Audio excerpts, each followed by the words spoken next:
Thank you for getting so quiet so quickly. Appreciate it. All right, I'm going to call this meeting to order. We're going to convene the Board of County Commissioners meeting for May 11th. As a reminder, the following are the options for viewing and participating in the afternoon meeting. The meeting may be viewed in person on the Board of County Commissioners chambers or on the SGTV, on YouTube, and by registering to participate in the Zoom webinar. Residents can provide public comment in person or by registering to speak on the Seminole County website and the Board of County Commissioners webpage. There will you find a link to register for the webinar entitled Meeting/Webinar Registration and Helpful Hints. If you are unable to join via computer online, interested parties should call 407-665-0808 for additional information on how to participate via the telephone. We will take public comment on each item as it appears on the agenda. In order to be recognized to speak, if you are on a computer or iPad, you will need to use the raise hand feature, or if you are on the telephone, you will need to press *9. If you attend the meeting in person, as a courtesy to our employees and visitors, we encourage the use of masks and social distancing. Also, please silence all cell phones and electronic devices, if you will. Thank you very much. So we're going to call the meeting to order. Today we have the privilege of the invocation being given by Kurt of our staff on SGTV, and he will provide the invocation. Thank you, Mr. Chairman. Commissioners, please join me in prayer. In the name of the Father, and of the Son, and of the Holy Spirit. Amen. Heavenly Father, we give you thanks and praise for this glorious day you have made. We humbly ask for wisdom and discernment as our commissioners and staff take on the issues and agenda items for today's meeting. We continue to rely on you, Lord, as the source of all that is good, loving, and merciful.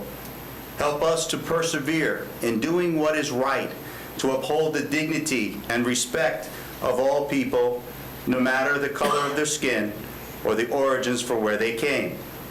Sustain us, Lord, during this pandemic, and continue to guide and strengthen all those involved in bringing healing and services to those who suffer and struggle with COVID-19.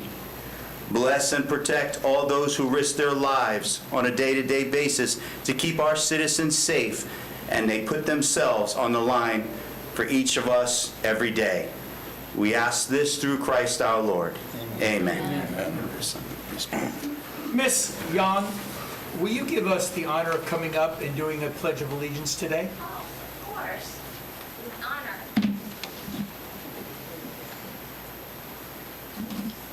I pledge allegiance to the flag of the United States of America and to the republic for which it stands, one nation, under God, indivisible, with liberty and justice for all. Thank you, Nina, and thank you, Kurt. Appreciate it very much. We all need a good prayer today. Every day. Okay, we've got 4 proclamations this afternoon. Each commissioner has one, and we're very honored to give all of them today. So I'm going to ask Commissioner Hurd to give the proclamation for Sharing Center's 35th birthday in Seminole County. Fellow Commissioners, it's my honor to move the following proclamation of the Seminole County Board of County Commissioners, proclaiming May 13, 2021 as the Sharing Center's 35th birthday in Seminole County, Florida. Whereas the Sharing Center was founded May 13, 1986 by 16 churches, and whereas the Sharing Center's mission is to provide essential resources to those in need while ensuring dignity, reflecting Christian generosity, and sharing God's love. And whereas 1 in 3 children and 1 in 6 adults in Seminole County live every day with the reality of hunger and housing instability, and whereas the Sharing Center grew from serving approximately 500 individuals its first year in operation to serving 18,464 in full year 2019-2020. And whereas the Sharing Center distributed 1,500,000 pounds of food in fiscal year 2019 and 20, and whereas the Sharing Center has served over 400,000 individuals in its 35 years of operation, now therefore be it proclaimed, the Seminole County Board of County Commissioners does hereby proclaim Thursday, May 13th, as the Sharing Center's 35th birthday, adopted this 11th day, May 2021. Second. Motion and seconded, discussion. All in favor, say aye. Aye. Passes unanimously. Come on up. We'd love to have a picture with you all.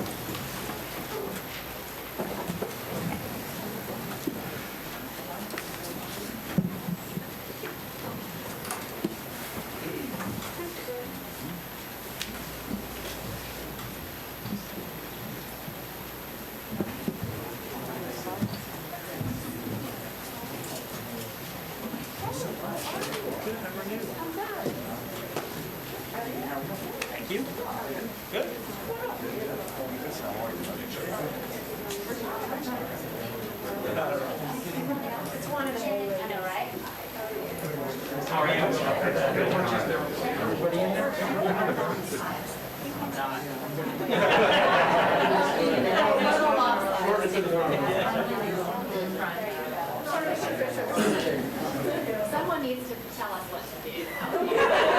Boss us around. That's coming up shortly. Yeah, I think everybody's good so far. Ready? 1, 2, 3. All right, good to go. Thank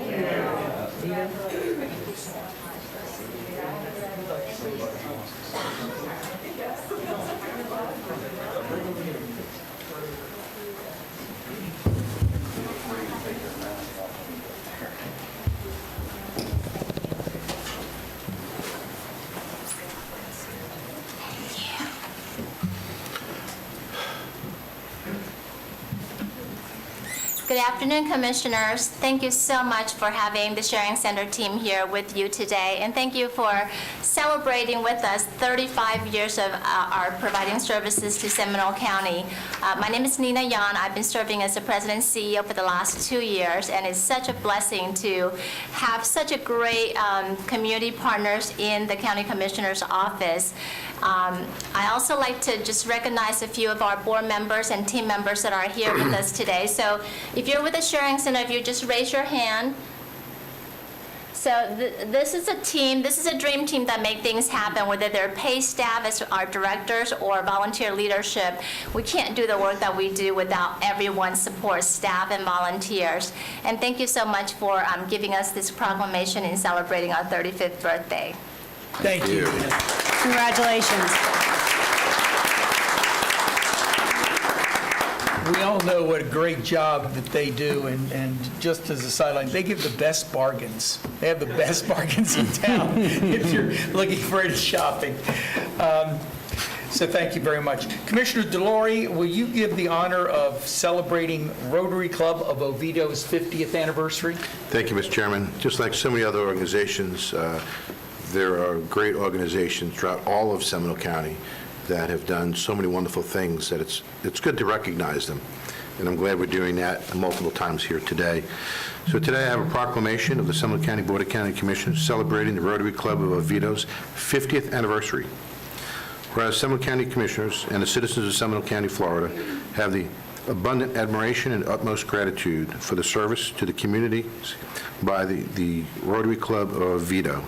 And whereas the Rotary Club of Oviedo has awarded over the years 4-year scholarships to Seminole County high school students, assisting them in meeting their cost of college tuition. And whereas the Rotary Club of Oviedo has undertaken service projects in support of the citizens of Seminole County, including building ramps for handicap access to residents, clearing storm damages, assisting elderly in landscape, painting of distressed homes, and whereas the Rotary Club of Oviedo participated in Adopt a Road program, cleaning Seminole County roads and streets, and contributing to the appearance of Seminole County. And whereas the Rotary Club of Oviedo, through its fundraising program, has made significant financial contributions to the Seminole County nonprofit charitable organizations, and whereas the members of the Rotary Club of Oviedo have volunteered their service and resources to Seminole County community organizations. And whereas the Rotary Club of Oviedo is celebrating its 50th year of service to Seminole County and its citizens, now therefore be proclaimed that the Seminole County Board of County Commissioners does hereby recognize May 21st, 2021 as Rotary Club of Oviedo Day, and encourages all citizens of Seminole County to show heartfelt appreciation of 50 years of service to the county rendered by the Rotary Club of Oviedo, adopted this 11th day of May 2021. Second. Motion seconded by Commissioner Zimbauer. Any discussion? All in favor, say aye. Aye. Opposed? Passes unanimously. Do you have anybody here from Oviedo? Is there somebody here from the Oviedo? Commissioner, I know that they are going to have their award dinner, and I will be present, and if you don't mind, I'd like to present this. I was going to say I was planning on being there too, but if you would Then we like... can both do it together. Yep, if you would like to do it, you're welcome, we'll do it together. But thank you very much, everybody. Thank you. The Rotary Club, we also celebrated Sanford's 100th this year. They do so much for this community. With that, Commissioner Zimbauer is going to present the proclamation of May 16th through the 22nd as Emergency Medical Services Week here in Seminole County. Commissioner Zimbauer. Thank you, Chairman. It's certainly been a interesting year plus, and on behalf of the citizens of Seminole County, this Board of County Commissioners, I want to thank each and every one of you that have been on the front line doing what you do best away from your families and giving the most attention to the public safety of this community. With that said, I hereby move the proclamation of Seminole County Board of County Commissioners proclaiming May 16th through 22nd, 2021 as Emergency Medical Services Week in Seminole County, Florida.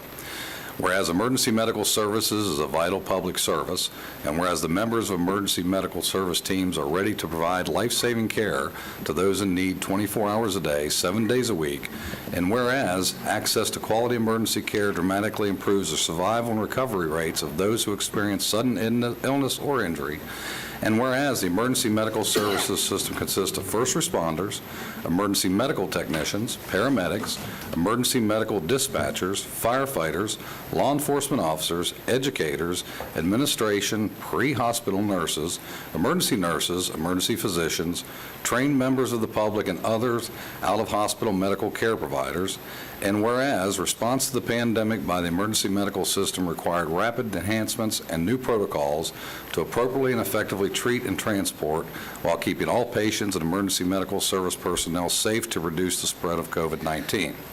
And whereas the members of emergency medical service teams engage in thousands of hours of specialized training and continuing education to enhance their life-saving skills, and whereas it's appropriate to recognize the value and accomplishments of emergency medical service providers by designating Emergency Medical Services Week. Now therefore be it proclaimed by the Seminole County Board of County Commissioners that the week of May 16th through May 22nd, 2021 as Emergency Medical Services Week with the EMS strong theme, This is EMS, Caring for Our Communities, and encourage the community to observe this week with appropriate programs, ceremonies, and activities adopted this 11th day of May 2021. Second. Motion and seconded. Is there any discussion? All in favor, say aye. Aye. Opposed? Passes unanimously, and I see a number of them out there. Please all come down and join us.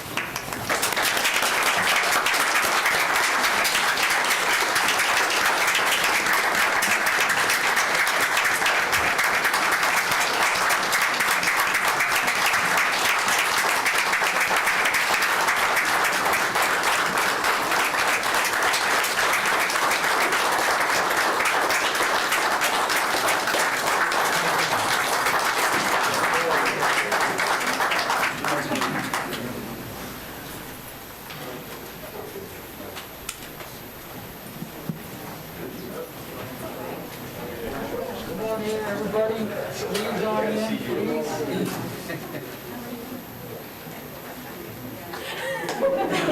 There we go. Ready? 1, 2, 3.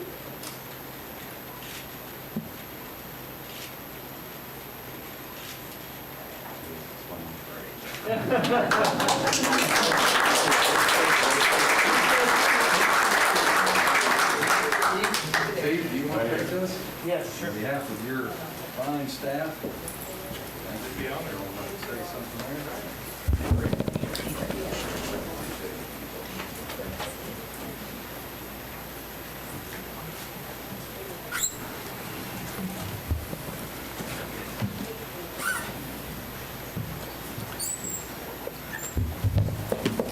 Chairman and Commissioners, thank you for the honor of being here today, recognizing EMS Week. When we talk about caring for our communities, that is evident on a daily basis. Whenever somebody needs help, the only requirement is to dial 3 simple numbers, and whether night or day, whatever the weather, we will show up. And what I try and tell our firefighters that are coming into the system is that it's the community's emergency, not ours. We're there to make it just a little bit better. Sometimes that could be a very serious cardiac arrest. Sometimes it can be helping a child get out of a swing set that they got caught in. But what they don't realize, what a lot of times we don't realize, is that we're making a difference each and every day in the lives of our community. And that's really a tribute to the men and women of the Seminole County Fire Department and the entire system that works together to make sure that our community has the best available service. And just a little anecdote on that, I was speaking to one of my former firefighters that happened to do his paramedic ride time within Seminole County. And he was remarking at the dedication that Seminole County has to the EMS side of things. And a lot of times what you'll find within the fire service, while fire is in our name, they want to focus on that side of it. And I was asked one time, are you a fire-based chief or an EMS-based chief? I asked them, when you go to the gym, do you work out one arm or both? And in here, we work out both. And our men and women are really doing a good job, very proud of what they do on a daily basis. And that couldn't be possible without your support and without the support of county administration. Thank you. Thank you. Thank you.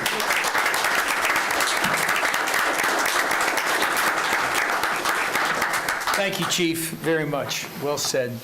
Also, at last but certainly not least, our last resolution of the day, Commissioner Lockhart will be recognizing one of our employees, Paula Thompson, upon her retirement after 35 years. All right. Commissioners, I'd like to move the following resolution of the Seminole County Board of County Commissioners recognizing Paula Thompson, Public Information Education Officer, Seminole County Fire Department, for 35 years of service to Seminole County government and its citizens.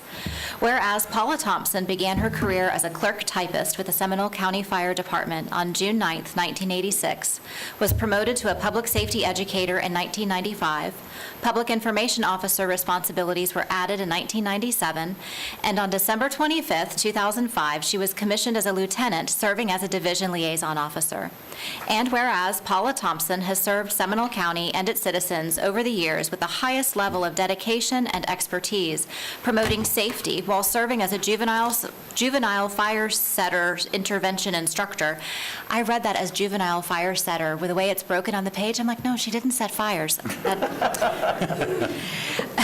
CPR instructor, National Highway Traffic Safety Administration child passenger instructor, and car seat technician. And whereas Paula Thompson held the role as coordinator for Safe Kids of Seminole County and obtained over $200,000 in grant funding that included a child passenger safety van awarded to Seminole County by General Motors, utilized to conduct car safety checks throughout the county. And whereas Paula Thompson developed a partnership between the department and the American Red Cross to install hundreds of life-saving smoke alarms to reduce loss of life.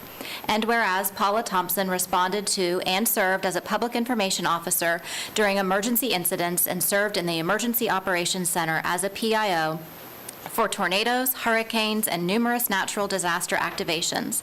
And whereas Paula Thompson attended firefighting minimum standards and became an emergency medical technician, and she still remains a certified EMT.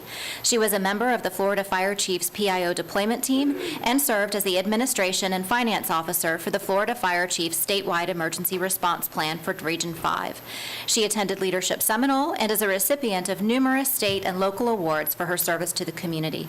And whereas Paula Thompson will retire effective May 31st, 2021, after 35 years of employment with Seminole County, and whereas the Board of County Commissioners of Seminole County wishes to express its appreciation to Paula Thompson on behalf of the staff and citizens of Seminole County for her dedicated service. Now therefore be it resolved that the Board of County Commissioners acknowledge with appreciation the service provided to Seminole County by Paula Thompson and commends her for her dedication and commitment to the job. Be it further resolved that this retirement resolution be presented to Paula Thompson along with our sincere congratulations and best wishes for future prosperity. Adopted this 11th day of May, 2021. Second. Motion and seconded. Any discussion? All in, other than we want her to stay?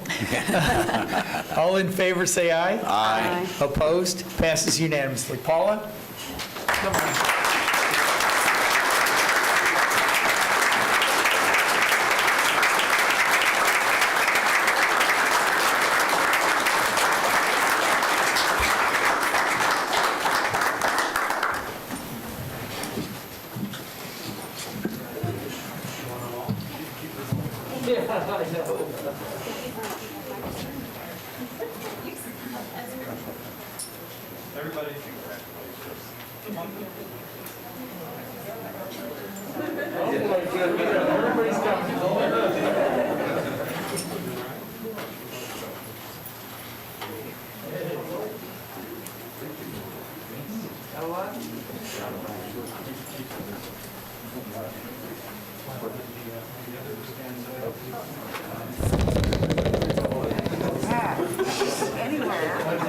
It's bound to happen eventually.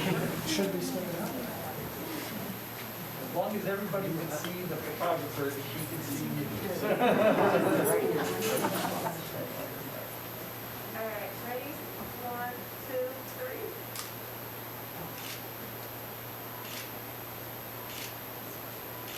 All right.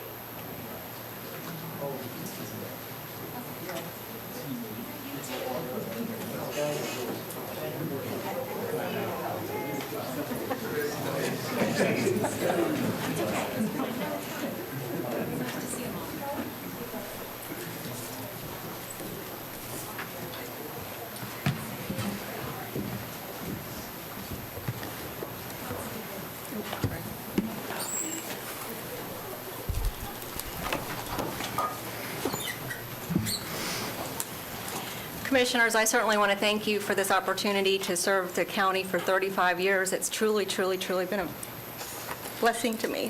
Whew. So I've reflected over the last several weeks of how I got to Seminole County, and I have to thank the ladies of Kmart.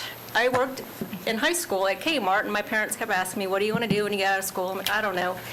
And I was a cashier at Kmart, and back then you had to stamp the back of the check and ask them, where do you work? Seminole County government. And all these ladies had fancy clothes and high heel shoes, and I'm like, so lo and behold, I started applying when I was 19 years old to the county. Took a little while, but I took a word processing class, which was brand new back then because we still had typewriters. And lo and behold, I was hired. And I had no idea I was working for the fire department when I was hired. I walked in thinking it was a crossing guards, didn't really know. And I all of a sudden had all these chief people with badges and stuff. I'm like, I don't think this is a crossing guards. So, and at my shyness, I was very extremely shy back then, so I would have never imagined that I would end up dealing with the media on fire scenes. So, but I want to thank all my mentors over the years, all the training that I've had, the opportunities with Seminole County, my training that I've had. I've got a great team here. I can't even thank all the people that I've worked with over the years because we have a great fire department. And dealing with the media, I've had more than one person from the media shared with me that I'm so glad I live in Seminole County because Seminole County Fire Department is great. So with that, a lot of people to thank besides the ladies of Kmart, I should say. I have 3 fire chiefs here today. Chief Leanna Mims, who's also a dear friend of mine, she's here joining me. Chief Mark Oakes. And Chief Drodes, he's, just joined us a year ago during COVID, and I know that he's extremely aggressive, so it made me a little nervous when he started. I said, Chief, I just want to have fun, so I've really enjoyed working for him, and he's challenged me, but I like being challenged, so it's worked out well. So, and I want to thank all the men and women of Seminole County Fire Department and the county throughout, and the commissioners. I feel extremely blessed to have had this opportunity, and blessed. I want to thank my husband, love of my life, so thank you.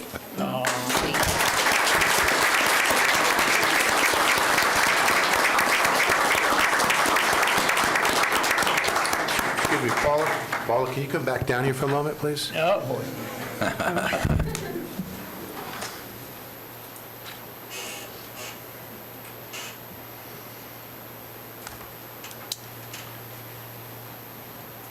I have to tell you that we are so blessed to have so many fine men and women of not just the fire service, but the paramedic service, and also the admin side of the fire department, as well as all the other county staffs. But I will tell you that you definitely stand out so positively representing this county on so many different levels, and we all can't thank you enough for that. The things that you've done, it is just truly, truly amazing. And you've always had such a positive, and always have such a positive attitude. Every time that I've had an issue, it was always, yes, let's get to the bottom, let's figure it out. It was always a can-do type of attitude. And that's just what all the rest of the county staff and the fire department has. And you are truly one of the models that we look towards on so many different levels. And it's so easy, so that when the fire department does come and ask us for things, I know that there's people like you that are behind not just the fire chief, but behind all the other chiefs that can make just about anything happen, and you do. But there's one question I have. What's next? Well, I was supposed to go to Alaska this summer, but that kind of got messed up with COVID. But I'm going to take a year off, and my husband's glad that I'm going to be home every single day with him. I just know it. And yeah, I'm going to travel some this summer, and I'm going to take a year off, and then I'm going to find something else to do, probably part-time. Well, wherever you go, wherever you find a part-time job, I know you're going to be more than excelling in that position, and I'm sure you'll take it over, too. So thank you. Thank you very much. I feel very blessed. Thank you. Thank you. Thank you, Paula.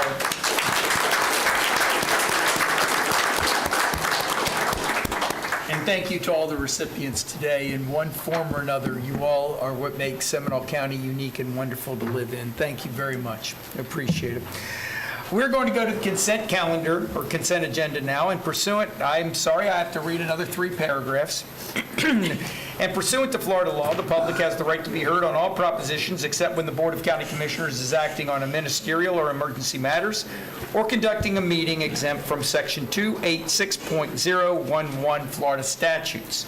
Public comment time on propositions shall be 3 minutes for individuals and 6 minutes for group representatives. The right to be heard during quasi-judicial hearing is governed by the Florida law. The public will be provided the opportunity to be heard on non-agenda matters at the end of the meeting. Proper decorum is requested and will be preserved or observed.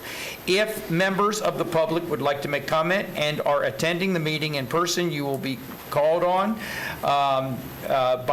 if you're using a computer, iPad, or other electronic devices, click on the raise hand feature and you will be called on.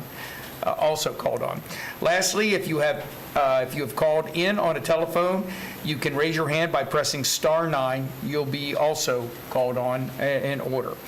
County Manager, do you have any changes to the consent agenda? No, sir. With that, Mr. Chairman? we have, There's one item I'd like to just briefly talk about, but not pull it off the agenda. fine, but I'm going to go to the public first. And thank you very much, and I will recognize you after that. Do we have anyone from the public that wishes to comment on consent items 7 through 16? We do. Mr. Joe Humphreys would like to speak on agenda number 12. Mr. Humphreys. There, Mr. Humphreys. There he is. No, this is consent agenda. You have it on consent item number 12, Joe. I put the wrong one there. No problem? No problem. We'll fix that, Joe. Okay.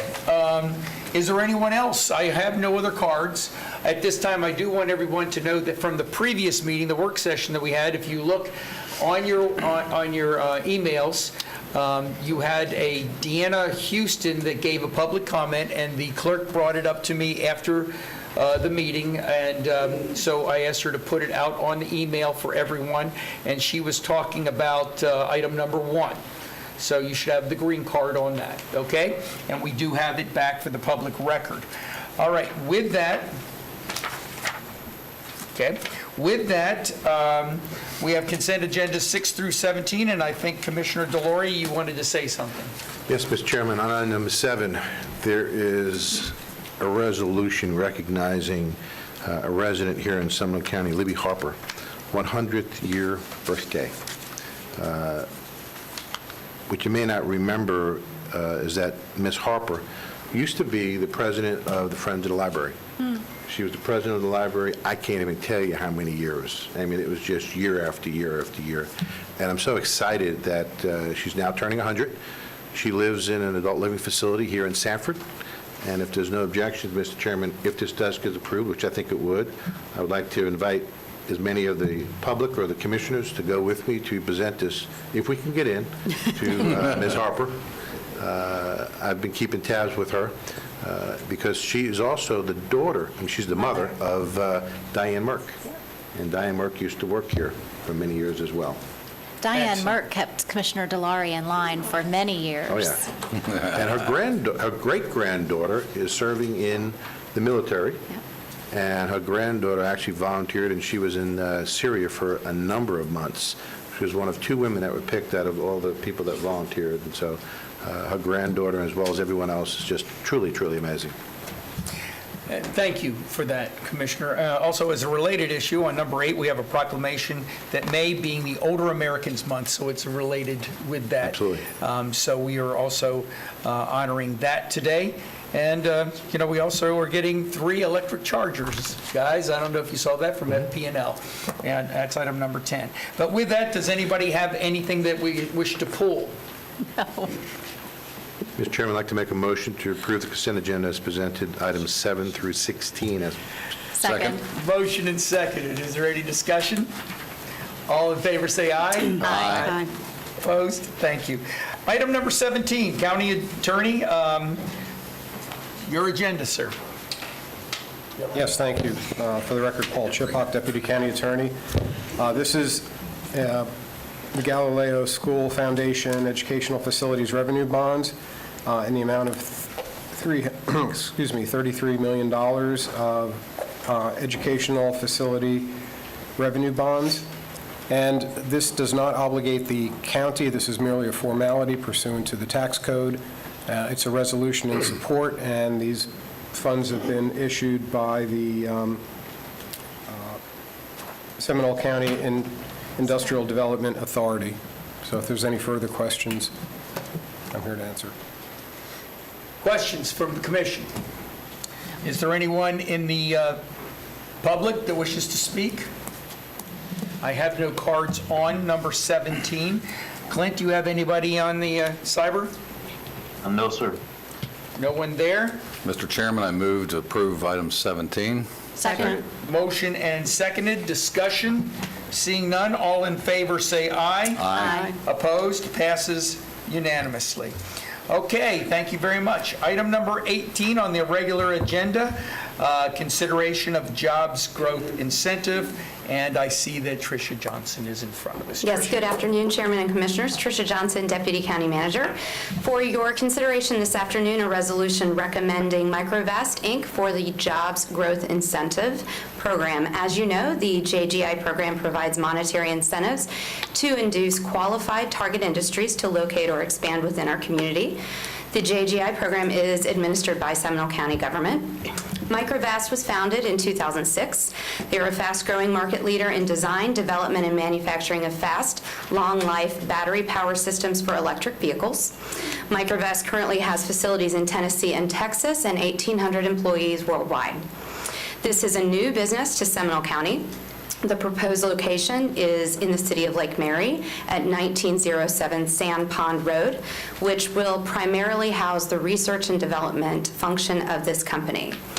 The project involves the creation of 100 new jobs that pay an average annual wage of $80,150, which is 159% of the county's annual average wage of $50,134. The capital investment associated with this project is $25 million, which includes the building purchase, renovations, R&D, and equipment. The total incentive award for this JGI is $100,000 for the newly created jobs at $1,000 per job. Seminole County would contribute 100% of this incentive. The JGI program is performance-based. No incentive is paid out until all jobs are created and maintained for a vesting period of 2 years. The company will be required to submit annual reports to the county demonstrating compliance with the grant agreement prior to each payment. The county's return on investment for this project is approximately 8 months. Although this project is located within the city of Lake Mary, the city has chosen not to participate in this incentive project.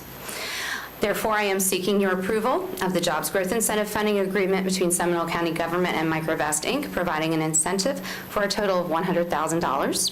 I'm happy to address your questions. Additionally, Casey Barnes and Casey Evans from Orlando Economic Partnership are joining us today, as well as Brian Yanamoto, Director of Research and Development for Microvast. Thank you very much. Is the applicant here or wishes to speak? I'm sure OEP or Mr. Yanamoto would be happy to address any questions if you have any for them.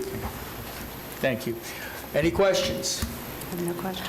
Any I just questions? have a comment. I want to thank you for your work on this. I think the team has done a tremendous job. We know that we're navigating interesting times right now, and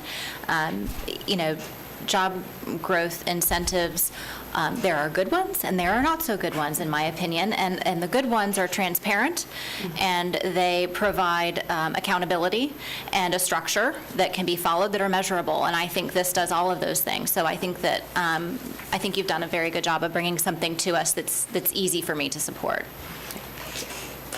Further comments? I will just, for myself, as you all know, I've been very difficult on many of these to make sure that they comply with things that are important. We did go through an entire change in how we, let's say, put a checklist together on just how we vent these things. I'm disappointed that in one case, Lake Mary has chosen not to participate, but if you look at everything else, I think that the qualifications and the job term, the fact that, as Commissioner Lockhart has indicated, that it is a new and vibrant and upcoming job. The one thing I did want to ask Tricia is, I didn't see anywhere in here, and maybe I missed it, that one of the things that we had in the past when we were looking at the average of the jobs, we didn't want them top-heavy, with a few making a lot of money and everybody else making the minimum wage. This 80,000 plus that you've got, that is more like a across the board, or is there some sort of bell curve to that? Yes, absolutely. And I apologize, I don't have that listed in front of me. However, the majority of the jobs are much closer to the... Somebody's running up to give you the numbers. Oh. Thank you very much. So I'll just read the notes here. The R&D Director, Chief Scientist, Chief Engineers, 7 positions are $135,000 annually. Lab Manager, Senior Scientists, Engineers, and Simulation Programmers are 25 at $115,000 annually. 55 positions at $65,000 annually. Lab Technician and Test Engineers. And then you have another 13 that are at $50,000 or $40,000 annually. Those are Facilities Engineers, Accountants, and Machinists. So absolutely a strong amount of higher paying, well over even the average annual wage in this project. Just that they had that available tells me that they're on the job. Thank you, Tracy. And just for the future, that would be something nice Sure, to have. certainly. in the We'll make packets sure and it's in the everything. agenda memo for you. All right, with that, is there any other comments? Motion? So moved. Make a motion to approve the Jobs Growth Incentive Funding Agreement between Microvast, Inc. and Seminole County, providing an incentive of $1,000 per job for total Seminole County local financial support of $100,000 for the creation of 100 new jobs. And Commissioner Zibauer seconded it. Second. Any further discussion? All in favor, say aye. Aye. Opposed? Passes unanimously. Thank you. Welcome to town.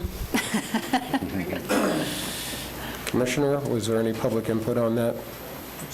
Any public input? Oh, I'm sorry. Is there any public input? Okay. We've got, my bad, sorry. Was there any public input on that? Okay, thank you very much. Okay, we've got a number of people on 19. Next item is congratulations, guys. And by the way, more than 100 jobs. Bring them in, okay? Our people love them. Okay, we're going to go to item number 19. And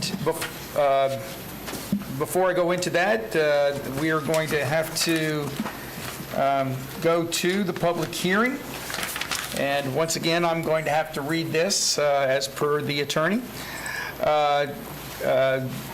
Chairman's public hearing, this is a public statement of the rules and procedures. We will now begin the quasi-judicial public hearing, which are items 19 and 20. While the board welcomes comments from all persons with an interest in the proceedings, Florida law requires that the board's decision in a quasi-judicial action be supported by the competent substantial evidence presented to the board during the hearing on the application. Competent substantial evidence is such evidence as a reasonable mind would accept as adequate to support a conclusion. There must be a factual basis to the record, in the record, to support opinion testimony from both expert and non-expert witnesses. Persons presenting testimony may rely on factual information that they present that is presented by a county that is presented by a county staff, that an applicant presented, or the factual information induced in the county staff report or support their testimony. All persons who present written materials to the board for consideration must ensure that a copy of such materials is provided to the clerk for inclusion in the board's record of proceedings and official minutes. Has any commissioner received any oral or written communications regarding the quasi-judicial items?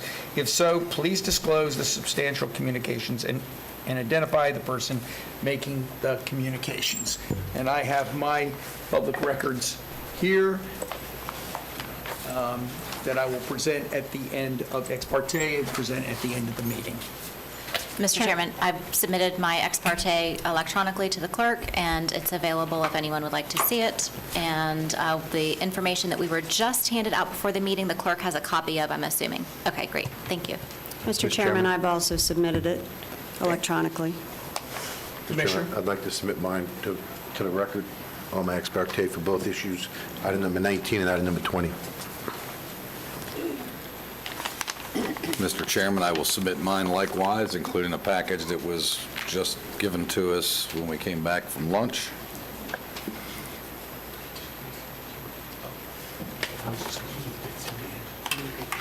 Okay, got it. And just remember that everybody, that the public comments needs to be provided are based on fact and not just opinion in order for the board to consider it as a basis for decision. Keep that in mind. And with that, Ms. Giles, you are up. Yes, good afternoon. Joy Giles, Senior Planner for the Planning and Development Division. This request is for a small-scale future land use map amendment from suburban estates to plan development and a rezone from A1 agriculture to PD plan development on 4.8 acres located on the south side of South Sylvan Lake Drive, approximately a half a mile west of Orange Boulevard. The applicant proposes to construct a single-family residential subdivision with a density of 2.5 dwelling units per net buildable acre for a maximum of 12 lots with a minimum lot size of 9,000 square feet. The property is located within the Wekiva River Protection Area and the East Lake Sylvan Transitional Area. Per the policies of the comprehensive plan, the Wekiva River Protection Area limits development density to 1 unit per net buildable acre, with the exception of those parcels located within the East Lake Sylvan Transitional Area overlay, which allows a maximum density of 2.5 units per acre when utilizing the cluster design to minimize overall impacts on natural resources. Per Policy Flu 12.2, the applicant must demonstrate that the impacts of the clustered development at a density of 2.5 units per net buildable acre will not exceed the impacts of an unclustered development of 1 unit per acre. Minimal impacts to natural resources may be achieved by limiting impervious surface area, preserving existing vegetation, and promoting additional open space. The applicant's clustered concept plan proposes 28% open space, which exceeds the minimum 25% open space requirement. In addition, the applicant proposes to limit the maximum impervious surface area to 6,091 square feet per lot. If the subject site was developed as a single-family subdivision under today's current A1 zoning regulations, the maximum density allowable would only yield 4 lots. However, the A1 zoning classification does not limit surface impervious area, nor does it require a minimum open space provision. In conclusion, the applicant has demonstrated that the proposed cluster concept plan would not exceed the impacts of an unclustered development as shown on the unclustered impervious calculation concept plan that's in your packet. The plan proposes a buffer along the west perimeter adjacent to proposed lots 8 through 9 that range in width from 20 feet to 28 feet, allowing for the preservation of 24 existing mature oak trees. A 10-foot buffer along the west, south, and east perimeter adjacent to the proposed retention pond will foster the preservation of 19 mature oak trees. A 5-foot landscape easement along the remaining portion of the east perimeter located on the proposed lots 1 through 5, get that there for you, 1 through 5, will promote the preservation of 5 existing mature oak trees and will provide room for a privacy hedge. Staff has determined that the 5-foot buffer easement along the east perimeter is adequate due to the existing 20-foot buffer within the Lake Sylvan Oaks development adjacent on the west. The Seminole County Comprehensive Plan has established standards of review to be used in evaluation of proposed future land use amendments. Consideration is given to the compatibility with the overall character of the surrounding area regarding density and intensity, consideration to determine if public facilities and services are available concurrent with the impacts and development at adopted levels of service, and consideration to determine if the proposed development adheres to comprehensive plan policies. As previously stated, the site is located within the Wekiva River Protection Area, which does limit density to 1 unit per acre, with the exception of those parcels lying within the East Lake Sylvan Transitional Area per Policy Flu 12.1, which has designated the transitional area as appropriate for densities of 2.5 units per acre. The development will be served by Seminole County Water and Sewer, and capacity is available. The school board has provided an impact analysis stating that students generated from the project would be accommodated at the zoned schools, and the roadway segments and intersections are currently operating at adopted levels of service and will continue to do so with the additional trips generated by the project. Staff finds a proposed development to be compatible with the surrounding trend of development in the area along South Sylvan Lake Drive. The development directly adjacent to the west of the subject site is known as the Buckingham Estates Development, approved in 2001, with a density of 2.38 units per net buildable acre and a minimum lot size of 9,000 square feet. Directly adjacent to the east is the Lake Sylvan Oaks Development, approved in 2014, with a density of 2.5 units per acre and a minimum lot size of 9,000 square feet. Traveling further east along South Sylvan Lake Drive towards Orange Boulevard are 3 additional PD cluster developments with a maximum density of 2.5 units per acre. Sylvan Trails, approved in 2016, Pearl Lake Estates, approved in 2012, and Preserve at Lake Sylvan, approved in 2014. The Planning and Zoning Commission met on April 7th, 2021, and voted 4-3 to recommend the Board of County Commissioners adopt the ordinance. Staff recommends the Board of County Commissioners adopt the proposed ordinance enacting a small-scale future land use map amendment from suburban estates to planned development and adopt the associated rezone from A1 to PD and approve the associated master development plan and development order as requested. Thank you. Questions of staff? Seeing no questions of staff, I will go to the applicant. Is the applicant here and wishes to speak?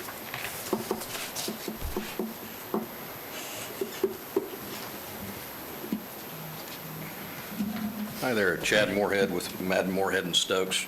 First, I want to thank you all for granting the continuance so I could be here today a couple weeks ago.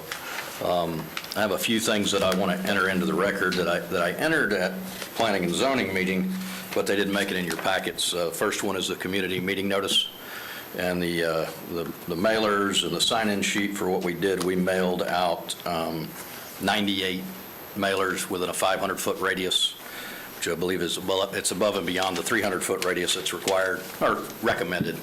But we had 4 people show up, but I want to submit that for the record. Also have 1, 2, 3, 4 more letters of support. Sorry, I wanted to say opposition because we're used to getting and seeing letters from opposition. But Joy did a great job, and so it kind of makes my job easier today. Joy, can we show the slides?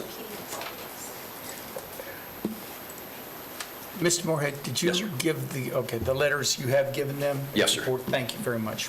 Okay. So the first exhibit, and again, Joy went through these. I'll try not to be as repetitive. You can just hold them right there. Okay. As you see, our site's in the middle, basically a 4.8-acre enclave as development has happened around it. That one? Joy? This one? No, I didn't hit it yet. This is that one. Okay, it's not going to...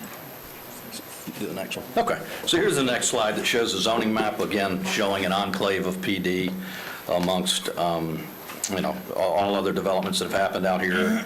I believe since the WARPA has happened, you still see some straight zoning. The R1 AAA Barrington Club, which was left over before the WARPA. Next slide, please. This shows an overall aerial of the project and our concept plan. The next one. Here's a zoom in of our concept plan. As Joyce stated, on the east side, this plan shows a 5-foot buffer easement on the backs of lots 1 through 5. We have a 10-foot buffer adjacent to the pond on all sides, south, east, and west. And then this plan shows a 29-foot plus or minus foot buffer. It's anywhere from 28.5 to a little bit 29, just because properties aren't square in nature. So I want to make sure in the DO that was caught, because I believe it says 29-foot minimum. But, so this is our plan.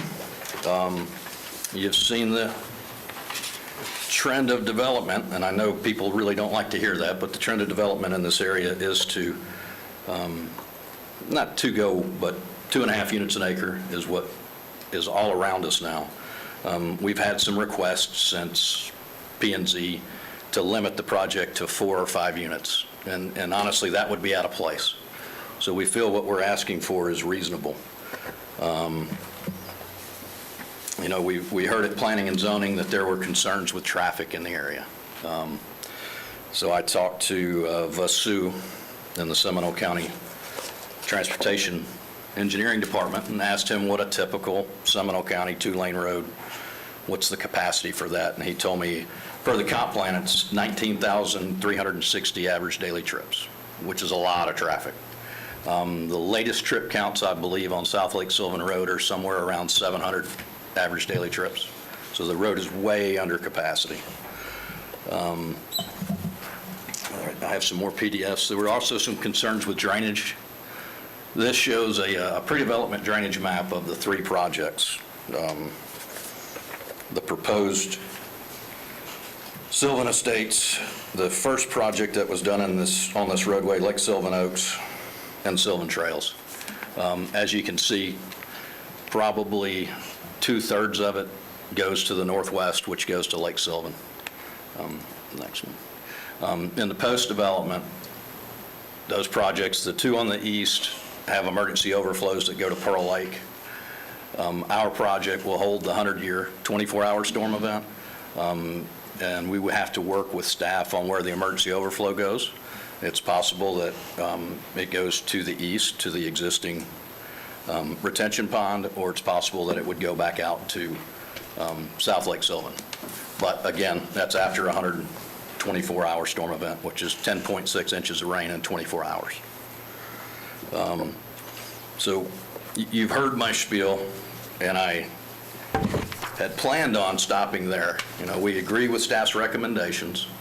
However, yesterday, I believe everybody, all of you commissioners as well as me, got a request from the adjacent subdivision, Lake Sylvan Oaks, for a 10-foot buffer along our east side. That was the first time we had been asked for a 10-foot buffer. So I spent all day yesterday trying to revise a plan to come up with a way to provide that 10-foot buffer, do all the tree saves that we have on the west side, and we have one more. I'd like to show this plan. I sent this to staff this morning. I think they agree with it in theory. They need to look at it, but it has the same amount of tree saves. It provides the 10-foot buffer on the east side that the residents asked for. And we feel this is a meet in the middle. It's a combination, like I said, of reducing the western buffer down to 25 feet, our internal right-of-way to 40 feet, which has been done in several projects in this area over the years, and again, gives the 10-foot buffer on the east side. Providing that 10-foot buffer doesn't provide any more tree saves. There's really not in that 10-foot, but we thought that it was important to try to provide that. So we asked that either you go with staff's recommendation, which we are fine with, or if you like this plan better, you know, this is also kind of a meet in the middle between the residents that are out there. So with that, I stand for any questions. Any questions? All right. Oh, go ahead, Tom. Did you have some? I do have a question. The question is really for staff. So we're talking about whether we're voting on Plan A or Plan B. Plan B being a larger buffer, which is accommodating of a homeowners association request. Have you had enough time to review that? I did review the proposed changes this morning, and basically they're just adding additional buffer width to the east and subtracting slightly from the west. They are still preserving all of the initial trees on the west perimeter, and I would like to bring it to the board's attention quickly. There is a typo in the development order under, I believe it's Condition P. Condition P states that 29 trees will be saved along the west perimeter. Joy, can you talk directly into the microphone, please? I'm having a hard time hearing you. Yes. Is that better? Can you hear me now? Okay. So Condition P states that 29 trees will be saved along the west perimeter. That is a typo. It's 24 trees. But yes, Chad has stated that all 24 trees will still be saved with the slight reduction in the buffer width on the west. So staff is okay with that change. They're still proposing the 28% open space within the development, and the tree saves will be the same. So we've increased the buffer to the east with a decrease in the buffer to the west? Yes, the decrease is, how many feet? We went, if you don't mind me helping on this, we went from a 29 plus or minus feet buffer to 25 Yes. on the The west perimeter. Numbers. On the western side where the top 4 lots are, and then we're on the southern side, the lot that backs up to the pond, we had a 20-foot buffer there. We increased that to 25, so that it is all 25-foot buffer on the west side. It is 10-foot buffer on the east side. We simplified it. So I see on page 2 of the development order to the south, it says a 10-foot wide minimum buffer. On the south side, it will remain the same. We're not changing that. That's adjacent to the retention pond. What was 20? I thought you said south. I did, and it's the southwest corner. I can't see that lot number right now. So maybe that's the west. I got to count them in my head. There's a 20-foot minimum buffer width adjacent to the proposed Lot 8. Lot 8. Lot 8, yes. Is that it? That's correct. Yes, I still can't see it either. So that 20 is being reduced. It's being increased to 25. On the current cluster plan, if you take a look at what's in your packet, you will see that there is a strip of open space between proposed lots 7 and 6. So what page are you on?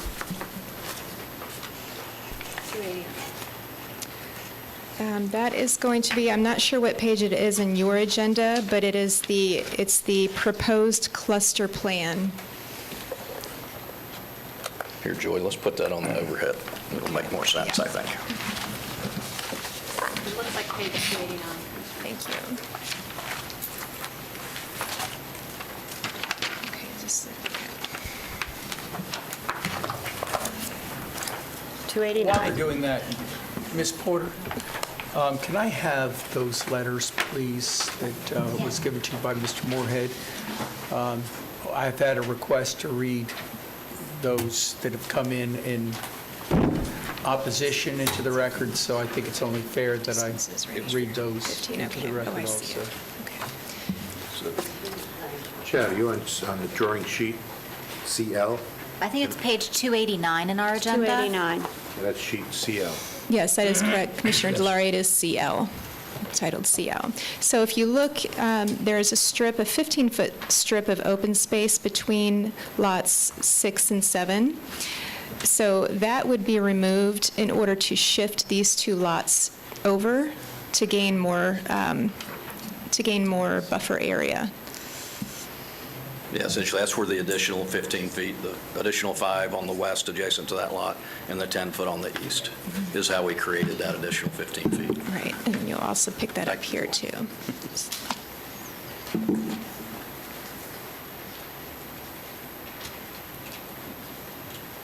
there any other questions at this point? Mr. Moorhead knows that he'll be able to come back for any rebuttal. Yes, thank you. So thank you, sir. So he'll be ready for other questions. Okay, we've got a lot of public requests for comments. So, and I'm getting a lot of them just now, and I received some just before the meeting. So let me just, first of all, I'm going to do the ones that are for the project. And I'm just going to ask, Ms. Ryan, I'm sorry, you didn't have in favor or opposition. I assume because another Mr. Ryan is for it, that you're for it also. Is that correct, wherever you are? Is that correct? You're for it? No, they're in opposition. Oh, you're both in opposition. Okay. I'm sorry, Mr. Ryan, you said you were for it. Of the buffer, oppose the buffer. Okay. You oppose the buffer. Okay, no, we're talking about the whole project. Okay. So I'm just going to go to those that are going to the support. First, Mr. Moorhead, I only have 3 letters here, but I'm going to just say that 3 letters from Mr. Alan and Kathy Denola. Farber's Oak Place is in support of the project. Miss Megan Stevens of Farber Oaks Place is in support of the project. I see one's on the other side. A Brian Stevens, also of Faber Oaks Place, is in support of the project. And a Jennifer and David Hare, no address, are also in support of the project. And now I'm going to call on those people that have given me yellow comment cards that they want to speak in support. Mr. Chairman, if I may, just a note, just to verify, those are not duplicates of those that are included with our packet. There's 7 included in our packet in support. Yes, and I'm only giving the stuff that I've received today. Understood. I just wanted to make sure for the record, none that you read match any of the names for the 7 in our packet. All right, good. Thank you very much for that clarification. And a Mr. Jason, begins with a Q, and I can't read the rest of your writing, sir.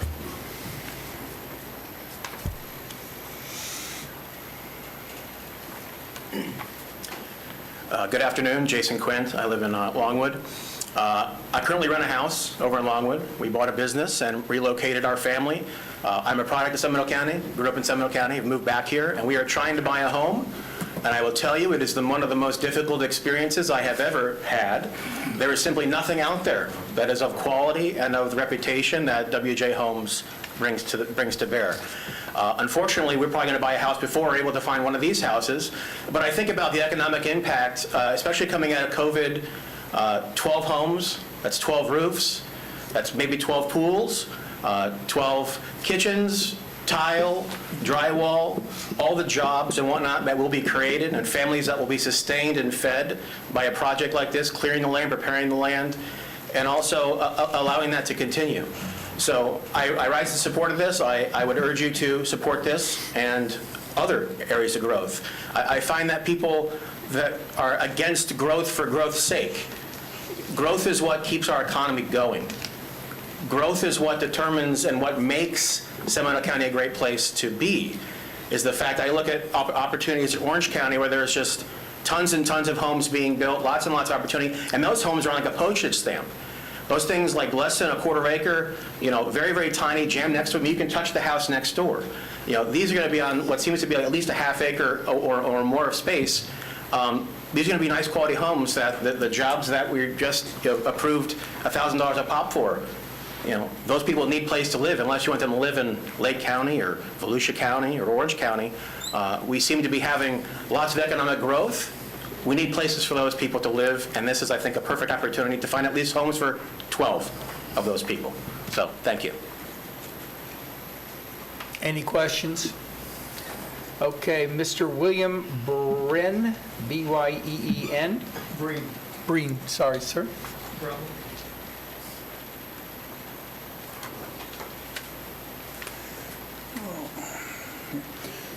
Okay, I've been a resident of Seminole County since 1988.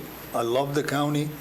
I love all of the administrators that have done a great job for all the years I lived here. I have recommended it to many people. I live in Buckingham Estates, which is adjacent to the development you're talking about. I live in the second house off of Lake Sylvan Road.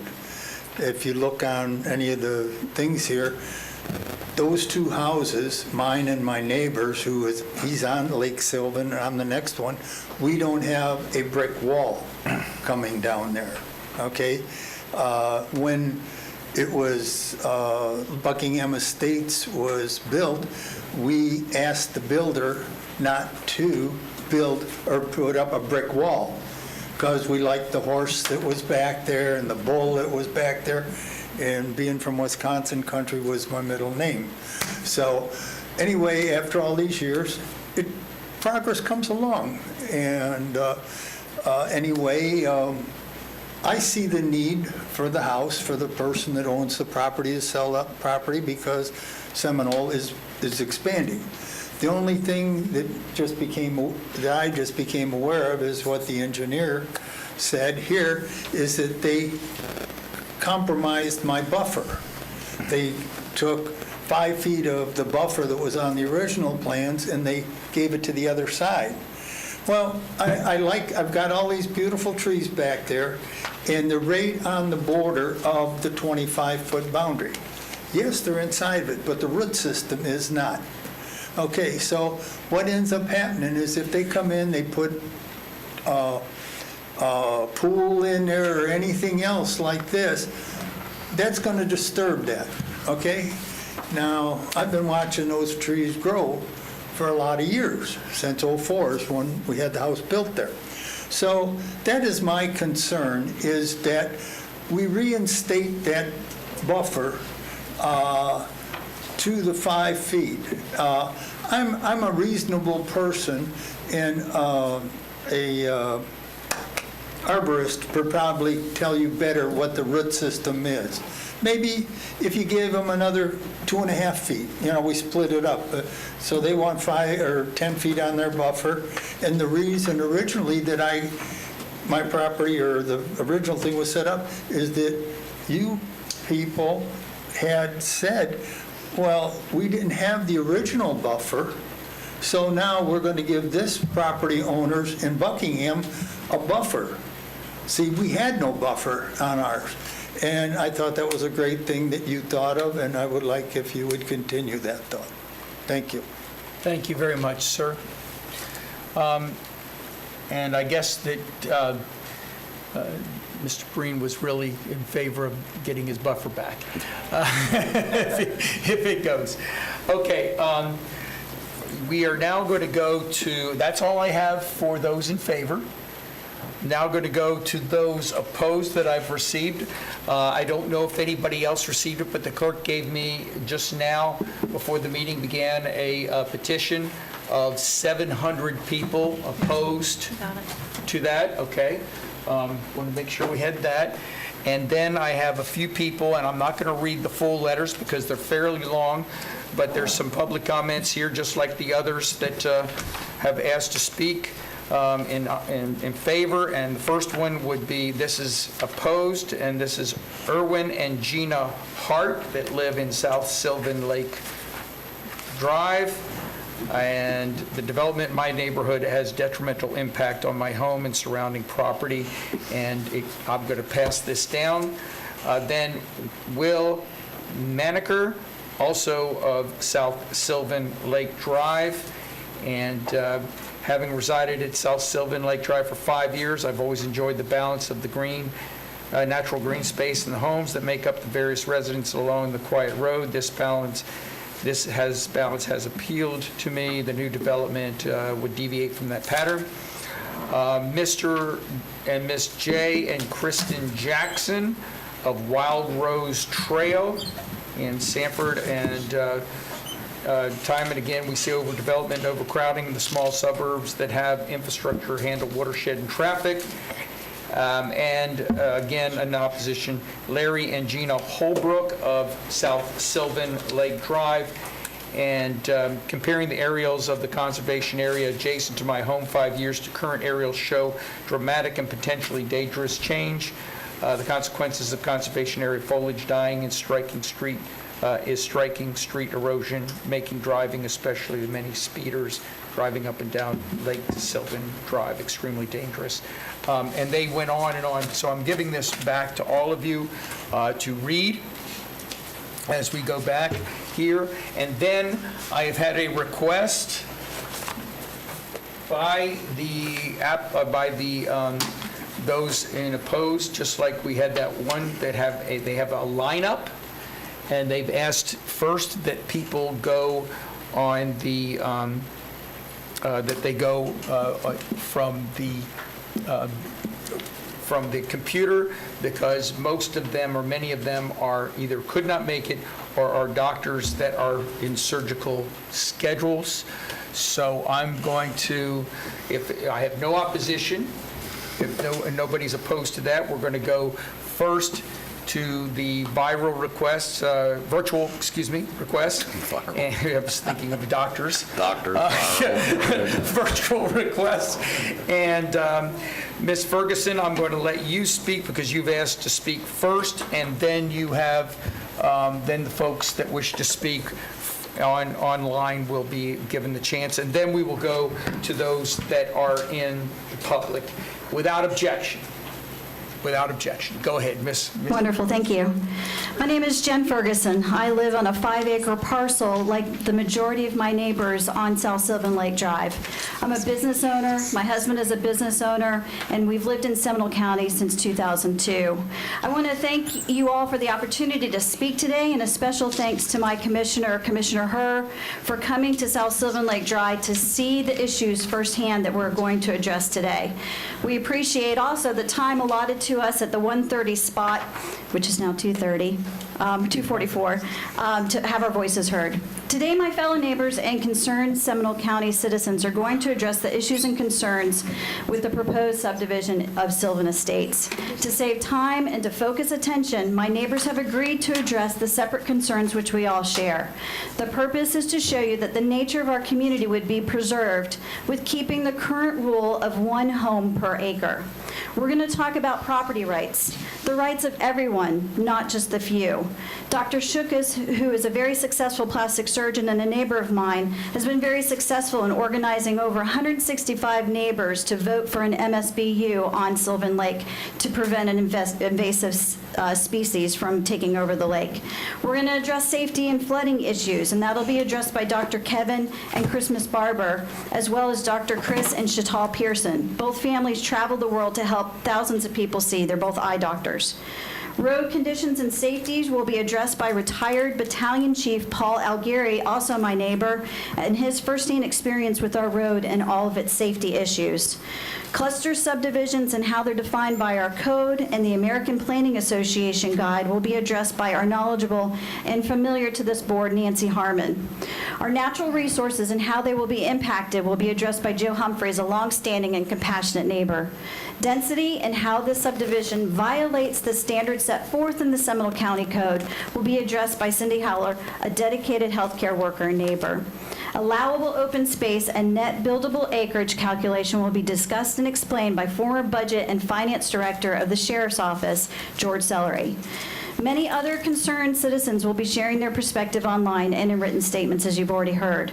We are not against development. We're against irresponsible and reckless development. These guidelines, like your committee, are established to preserve this county as a great place to live and to have a business and to raise a family. Many people in this community are willing to go the extra mile to protect it. In addition to the neighbors here, online, and who have submitted written statements for the record, we've garnered almost 700 signatures of Seminole County residents who oppose this overdevelopment. We will be keeping them notified of the results of today's meeting. And as you can read from their statements and their comments, the citizens of Seminole County are passionate about this issue. Please keep Seminole County the natural choice. We ask you to keep the rules as they are so the applicant can build 4 homes on her property. With that vote, everyone wins. Thank you. Thank you very much. Ms. Ferguson, is there any questions? Seeing none, we're going to go to virtual. Clint, I've asked the Dr. Shukas. Is he there? Dr. Shukas should be there, as well as Dr. Barber. Yeah, I'm going down the list that you gave me, and we're going to try to keep to your lineup, because you've asked, and we have no objection to that. Dr. Shukas is here, I'm sorry. Okay, sir, you're up, please. Well, thank you. Name and address for the record, sir. My name is Dr. James Shukas. I live at 6980 South Sylvan Lake Drive, which is a 4-acre lot just to the west of this proposed development.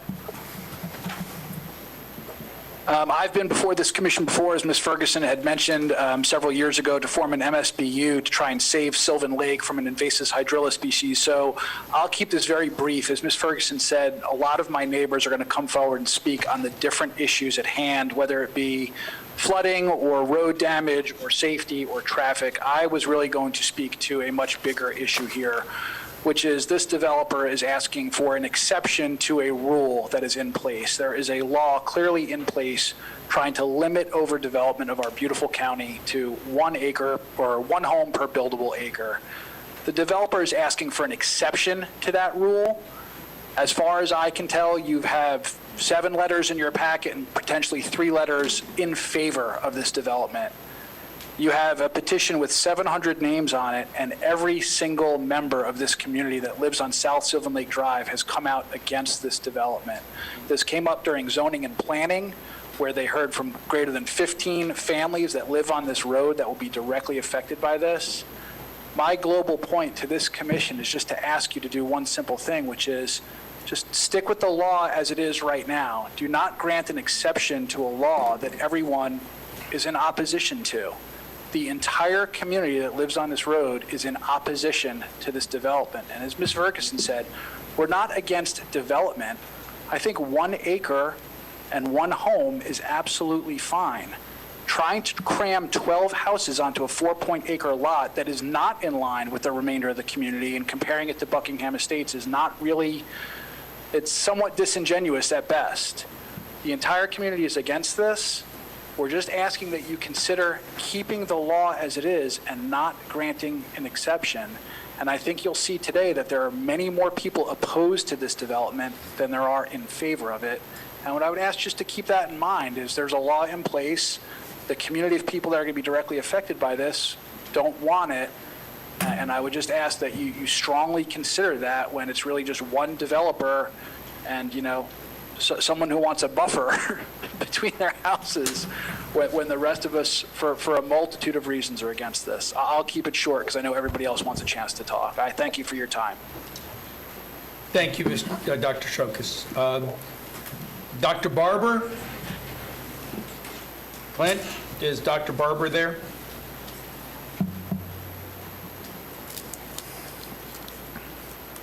Yes, sir, coming in. Dr. Barber, you are recognized, and please name and address for the record, and please unmute yourself.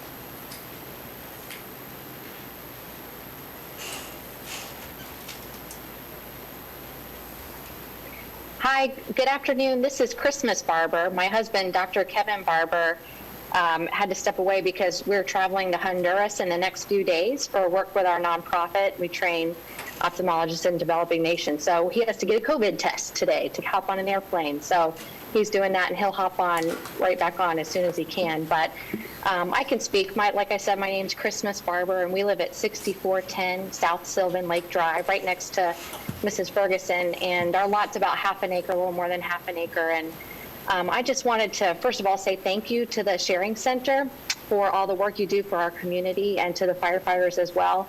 And we're so grateful to have a strong infrastructure in our county.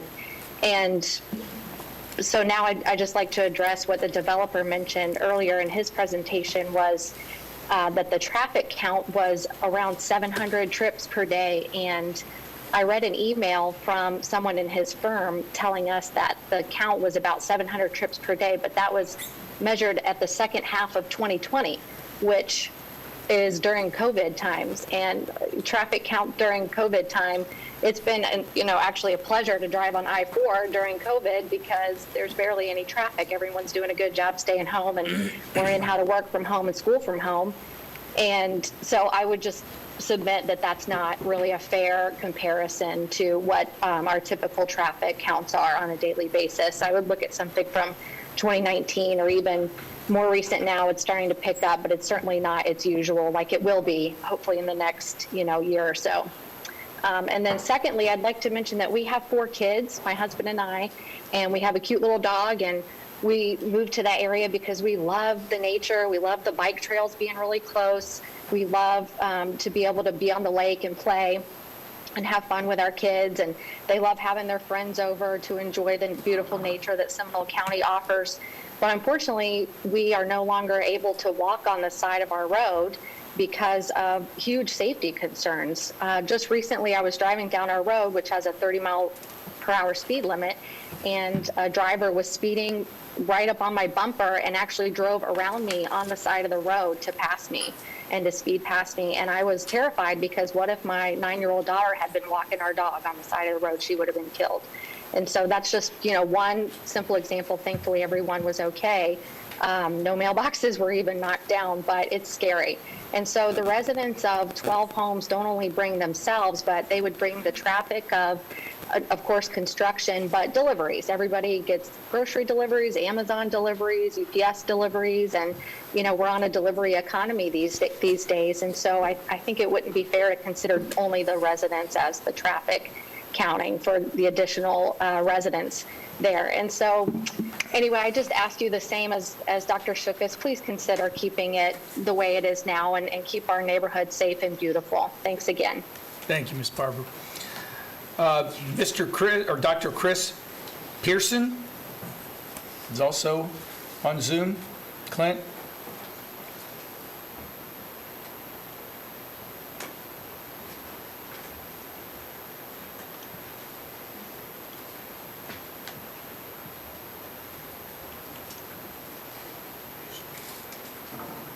Dr. Pearson, please unmute yourself and speak. Name and address for the record, please, sir.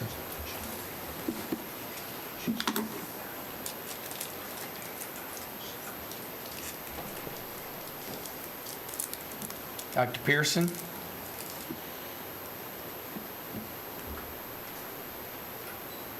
He got called by patients, so he's off. Okay. Tried to stay on Zoom. Why don't we go next to Paul Aldry? Clint, is he on? Yes, sir, coming in. Okay, can you hear me all right? Yes, sir.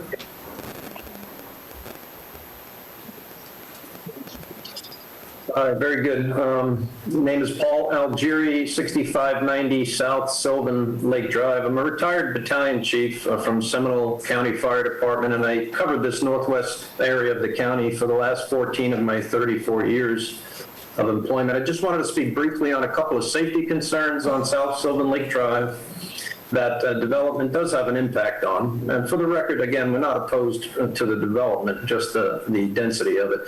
It's this level of high-density development that's been allowed on South Sylvan in the immediate area, and it's likely to continue with undeveloped properties on this street if we don't have these discussions. This density development on South Sylvan, both prior and proposed, is just not commensurate with Sylvan Lake Drive and the neighborhood.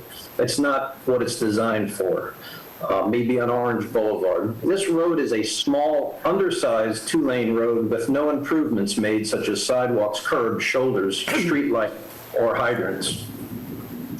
It's not a primary two-lane road, as alluded to by the developer, that can handle 19,000 trips per day, such as East State Road 46 in Geneva or something. We're comparing apples and oranges. In fact, county spec, according to the engineering division, says a residential neighborhood to a street should be a minimum of 20 foot wide or two 10-foot lanes. South Sylvan, as measured where the bulk of the houses are, is 18 feet wide and has two 8-foot lanes between the lines. That's 2 foot shy of the minimum county specification, again, according to engineering. This road was not designed or improved to handle the higher density subdivision traffic that's starting to dump on it. It's become increasingly heavy, as we've heard, for the residents, and hard to walk a dog or even teach a grandchild to ride a bike. During construction of these subdivisions, we had a 20-yard dump truck overturn, and speaking with the first in crews from Fire Station 34, it was a near-miss event. It almost killed the people standing in their yard, and if it veered a different way, it would have went right through the house. Again, just one example of several. Increased higher density development increases the safety concerns of small neighborhood access street that we live on. In 2004, I was on duty with Francis and Charlie and all of that stuff going on back then. Came down South Sylvan, and there was a foot or so of water across South Sylvan at the wetlands area where it's low. We had to redivert our units to Markham Road to come in from that access if residents needed assistance, almost doubling our response time. These higher density subdivisions like Buckingham, Sylvan Trail, Sylvan Oaks, and the new one, they do affect the water levels to some degree, even with perk ponds and 100-year flooding. The facts are when you have these high rain events, you can only contain so much. Water rolls downhill, and it manifests in these lower basins like Lake Sylvan. You remove trees and vegetation, and you have impervious materials added. The environment changes its ability to handle water. So I know we're at 3 minutes. In closing, I just wanted to thank the Commission and the Public Works and Engineering Division for their timely assistance in helping us adjust the outfall weir on Lake Sylvan to help with just one of these aspects of these concerning dry season lake levels we're seeing, whether it's from these neighborhoods and subdivisions, climate change, whatever, so have you. We're deeply concerned about this hurricane season. More neighborhoods cause more flooding potential. So we thank you again for your time and your service to the community. Thank you, Chief, and thank you for your service to Seminole County. You're welcome. Fred Morrell, and if Dr. Pearson comes back, Clint, you can go ahead and put him on, knowing that he's doing his rounds today. But the next on the list, if it's not Dr. Pearson, would be Fred Morel.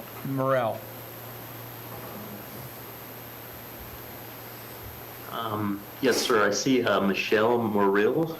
Okay, that might be it. I have a Fred, but go right ahead. Much prefer Michelle's name than Fred.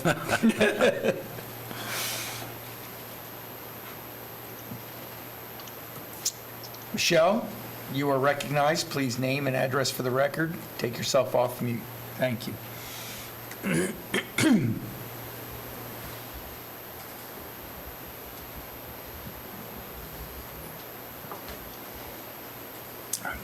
Michelle?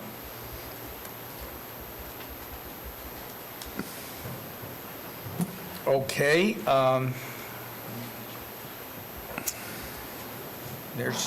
How about a Phil and Judy?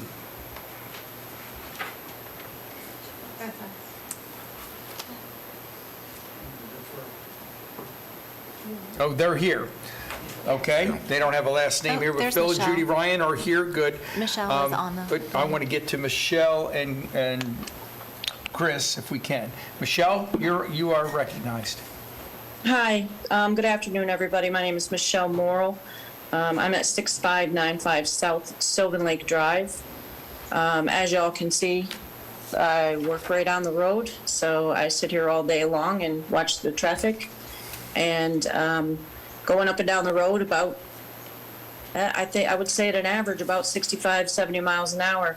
I did hear part of the conversation earlier today about the two-lane traffic on our road and that, you know, it could handle a lot more volume. Please take into consideration that this is a residential neighborhood, that we have small children on bicycles. We have children playing basketball. And I'm just wondering, what is it going to take before stuff stops? I mean, are we going to have to see, am I going to have to witness something out my front window that's bad? That's my concern. I mean, I have almost, I think I have about a quarter of an acre of land here. I've got a pretty nice big yard. We've been here for almost 16 years. I raised my family here. And, you know, I'm seeing a big trend here, and it doesn't seem to be a good one for Seminole County. So that's really all I have to say, guys. Thank you so much for taking the time to hear me. And hopefully you'll take all of this into consideration with your decision. Thank you very much, Ms. Morrill. Yes. Yeah, does anybody have a question? No, you haven't. No, I'm going to the next I person. didn't know if We you got saw him Dr. on there. Pearson on there. Dr. Pearson? Trying to be helpful. That's okay. I appreciate it. Can you hear me? Yes, we can. Please state your name and address for the record, sir. Christopher Pearson. I live at 6680 South Sylvan Lake Drive, Sanford, Florida, on the lake. Yeah, I've only been there a little over 2 years, but to see the levels of the lake and just to know that a lot of it is due to the development in there. Most of our docks are, you know, were underwater for quite a while or close to it. Tons of docks on the back canals were underwater. There's just so much development. I think the water is having a hard place trying to find a place to go other than into the lake and not out. I know they're trying to fix all that. As I think I heard somebody say earlier, a little bit earlier. I have young kids that are on the street, and just even trying to ride the bike down to the park, it's ridiculous. You feel like you're on a highway. So for them to say that it can handle more, I'd be really surprised to see any of the traffic studies that come out that would support that. The width of the road, I think Paul brought that up. You know, it is a narrow road. I can't even get like a jet ski trailer down there without having to go on both sides of the road. So again, I think if the road was improved and other things were different, a larger community would be fine. But the way it is now, it's just not feasible. It's not feasible to put that many more homes on our street. And understanding that there's other land that's going to come available that I'm sure they're going to try to do the same thing. So they're really maxing out the ability to use that road and use the properties as it is. But that's really all I have to say. I kind of agree with what everybody else has said in opposition. And that's all I have to say. Thank you very much, Dr. Pearson. Any questions? All right, thank you very much. I have one other potential on Zoom. Clint, that would be Larry Holbrook. Is he there?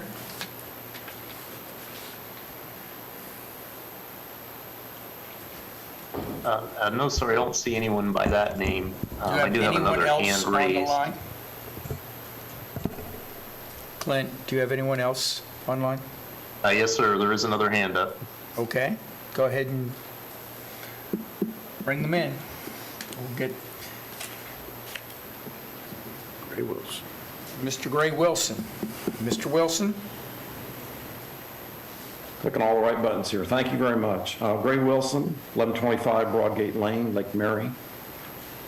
Speak up a little bit, Gray. It's hard. Yeah, I got to flip up my volume, if that's better. I'm here today as a board member of the Friends of Wekiva River. Seminole County, the county is to protect the rural and conservation areas, part of the Vision 2020. Properties located within the Wekiva Protection Area can be developed as one dwelling per buildable acre. The justification of attempting to rezone from A1 to PD for this relatively small lot is the location within the East Lake Sylvan Transitional Area, which allows for consideration of exceeding the threshold when utilizing conservation development standards, and that's cluster.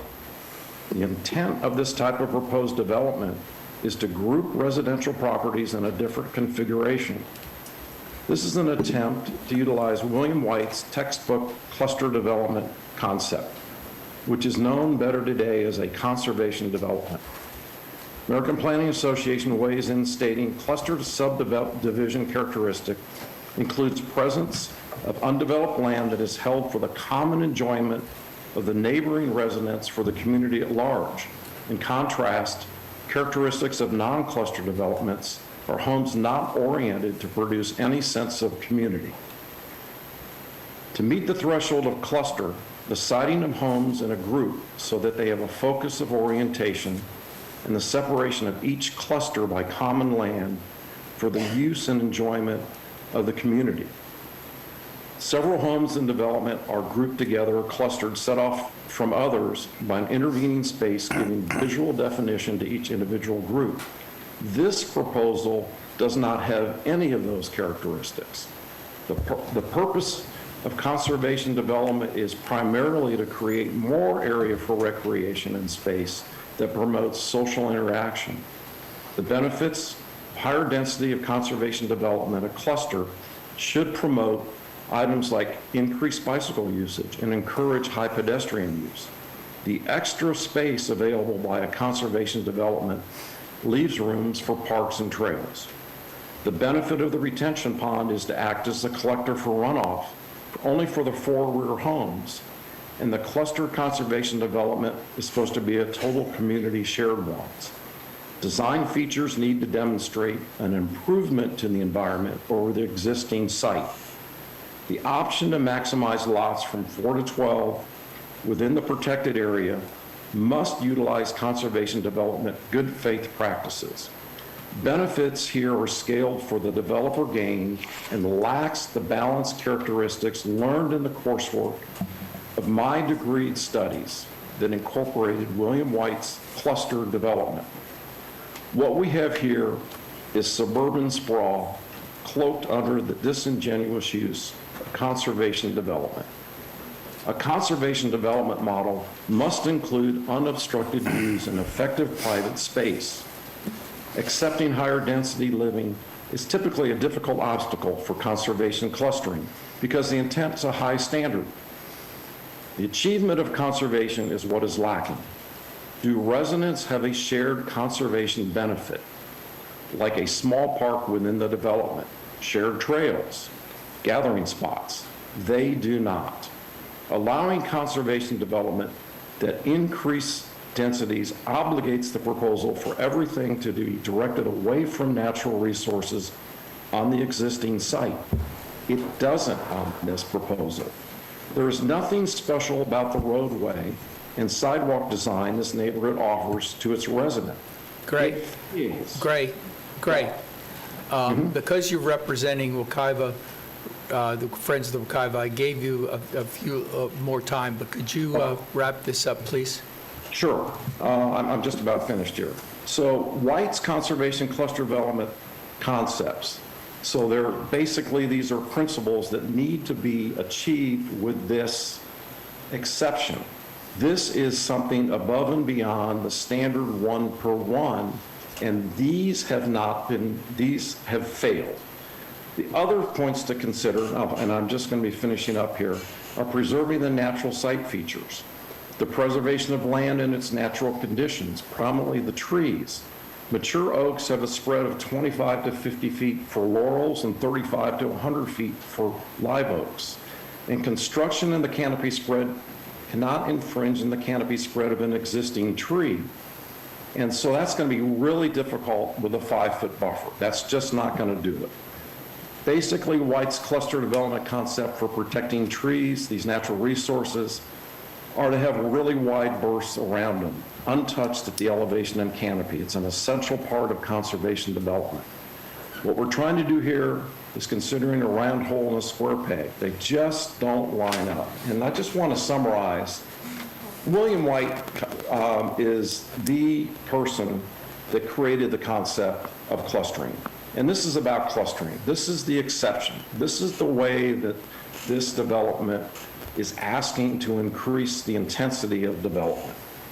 And I'm just going to share this with you, and then I'll finish up. Great. Yeah. If you had asked me for 6 minutes from the Friends of the Wekiva, I would have given it to you. Oh, but you I didn't. assume because I said Friends of the Wekiva, I was representing. But please, you've gone way over your time. Okay, with the 6 minutes? Well, we didn't know you were doing 6 minutes, but please, Okay, I thought I please. introduced myself as the board member of the Friends of the Wekiva, so I was speaking. Okay.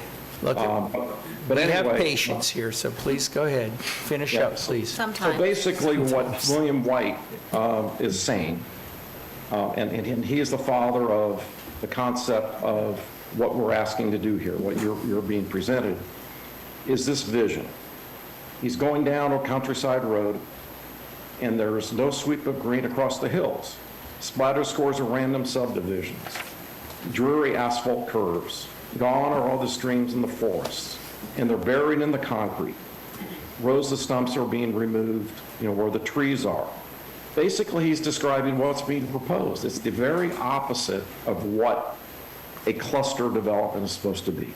So thank you very much. Friends of Wekiva asked your board to reject this proposal. Thank you for your time. Thank you, Gray. I appreciate it. All right, everybody, that is all I have on online. I'm going to, I want to make sure. Clint, is there anyone else online? People have been sneaking in here. Anybody else online, Clint? No, sir. All right, thank you. So I'm going to go to the general public now and continue with this. And ladies and gentlemen, please, we want to hear everything you have to say, but when it gets to zero, that means you should be stopping, not just I have 3 more things. So please, please do that for me, and I would appreciate it. If you're asking that you represent a certain group, then let me know beforehand, and the timer. Commissioner Lockhart can make it 6 minutes instead of 3 minutes. So I appreciate that and understand less is more. You can say a lot of very important things, especially when you don't repeat what everybody else has said. So with that, Ms. Judy Ryan. Yes.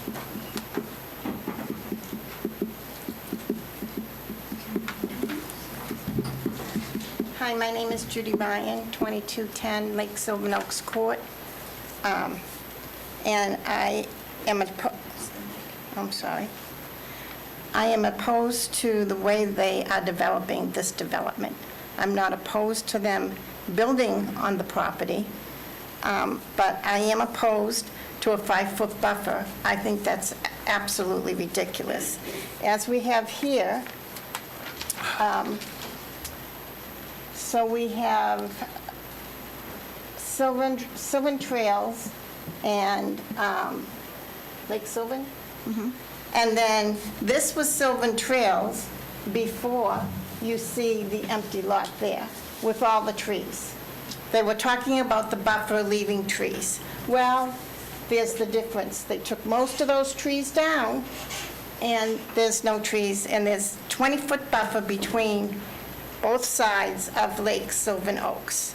And I would like a 20-foot buffer, to be fair, on both sides of the proposed Sylvan Estates. I understand where you're coming from. I also lived here since 1978. I lived in Sylvan Lake Preserve, and I didn't want to move, but I had to move because my home backed up to the new highway, and the noise and exhaust was just too much for my health and for myself. So we moved, and we took a long time trying to find a home. And we did not want to buy homes that were so close together, but we liked the home. You know, we enjoyed working with the builders. And on the other side of us is the sewerage lift station. So we don't really have anyone on one side of us. And as you can see here, if someone were to come, or an emergency vehicle were to come between the homes, there's really no room. Where is this gonna stop? When is this going to be, you know, feasible, be enjoyable, be the place it used to be, you know, the beautiful Seminole that we used to live in? We're now inundated with all these homes on top of each other. And like I said, I'm not saying don't build. Everybody has the right to build. Everybody has the right to sell their land and make as much money as they can. And it creates jobs also. But there's not much privacy. There's, you know, build the right way. That's all I'm asking. And to please consider a 20-foot buffer. You know, not a 5-foot buffer. It's not going to work. And I appreciate you all listening to me, and thank you very much. Thank you, Ms. Ryan. Before you leave, Mrs. Ryan. Question? Yeah. Mrs. Ryan? Oh, I have a couple questions for you. Could you put the picture back up that you just had up there? Well, actually, I have a question about both of them, but the AC units. Yes. Where is that? That's in my development. That's in Lake Sylvan Oaks. Okay, but you don't like that? It's not that I don't like it. It's not between my home, but I'm concerned that if someone okay, so I think this one on this side does not have a pool. If they wanted to build a pool, where are they going to get the equipment to come in and build that pool? How are they going to get through there? Right. They can't come on the easement, because then they're disturbing everybody's property that maintains. We're responsible for maintaining that easement. So this, I just want to clarify, this is in your neighborhood? Yes. And your neighborhood is Lake Sylvan Oaks, which is directly adjacent to this new proposed development? Correct. And do you think... I back right up to, I'm on the east side of the new proposed... Yeah, I'm looking at the map. That's no, it's okay, it's helpful. So I don't know if you have that map up there again, that would kind of help. But this, on page 286 of our agenda, says that Lake Sylvan Oaks is 2.5 dwelling units per acre. That's the neighborhood you bought in. And the neighborhood that's being proposed right next door to you is also 2.5 dwelling units per acre. So you bought in a neighborhood, but you don't like that, but you don't want the neighbor next door to have the same thing you have? I'm just trying to understand. It's not that I don't want them to have the same thing. I believe that it's just going to continue on down the line, and there'll be more problems with flooding. When I moved into this neighborhood, I had no idea about flooding, about, you know, hearing my neighbors when I'm sitting outside, you know, and they're sitting on the other side, and we're listening to each other's conversations. I just think they need to be spaced out a little bit more. Continuously, not just these builders, for all builders. You know, the way when I came here in 1997 and bought my home in Sylvan Lake Reserve, you know, we had space. We had privacy. It was a very beautiful place to live. It still is. And, you know, I kind of regret what I did. You know, I didn't know. Thank you, Ms. You Ryan. know, I'm not a contractor. I'm not an engineer. I didn't know the problems. I didn't know the sewerage station next to me was a sewerage station, lift station. You know, I thought it was something electrical.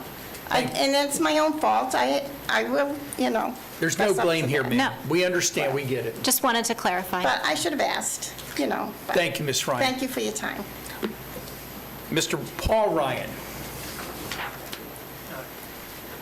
It's Bill, I'm going to defer. You're opposed? I'm going to defer. I'm not going to speak. He's waiting Okay, his time. thank you, sir. All right. Ms. Nancy Harmon.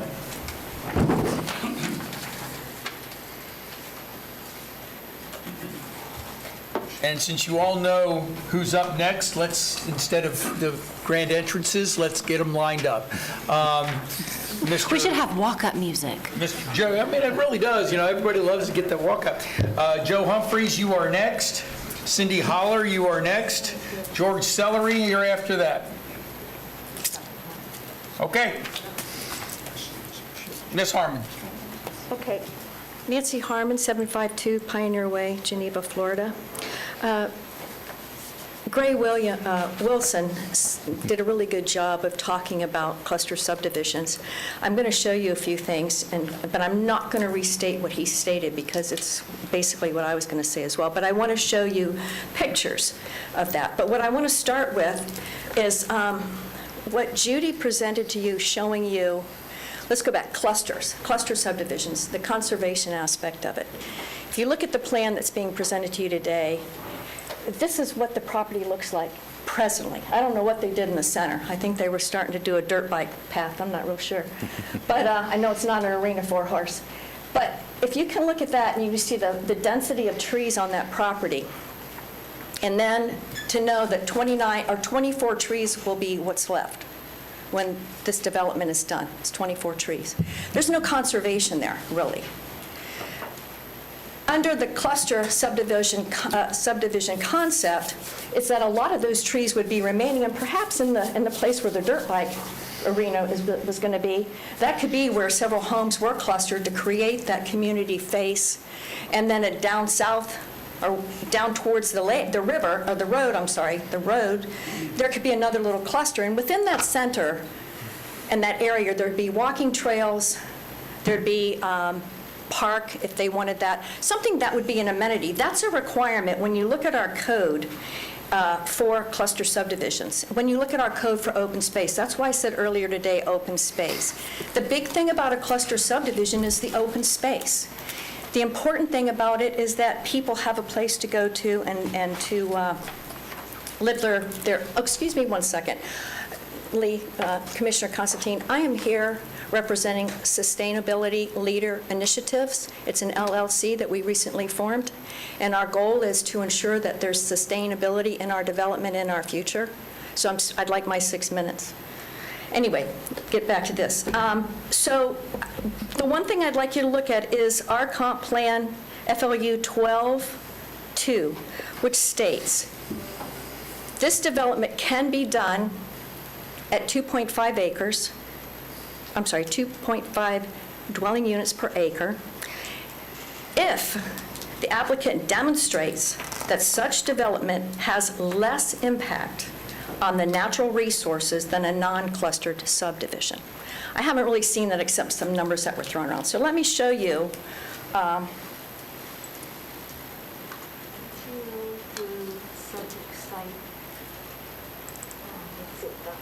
Okay. So, and would you move on that, can you click on that picture and move it, okay.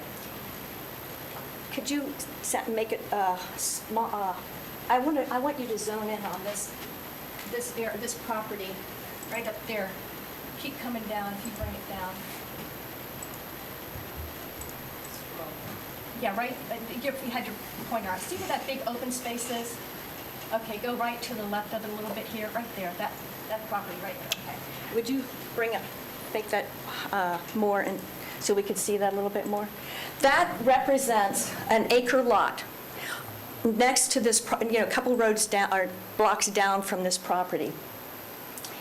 If there were 4 of those homes on that each acre, you would see a lot of land that's left open and not utilized from the standpoint of what's being said, that it would take more.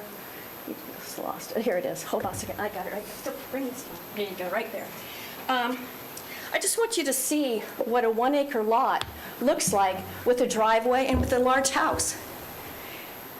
Now think about this. We're talking about buffers on this project, and there's resistance to buffers. But if you don't have buffers, you don't have open space. If you don't have buffers, you don't have walking trails. If you don't have buffers, you don't have any amenity. The other thing that I'm thinking, when we just heard about the swimming pools, how can you put a swimming pool in the buffer? You can't, because if you do, then where are the people going to walk? I mean, so my point here is this. If you're going to say it's a cluster subdivision because you want to get density, this is what this is, and it's been set up this way, the last 2 developments have been set up this way, and the previous ones before that, I'm not going to blame the developer for what we have allowed.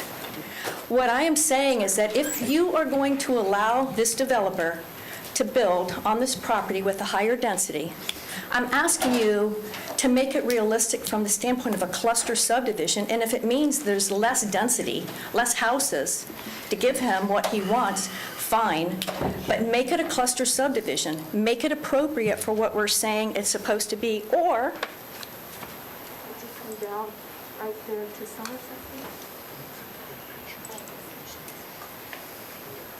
Or let's just go with this, which is what he's presenting.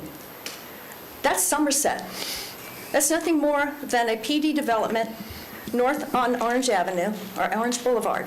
That's what's being presented. It's just less houses. There's no amenities there.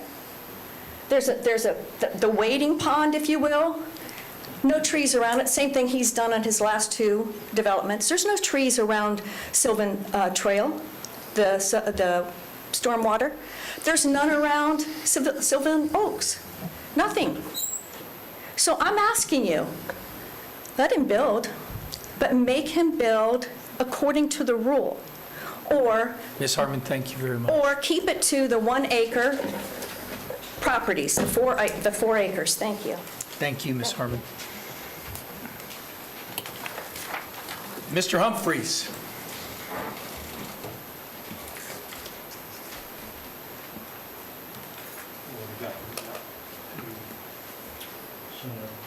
Mr. Photographs in there that are pertinent. Thanks, sir. Thank you. So you got the right font? Thank you.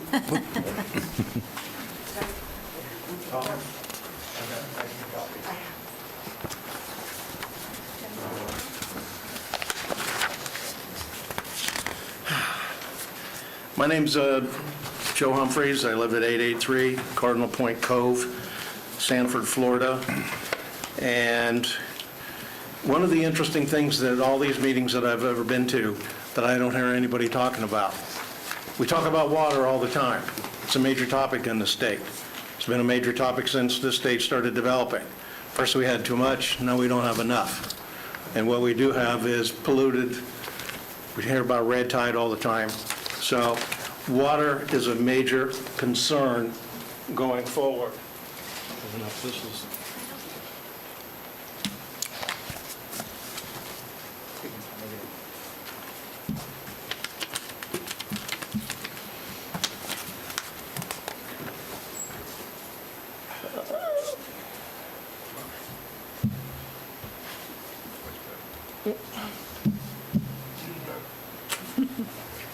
X marks the spot. That's at the south end of Lake Silva. This whole pink area is considered to be some of the best aquifer recharge area in the county. Something that I never hear anybody talk about in any of these development plans. Just like with gasoline, we find out that we really need it when we don't have it. I'm going to go back. This is the conservation element from the comp plan. The conservation chapter or element of a comprehensive plan is required by state law to explain how the community will conserve, use, and protect natural resources, including but not limited air, water, water recharge areas. If we don't have water recharge areas, guess what? Oh, that's right, the springs dry up, the rivers dry up. I can give you days of data from multiple sources about how that's happening. Again, from the conservation, recharge protection. The most effective aquifer recharge areas are often located within areas most suitable for development. There's no wetlands on this property. It's because it's perking into the aquifer. Continued implementation of development performance standards and other mechanisms ensures the preservation of most effective recharge areas.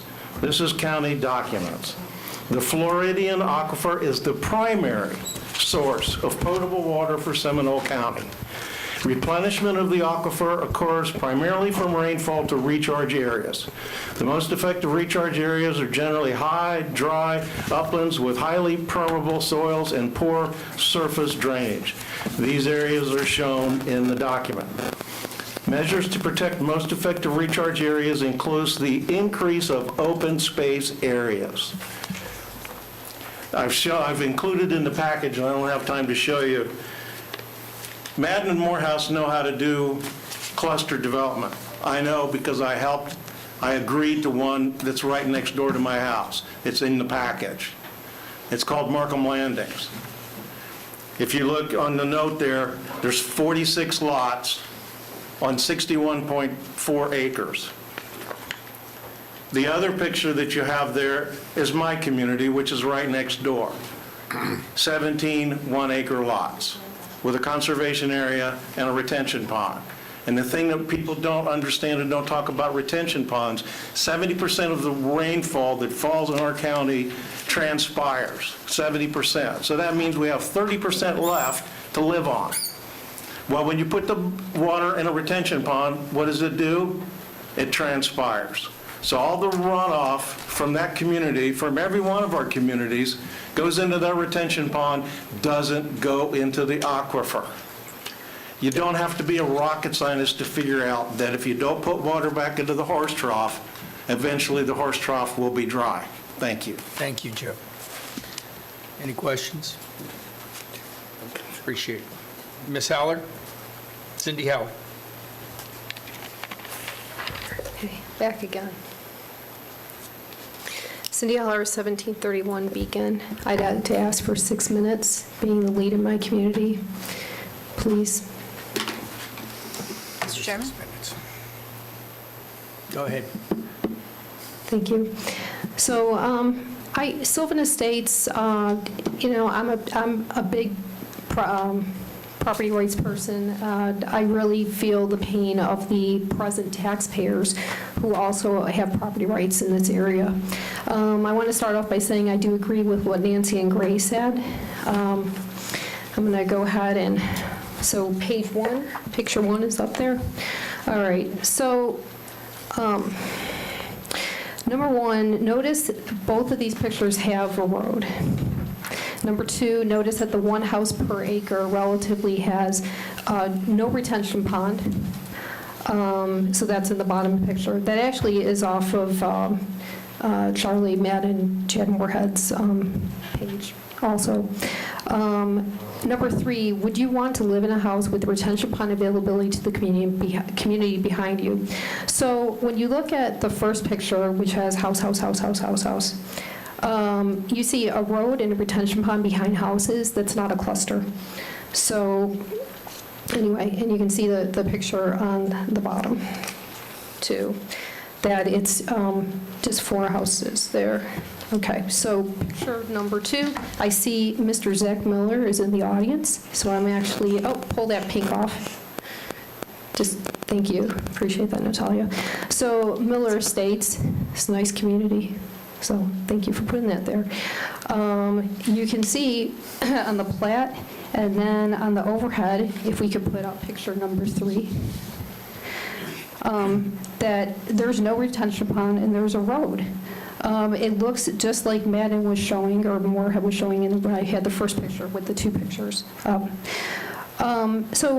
we have unclustered 4 houses, have a road, there's no need for a retention pond. All right, picture number 4. This is Flemingwood Court. It's off of Lake Markham Preserve Trail. There's others like it in the area. And if we could go to picture number 5, I believe. Yeah. So, and this is what Flemingwood Court looks like. So lots of trees. It's a beautiful community. Bet a couple of bears could be hiding in there. Okay, so now we look at Sylvan Trails, this color plat. This is almost exactly what's proposed in Sylvan Estates, a road and retention pond behind houses. All right, here, next picture is the aerial overhead of Sylvan Trails and Sylvan Oaks next door. All right, so we look at this, right? How does this even look close to being equal in any regards? Trees, recharge, water usage, density, you know? Based on the pictures we saw. Oh, they already went? They got them? Okay. All right, so here's, I wanted to put up FLU 12.2. This is, I believe Ms. Harmon brought this up. So from the county code, no application for a plan amendment or administrative plan amendment proposing a residential density in excess of 1 dwelling unit per net buildable acre will be considered for any parcel located in the East Lake Sylvan transitional area unless the applicant demonstrate that such development has less impacts on natural resources than non-clustered residential development at 1 dwelling per net buildable acre. So, not a cluster subdivision. Every subdivision has a road, like I was showing with Nice Miller Estates, that's down the road for me. So anyway, and remember that, like I mentioned, 1 house per acre development, in many cases, no retention is needed. So really, ma'am, did you get this? Okay, thanks. So there 12 homes is not equal to 4 homes. And anyway, I really appreciate your time again. So thank you. Thank you, Ms. Howard. Any questions? Seeing none. Mr. Sellery?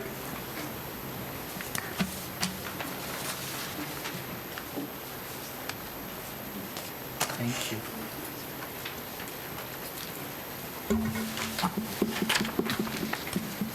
Jen, good seeing you.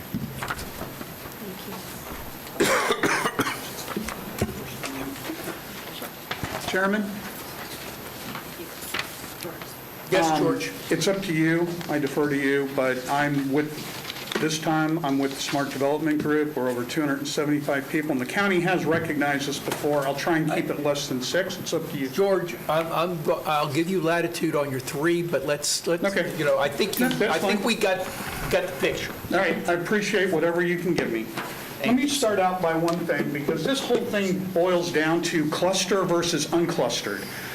This is the American Planning Association. That's a cluster on the right.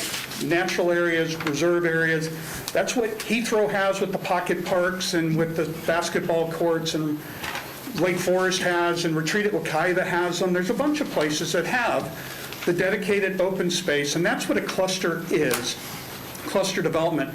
If you consider a road and a retention pond behind houses to be a cluster subdivision, then every single thing in Seminole County is a cluster subdivision, and that's the new definition.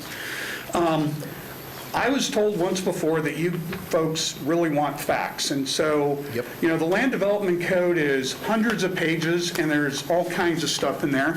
So I'm going to focus on open space, and then Emily, after me, will do net residential density. So open space, looking at East Lake Sylvan, I'm just going to go through a couple of these in red, shall include a clustering concept that maintains a minimum of 25% open space. So let's look at the Land Development Code, cluster development. Cluster development says in the definition, a development, usually residential, in which lot sizes are reduced while the overall density is not increased, thereby creating common open space areas. Again, Chapter 2, definitions, common open space, a type of open space designed and intended for use or enjoyment of the occupants of a project.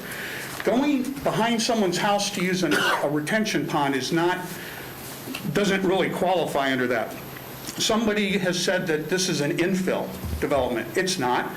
The definition in the Land Development Code says for it to be an infill, residential density is at least 4 dwelling units per net buildable acre. It's a residential open space, but it's not a residential infill, okay? So going to the next page again, and all of this is copied and pasted of your codes. Chapter 70, supplemental, really, and this morning we talked about, it goes into all these definitions and stuff and talks about open space. And open space, clearly, when you're looking through it, like 8A, 8B, the pond shall be landscaped in a manner that results in a visual amenity for the site. How can it be a visual amenity for the site if it's behind houses and you have to walk, trails? And then number 12, required landscape areas and buffers may not be credited toward the required open space area. The next is, in this section of the code, you actually have a chart for permitted open space features. Platted residential lots, no. Private roads, no. Required buffer areas, no. Retention not amenitized, and that means really amenitized. Walking trails, benches and stuff, which I don't know about you, but I wouldn't want 10 people behind my house using a retention pond by walking around, and I don't think the buffers have a trail built into them. Upland common areas of 15 foot or less. So then going to the next one, the developer basically has a calculation of 4.8 acres times 2.5. Well, just like you can't build, according to our definitions, you can't build on wetlands, you can't build on lakes. How can you build on open space? If it's open, you can't build on it. So taking from the definition you're going to hear after me, I take it by taking out 25% for open space, leaves me with 1.2 acres taken out. And when you divide that, it comes out to only 9 homes maximum, not even more than 9. And that's not including what she's going to show you next, also right from your code. Okay? Thank you very much. I appreciate your time.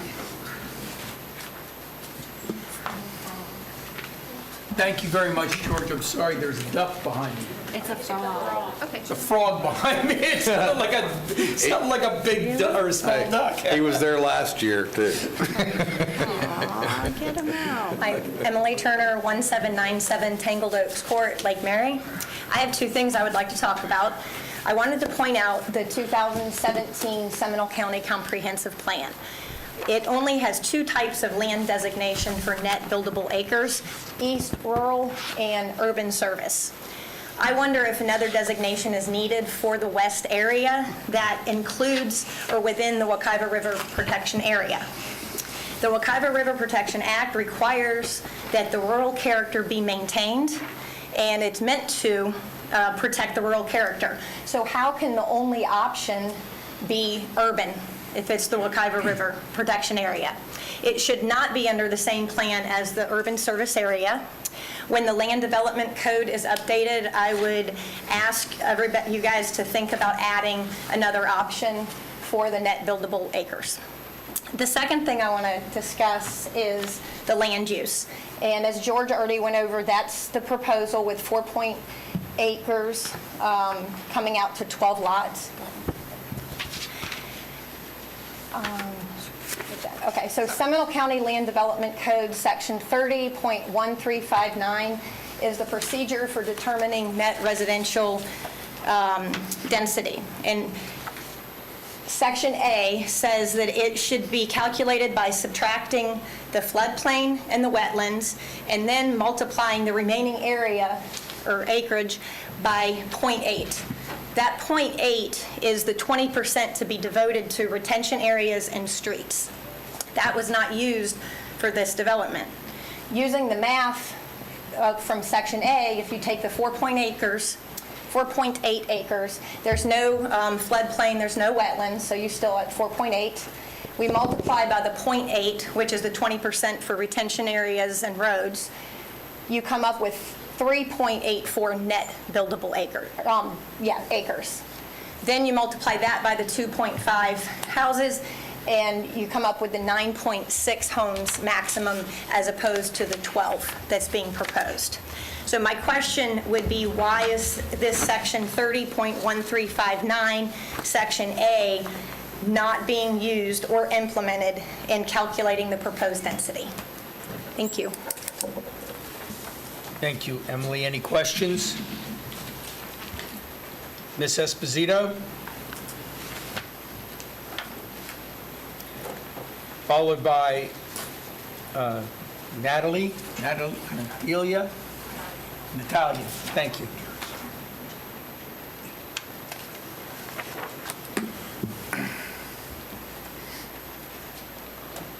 Wafa Esposito, 5040 Hawks Hammock Way.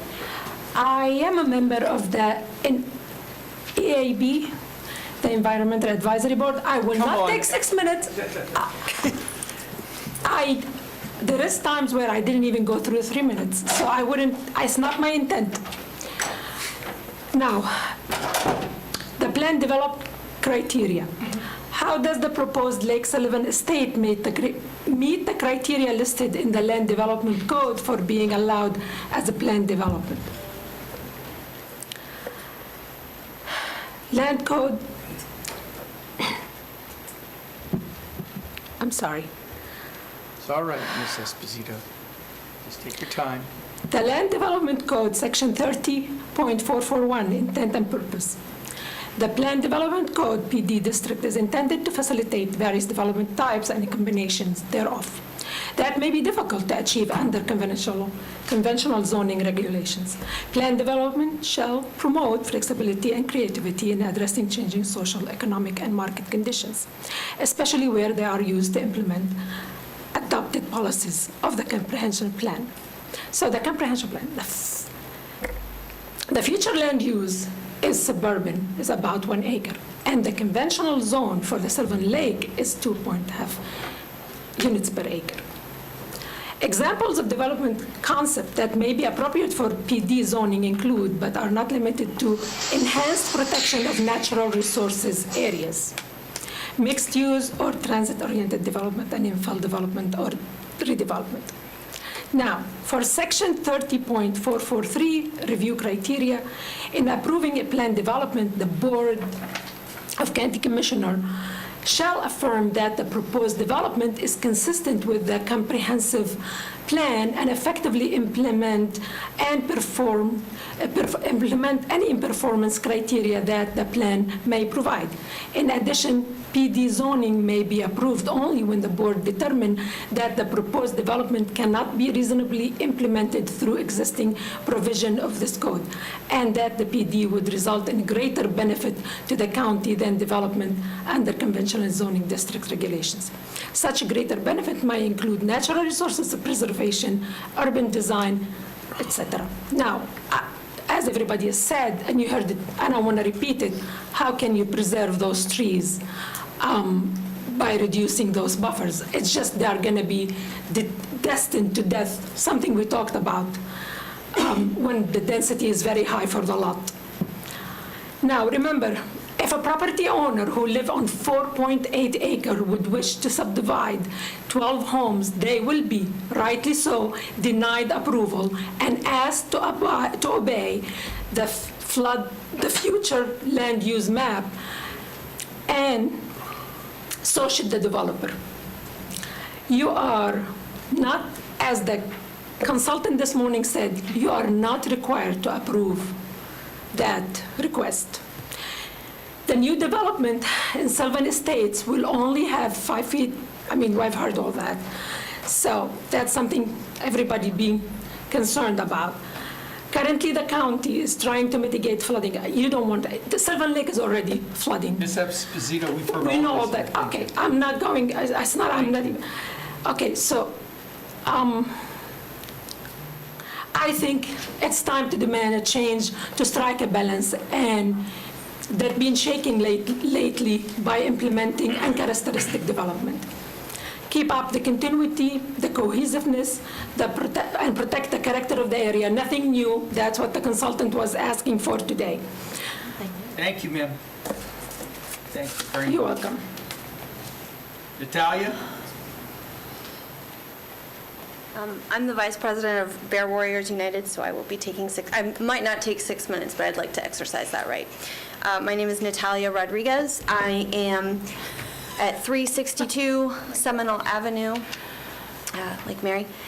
Let's see. I'm going to read because I stutter. I'm here in support of the many residents and citizens who have come here to oppose this project. As you've already heard from all of the concerned citizens and residents, there is already a huge issue with flooding as well as traffic, so I'm not going to harp on that. You asked for facts, so I want to give you some that are in my wheelhouse. As a graduate student at the University of Florida, go Gators, focusing on natural resources and conservation, I can tell you that if the flooding in this area continues and gets worse, those beautiful large oak trees that the developer intends to save will not survive much longer. Oak trees are upland trees, meaning they don't survive where there's a lot of water.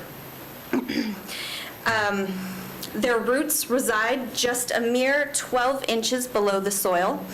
When their root system is flooded for long periods of time, not only do they experience root rot, which inevitably will cause these mighty strong oaks to uproot and fall to their demise. I missed a sentence, sorry. But yes, ultimately, their root systems, I mean, you could dig right into them. Although they are super strong and mighty and beautiful, their root system requires a lot of sensitivity and care. One other fact to note of oak trees is that while many healthy oak trees can live to see 500 plus years, when they befall disease or root rot, they can take up to a decade to fully die. So again, while the impacts of these issues may not provide instant results, the consequences will be around much longer after the project has been completed. So I ask, instead of allowing another high-density development in such an already distressed area, why are we not working on a solution to reverse this issue and to ensure it doesn't continue? Whatever the future this parcel of land may be, the current issues surrounding it cannot be ignored. In fact, these issues will continue to fester and turn into a much more dire situation. When this happens, this developer will be long gone, having collected his handsome reward, never having to look back. Furthermore, as mentioned previously, this parcel resides within the Wekiva River protected area, and as many of you may or may not know, the river cannot speak, but she sure is showing us that she's in distress. The reach of the impact of this project is far greater than just that of this particular community. So please take that into consideration. Fortunately, there is a solution to taking care of these issues that seem to be plaguing several new developments within our county. But the solution requires us as a county and us as a people of this county to take a hard look at the way we're treating the natural lands we like to boast in our county moniker. It will require us to become better stewards of the land. And when I say land, I'm speaking of the very sensitive and unique and beautiful ecosystems that comprise Florida's natural choice. With that said, I want to take a minute to speak on what I consider to be a weak link in the chain of command within the development process. I was at the P&Z meeting for this particular project, as well as several others proposed by this particular developer. When asked if any of the board members had taken time to see the property, no hands were raised. I find it extremely disconcerting that the fate of some of the very sensitive ecosystems are in the hands of people who haven't taken the time to visit and to research these projects and the environmental impact they will have, not only on the environment, but on the community. I think it's time to shake things up a bit and add some balance to the equation and add some people, like myself, to that board that are well-versed in Florida's beautiful ecosystems and the environmental impact that they may have on them. Currently, our magnificent and unique flora and fauna have no voice, and I think it's about time that changed. Perhaps then the many dedicated and passionate and well-researched citizens, many who are in this room, won't have to spend hours upon hours of their personal time to ensure that the reasons we all made Seminole County our home are protected and taken care of. Thank you so much for your time. Thank you. Okay, Ms. Ferguson, you didn't take your full 6 minutes, and I'm going to let you finish up if you have anything to say, and then I'm going to go back to the developer for thing. I would just say that you've heard from citizens that have researched the code and show that this subdivision, this proposed subdivision, doesn't match what is set out in the standard already. They're asking for an exception. We're just asking for you to adhere to the rules that are already set in place that make Seminole County the beautiful place that it is. We're not saying don't develop it. We're not saying make it a park. We're just saying 4 homes. That's a beautiful way to have this neighborhood continue. The majority of the neighbors on my street live on 5-acre, 10-acre parcels. And to go from 16 homes on a small country road that's only 18 feet wide, where a standard road is 20, to 65 homes is crazy. And it just doesn't meet it. It just does not match the neighborhood. So the code is set there. We're just asking you to adhere to the code and do what's right for our community. So thank you so much for your time. Thank you. Any questions of Ms. Ferguson? Mr. Okay, Chairman, when would yes. be the appropriate time for us to take a break? Well, I didn't think we were going to take this long, but I'm sorry? Jay's done with his break. Y'all go ahead. He owned it. I'll take care of it while y'all are gone. No, I don't want to miss anything, but I just think it's appropriate for us to take a break. Let's get through with the developer and his, rebuttal. Mr. Chad Moorhead?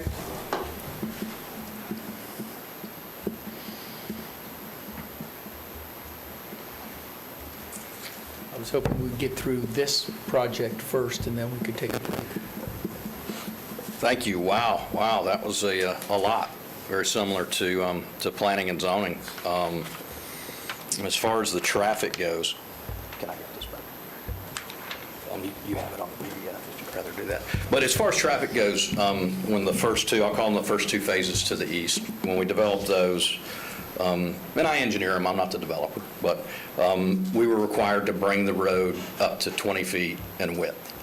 We will continue that,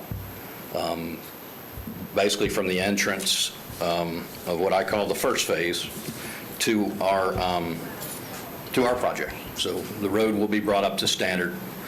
Code says you got to have a county standard road that connects to another county standard road. Road goes out to Orange Boulevard.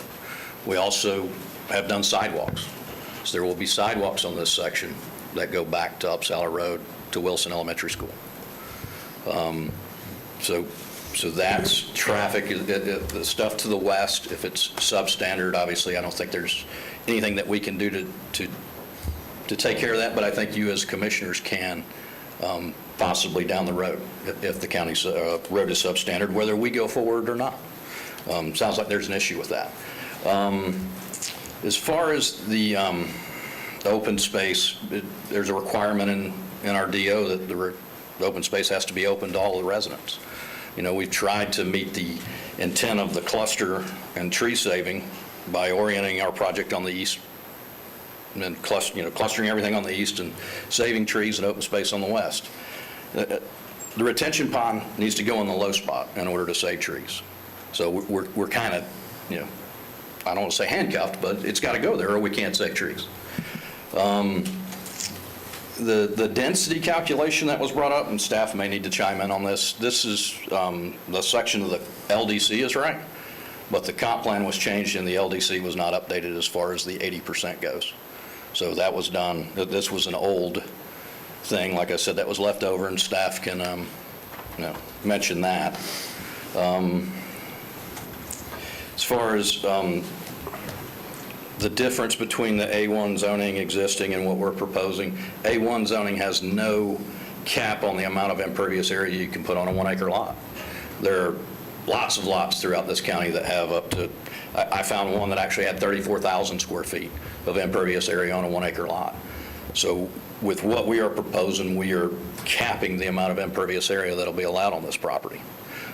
As you can see in the aerial, this is an estate. I mean, this is not a, it's heavily treed, but it's not totally forested. I mean, it's been, there's pasture, as you've heard, there were horses, there were bulls, there's been all kinds of things out here.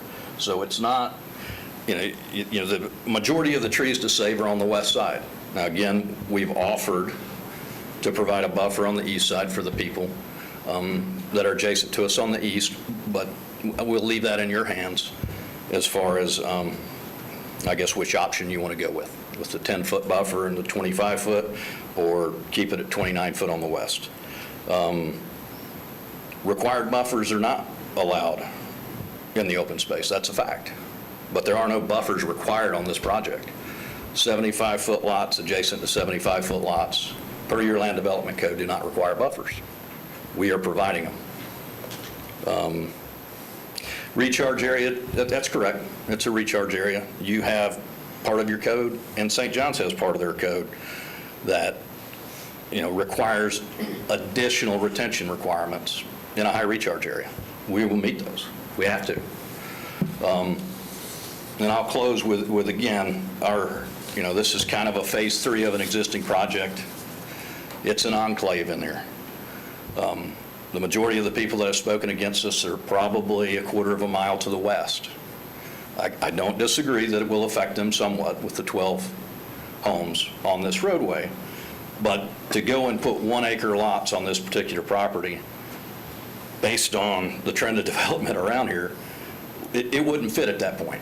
So that's why we feel what we're asking for is a reasonable request, and hope that you would go with staff's recommendations of professionals who have recommended approval, along with planning and zoning.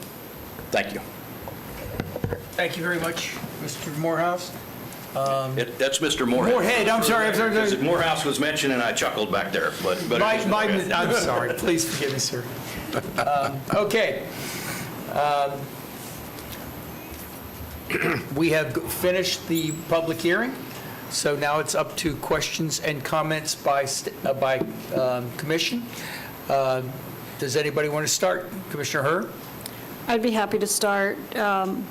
So let's start with questions for the engineer. So Mr. Moorhead, if I could have you come back up. One of the issues that was brought up was with regard to the buffer on Buckingham Estate side and the question of a wall versus a buffer. Can you address that?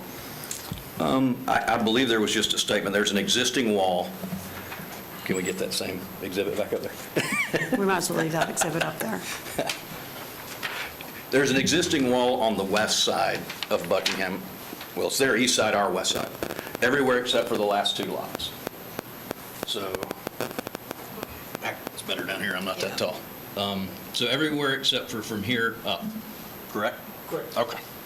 So that's what was mentioned there. And they wanted it so they could see the bull and the horses and things that were back there. You know, we're preserving the trees that we said we would preserve. We've met with Mr. Breen, sorry. We met with him on site. That's okay, Mr. Morehouse. We're all having tough times with names today. We've met with him on site. We know the trees that he wants to save, and we feel that we can still preserve those trees that are directly behind his home. Okay. They're 29 feet. Again, we feel that we can preserve them at 25. We can preserve them at 27 and a half. I believe he mentioned a 2.5 offset, but we have 25 and 10. So if you want to reduce our eastern buffer to 7.5 feet, our eastern buffer, if it went to 7.5 feet, the existing subdivision has a 20-foot buffer and a wall. So just to put all the facts out there on that wall. And what I heard was that you can change you can slide this buffer around. It doesn't change the impact to the trees. Correct.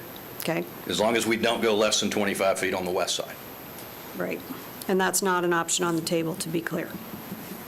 I'm not proposing it. Got it. From the perspective of dump trucks up and down the road, we heard about an accident with a dump truck, more than likely coming in and out.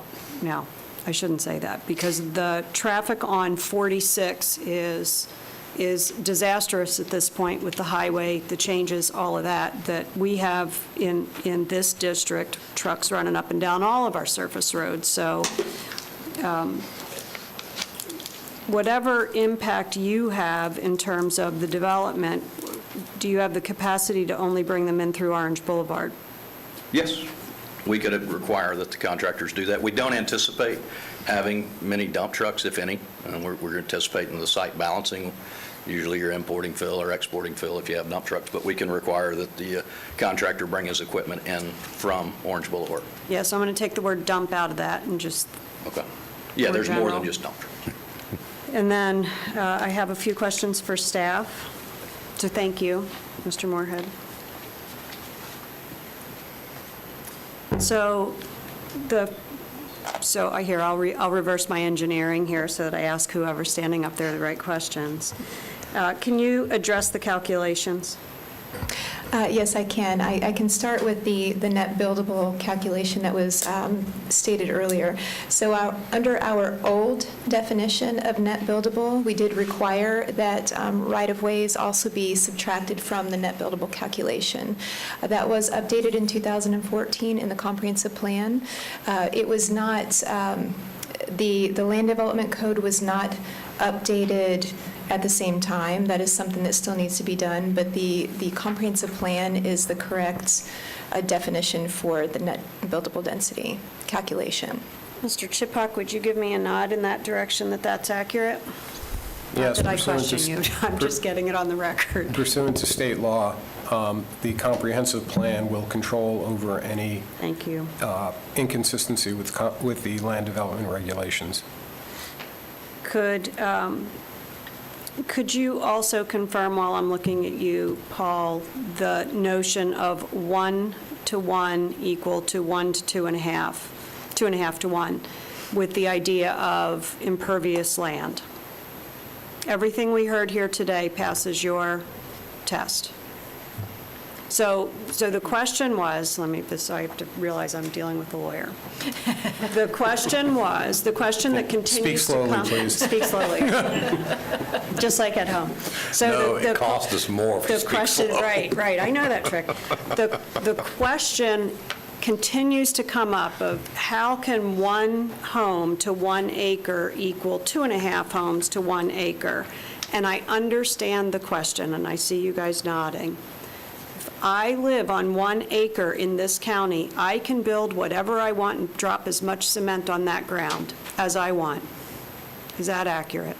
That is correct. If the development moves forward with the zoning it has in place, the SC, and the suburban estates, it's straight zoning, and there's no restrictions. As we discussed earlier, the arbor ordinance does not apply, and each lot could be clear-cut. If it goes into the PD, in the PD, you are allowed to place conditions over the property. The developer in this situation has offered buffers along the west perimeter to preserve the trees, which, if it's straight zoning, there's no guarantee that those trees will remain. So given all those factors, our staff has done the calculation and come up with the conclusion that the 2.5 units per acre are better than the 1 to 1 unit per acre in this particular situation because of the conditions that can be placed over the property. Okay, thank you. Next question I have is more than likely for Mr. Dredge, and this is related to the level of the lake. And so we have been out there, we have viewed the level of the lake. And then what we need to address is the idea that this development will drive the level of the lake versus what we think is driving the level of the lake. So I'd like to get that on the record. For the record, John Dredge, Public Works Director. You are aware that the staff working with our consulting and St. John Water Management to get permission to lower the level of the lake. In my opinion, that piece of property, that development, they are going to be maintaining the 100-year storm on site. It should not affect the fluctuation of the lake. Which one the one we're working on it because we do have outfall for that lake. So where does the drainage from that property as it sits today go? Today, the property stay on site, because it's just a big piece of property, it's a 5 acre almost, and it stay on site. It is in the basin, Yankee Lake Basin, which it is all those area. Eventually, it'll end up to Cinnamon Lake, and then it'll go to the north until we have a parkway to Yankee Lake. And so what the developer is proposing is a self-contained pond that will go elsewhere, potentially not into Lake Sylvan. Will percolate in the ground. And for the amount of that to the impact on the water table, it is very, very minimal for that type of development. All right, thank you. I'm going to go back to Paul while you're walking, because you're convenient and you're already there, Paul. So can you address the notion of community amenities as it relates to clusters? And is the retention pond an amenity? Is the buffer an amenity that all can enjoy, since that's what it says? Although I do think there is an or in that language. In that situation, interpretations of the Land Development Code are in the domain of the planning manager, so I would redirect that question to Okay. Aaron or Rebecca.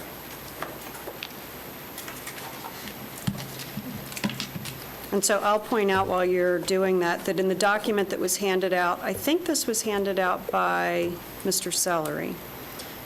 Common open space, a type of open space designed and intended for use or enjoyment of the occupants. Yes, for the record, Mary Moskowitz, Planning and Development Manager. So in the code, we do include amenitized stormwater ponds as counting towards the open space, and we can look at the amenity as something such as grass or a walking trail along the stormwater pond, and that would count towards the open space requirement. We have counted the use of buffers in PDs as open space as well. So that has been something, again, if it is amenitized, people have utilized those for walking animals or enjoying, in this case, the preservation of the trees. So that could be something that can be seen as an amenity and count towards the open space requirements. All right, so preservation of a tree is an amenity, which makes Plan B an option, since that condenses the width between the 4 homes in the back of the subdivision to what might be narrower than is walkable by neighbors, the other 8 neighbors. Yes. Okay. I think that concludes my questions, Chairman. Thank you. Anybody else have any questions? Commissioner Lockhart. Just bigger picture, it sounds like, and I know we're working on the Land Development Code update now, but we need to get a process in place that when the comp plan is updated, we're not waiting 7 years to update the Land Development Code. I don't know how to get that process in place, but I think that's something we probably ought to have. I don't know if there's agreement on that or not. I heard several times, Joy, citizens saying that this is a high-density development. We can't have this high-density development. Can you define for me what is high-density and what is low-density? Yes, I can. Under the comprehensive plan, low-density development is 4 units per acre. High-density development, I believe, is over 12 units per acre. Okay. So under the comprehensive plan, as it's established, this is not high-density development. Okay. And we heard a lot about clustering, the clustering provision. And can you explain how that clustering provision, if it applies, if it doesn't apply, and how it impacts what's before us today? Yes, absolutely. So the comprehensive plan does give a few different does provide a few different policies for cluster subdivisions.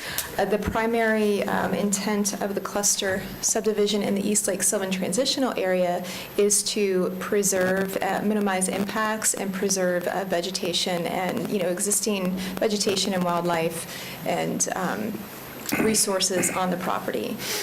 So that could be done through more open space provisions than what's generally required. It could be done through greater buffers. If there's wetlands on site, then those wetlands would be preserved, and that would be considered, clustering of the development in order to preserve those wetlands. So on this site, there are no wetlands, but they are providing larger buffers than what would typically be required from a standard subdivision, which would be no buffer.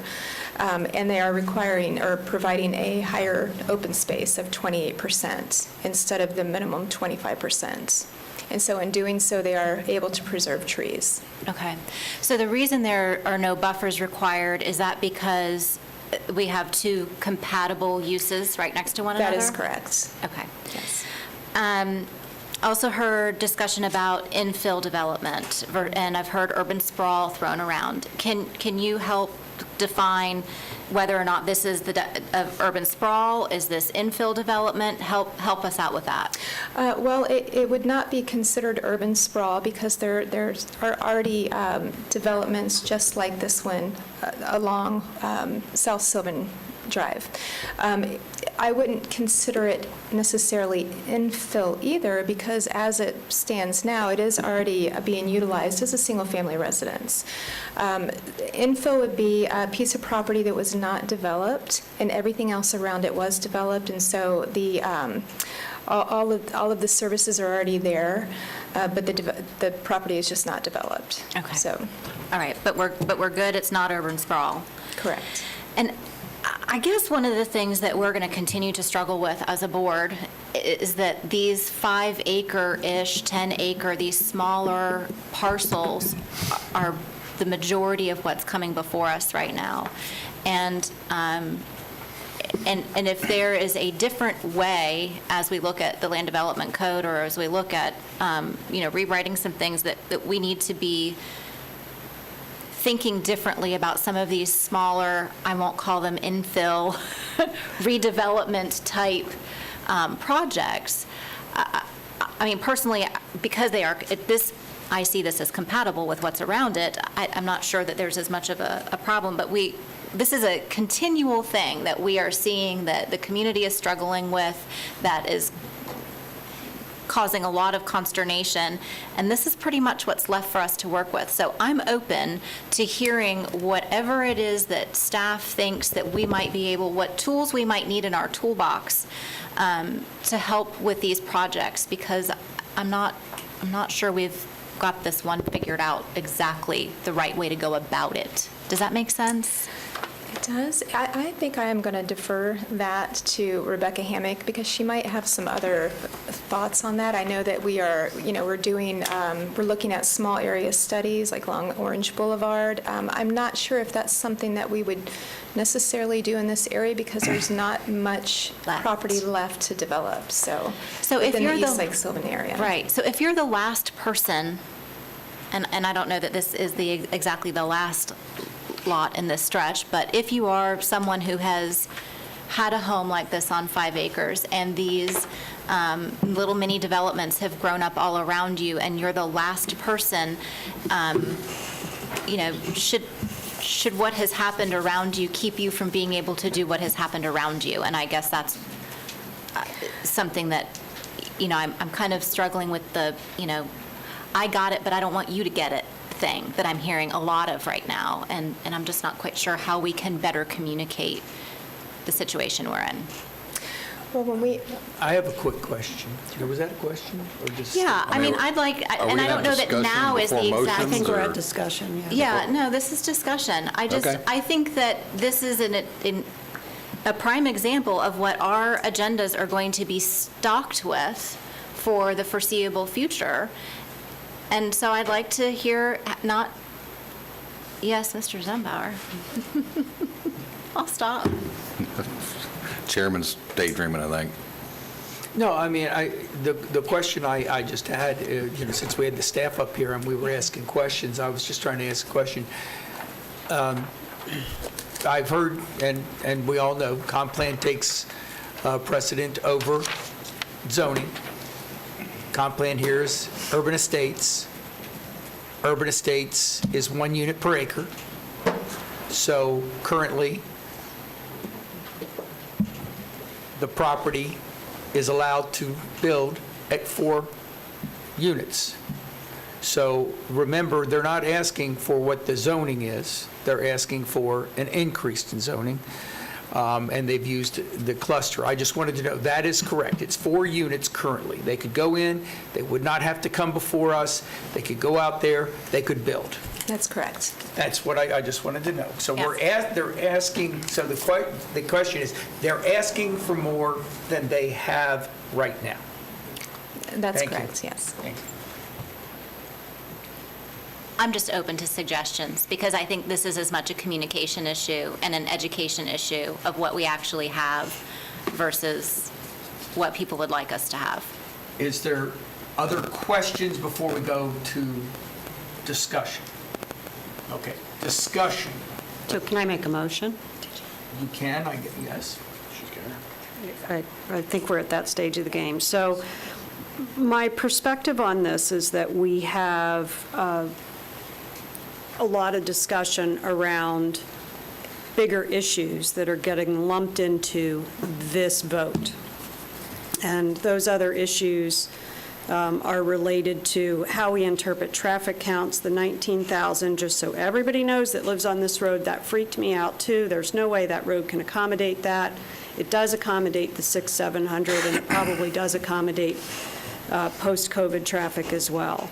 The road conditions, the builder is responsible for what's in front of that division, not the entire road. And quite frankly, I think if the county were to want to go through and improve that road, we would hear from just as many people about how they don't want their front yards taken. The issue with regard to the lake is a bigger issue. It's an up and down lake. It's gone like that for years. We have a situation with the weir. We are doing our best to manage that with all of the other jurisdictions that have impact to that. But that does have our full attention, and the staff is committed to seeing that through to the end.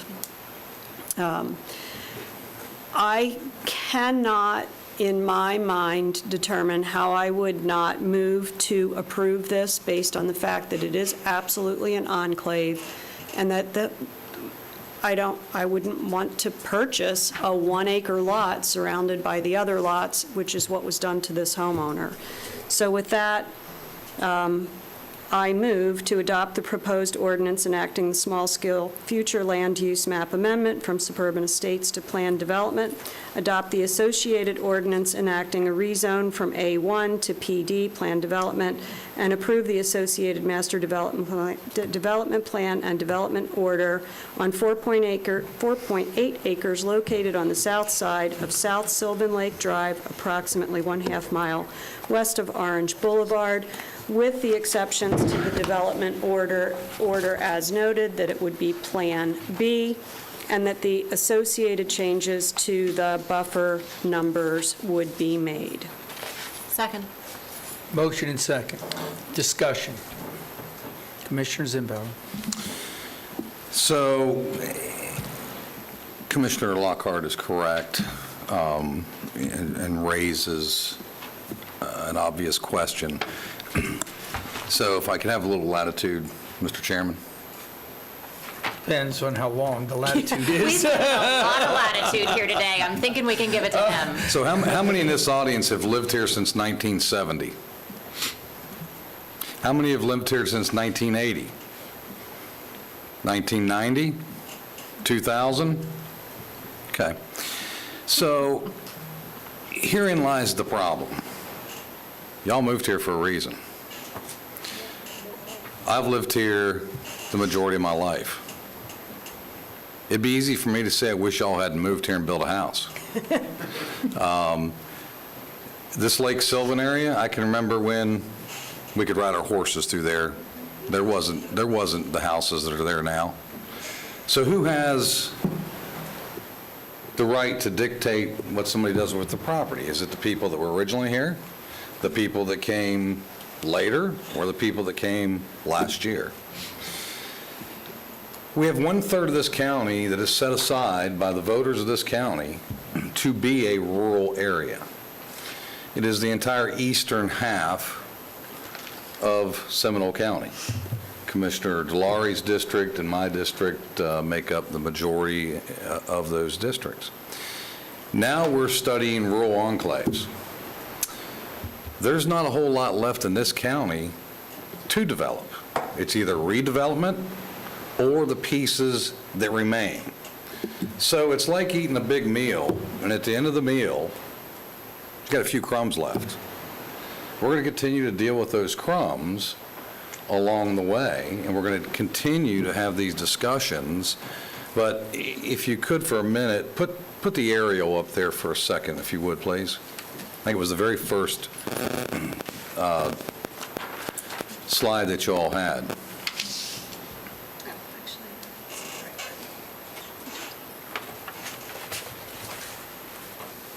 That's not quite it. It was the original.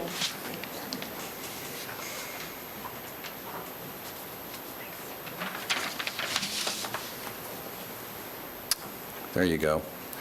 So I sit here and go, really? Really? Look at the map. Now, I'm the first guy to agree, I wish you wouldn't build another house or develop another piece of ground.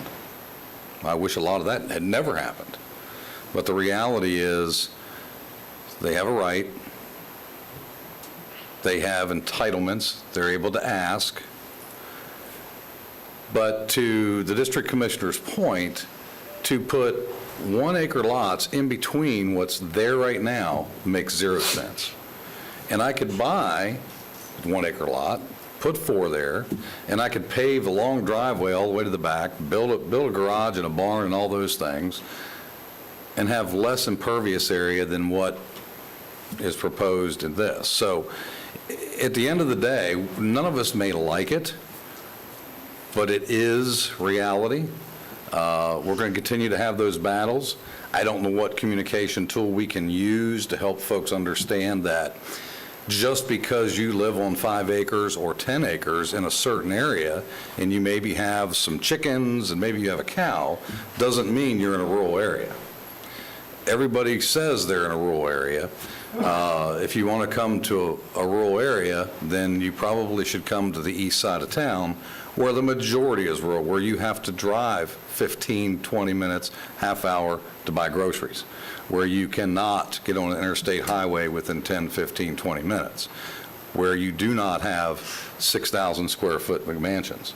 So at the end of the day, I feel everybody's pain, but again, I don't know how you have that conversation and how you draw a line in the sand and say, sorry, you're the last one in, you can't have it, but everybody else around you could. Notwithstanding some public safety issue that I think I've heard from our people does not exist, I'll be supporting the motion. If I can, and I'm sorry because I know I'm between a break, and I apologize, but I have to take exception to this, and I'll tell you why. We constantly use the word transition to justify the next property over. And I could go down and tell you that road is not, you've been down that road many times. It's not safe. It's not a standard 2-lane highway. I could talk to you about the opportunity. I got to give Mr. Moorhead a lot of credit, because the fact of the matter is that I've been here for 9 years now.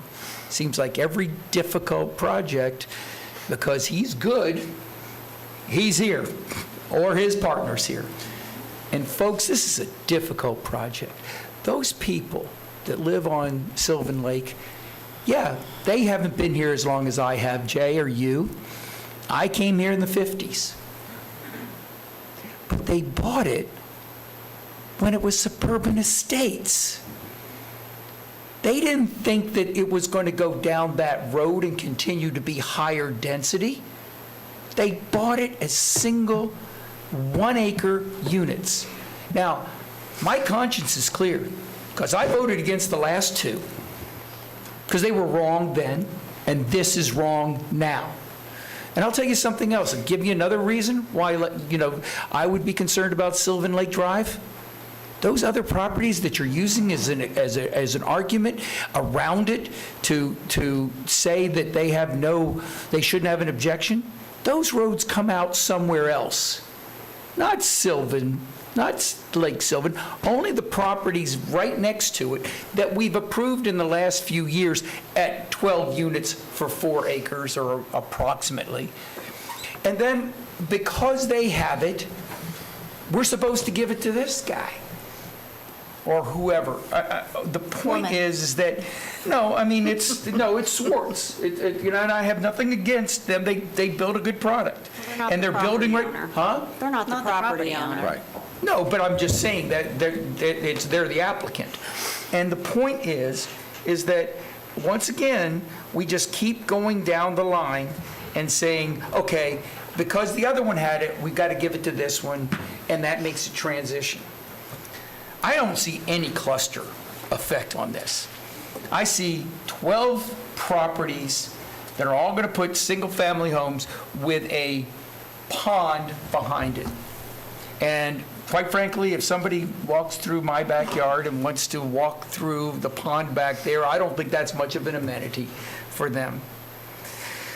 We've already talked about the Wekiva, and I've mentioned this before. I mentioned this at the last time we had this zoning, that it's supposed to be no more than 1 unit per acre. And I'm sorry, you can do the math all you want, guys. 2.5 units is not the same as 1 unit, and nobody's going to build 4 units and tear down all the trees. They're not. They have to be an amenity. They have the property rights already. The property rights are for 4 units. And I talk about this all the time, and I'm going to bring it up again because it's been brought forth here. The previous definition, if you included right-of-way and wetland, would only give this project 8 units. 8 units. At an additional increase in zoning. So, worst case scenario, this property should only have, in my opinion, 8 units. And that would be still under the guise of what the zoning is that they're asking for. Not even what the zoning is today, which is what I would prefer. But we gave them that, and this property isn't the 15% that I always talk about. It's 50% increase, which just goes to prove why this is wrong. We can negotiate through a PD to give them more, but the fact of the matter is, it's not given. It's not negotiated, it's just given. Ladies and gentlemen, private property rights also affect the people that live there. And they bought this property when it was suburban estates. And whether you knew it or not, whether you saw whatever was coming, they're not fortune tellers. What they did know was that they can depend, or should have depended, upon the fact that this property and all the other properties on this road was going to stay at suburban estates. And at some point, until we say no, people are just going to keep coming in. You ask what we can do with these things. We can say no, and we can tell them to do what the zoning is or what the comp plan is now, not what they want. But as long as we keep saying, yes, you can have the highest density, and yes, you can have everything you want, even in PD, that's what we're going to get. And these citizens who have put their livelihoods, their fortunes, their families on the line to live in Seminole County deserve better. I'm sorry. This is just wrong. It was wrong the last time we zoned it. It was wrong the time before that we zoned the property next to it, and now we're using that it's like that to zone this one. I'm sorry, I'm going to be voting no, and I just beg my fellow commissioners to look at the long-term implications that we're making here. We continue to just say yes, yes, yes. Mr. Chairman, I'm going to ask that we hear from Chairman or Commissioner Delary and then call the question. Please, Well, you're the chairman. I know, but I was just trying to finish, and thank you very much, Commissioner, for wanting to move this along, but I just wanted to finish there. So go ahead. I've been very quiet as far as my opinion. You gave Martin some really It's a fantastic discussion with the exception of the fact that this is in the middle of that. I understand. So And it is it's a not cluster. on deaf ears. It is not a cluster. It is in the Commissioner. middle of it. Thank you, Mr. Chairman. Thank you, everyone. So Joy, they're doing the cluster provision because they're doing 20% open space, correct? 28%. That's at yes. 28% from the 25%, correct? That's part of it, Okay, yes. So it's the 3% increase, correct? It's an additional Yeah. 20, So- yes. I would like to know, in your mindset, that 3%, how does that dictate, or in your mind, get you to where the cluster zoning is correct? Because 3% doesn't seem like a lot. It's just an extra provision that the developer is providing. That, along with the buffers, is But you could ask, basically... because this is now a PD, you can actually ask for more than 3%, correct? Yes, absolutely. All right. You answered my question. So, Mr. Chairman, I really believe that the 3% increase is not adequate enough to do the cluster zoning, and I'd like to see additional. But that's just my opinion. And the Anybody else have anything else on the debate? Well, the question of the 3%, the requirement is 25, That's correct. and so it's an additional 3, including the buffers. That's correct. And it's the 24 trees that were retained. Yes. And it's the self-contained water. Yes. It's not just the 3. So, doesn't it pop off to the south, I believe? I believe it does. I believe- So, I mean, it's not totally Bill could probably- self-contained. I mean, to be Well, clear, it's not totally My self-contained. understanding is that they have to In 100 maintain the stormwater on site, and I can read At that some to point, it has to you. pop off. And since we're throwing that out, I just want to be crystal clear. That's good. Commissioner, could I answer that? It'll be an emergency overflow, but yes, during back-to-back hurricanes, it I understand that. could discharge. Okay. And how many 100-year floods have we had in the last 4 years? And so I have a question for the engineer before he takes off. Do you believe this property had a sheet flow prior? Had sheet flow, it actually, right now, it discharges about, I'd say, 2/3 to the north and about 1/3 to the southeast. So currently, all the water's not staying on this property? No, absolutely not. Why not? There's a slight depression on the southeast corner, but everything that goes north, there are no depressions. It goes straight out to Lake Sylvan Drive. So we and down heard, into Lake Sylvan. we heard our county engineer say that he felt all the water that fell on this property perked into the ground. You don't agree with that? No, I do not. So- There's a big home on it, so there's impervious area. If it was Sure. totally undeveloped, he might be right.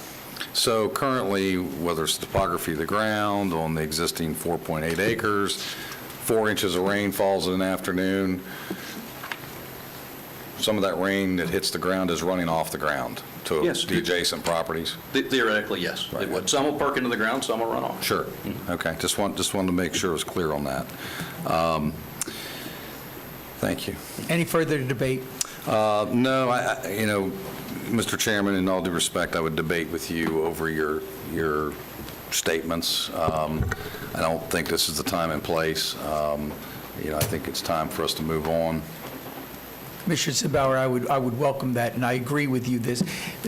We could go on for a long time, but I think that because we're rezoning this is the time and the place, and I made my statement. And Yeah. if I Understood. win, great. If I lose, hey, the will of the majority. But I needed to let you all know my opinion, which was no different than the opinion that I had with the property that was the last property that was zoned the same a few years ago. And other than Commissioner Delory, none of you were here, so I just wanted to make sure y'all heard that. Okay, with that, if there's no further debate, all in favor of the motion, say aye. Aye. Opposed? No. Okay. 3-2. Motion passes. Can we now take a break? Yes, please. Please. Or of course, I got mine.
What his project takes care of. Okay, let's move along. I'll go see what you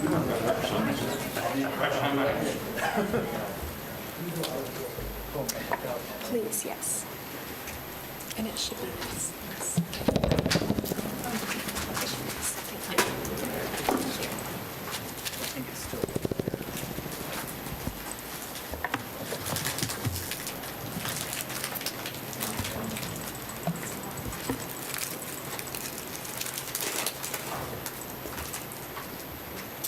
All right, ladies and gentlemen, we're going to start back up again. Thank you for the patience. We are now on the Cove at Sanford Farms, large-scale land use future amendment and PD rezone. Yes, good afternoon. Joy Giles, Senior Planner at the Planning and Development Division. This item is a request for adoption of a large-scale land use map amendment from Suburban Estates and Plan Development to Plan Development, and a rezone from A1 Agriculture and PD Plan Development to PD Plan Development on 13.5 acres located on the north side of Orange Boulevard, east of New York Street. The applicant proposes to develop the subject property as a single-family residential subdivision with a density of 2.2 dwelling units per net buildable acre for a maximum of 30 lots on 13.5 acres with a minimum lot size of 8,400 square feet. The development will have a 10-foot wide landscape buffer along the west and south perimeter, a 40-foot wide buffer along the north perimeter adjacent to Ohio Avenue, and a 10-foot buffer along a portion of the east perimeter. The development will be accessed from Orange Boulevard, which is classified as an urban major collector with improvements scheduled in the county's 5-year capital improvement program. Staff evaluated the request in accordance with the criteria set forth in the comprehensive plan and concluded that the request is consistent with the comprehensive plan policies as well as the Seminole County Land Development Code. The proposal is consistent with the trend of development in the area, which ranges in density along Orange Boulevard from 1 unit per acre to 10 units per acre. And the proposal is also consistent with the Land Development Code by providing a required open space, buffering, and lot sizes that are comparable to previously approved developments in the area. The request went to the Planning and Zoning Board on February 3rd, 2021, and the board voted unanimously to recommend approval of the request. The request was presented to the Board of County Commissioners on February 23rd, 2021, and the board voted 4 to 1 to request, or excuse me, to transmit the request to state review agencies. Staff has received letters of no objection from all state review agencies. Therefore, staff is recommending that the Board of County Commissioners adopt the ordinance enacting a large-scale land use map amendment from Suburban Estates and Plan Development to Plan Development, and adopt the associated rezone ordinance from A1 Agriculture and PD Plan Development to PD Plan Development, and approve the associated development order and master development plan as requested. Thank you. Any questions of the commissioner, of the staff? Thank you, Ms. Giles. Is the developer here?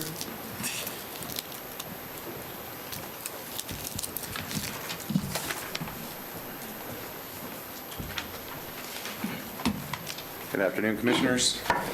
Joey did a great job. You guys have seen me before. You've seen this project before, so this is the second reading, as you know. The only adjustments that we're going to ask for, if we can, is one, I know that Orange Boulevard is in the middle of getting improved, and that's getting, from what I understand, getting somewhat fast-tracked. We'd like to be able to pay into a fund as opposed to building the turn lane. We can help, make sure that gets engineered accordingly, but it seems fruitless for us to build it, and then 3 months later, you guys tear it up. So that's one aspect we'd like to put in there. The other thing is, if you can put the layout that shows the diagram, there is the staff has asked for a landscape and drainage buffer drainage easement and landscape buffer on the easterly side, the southern portion.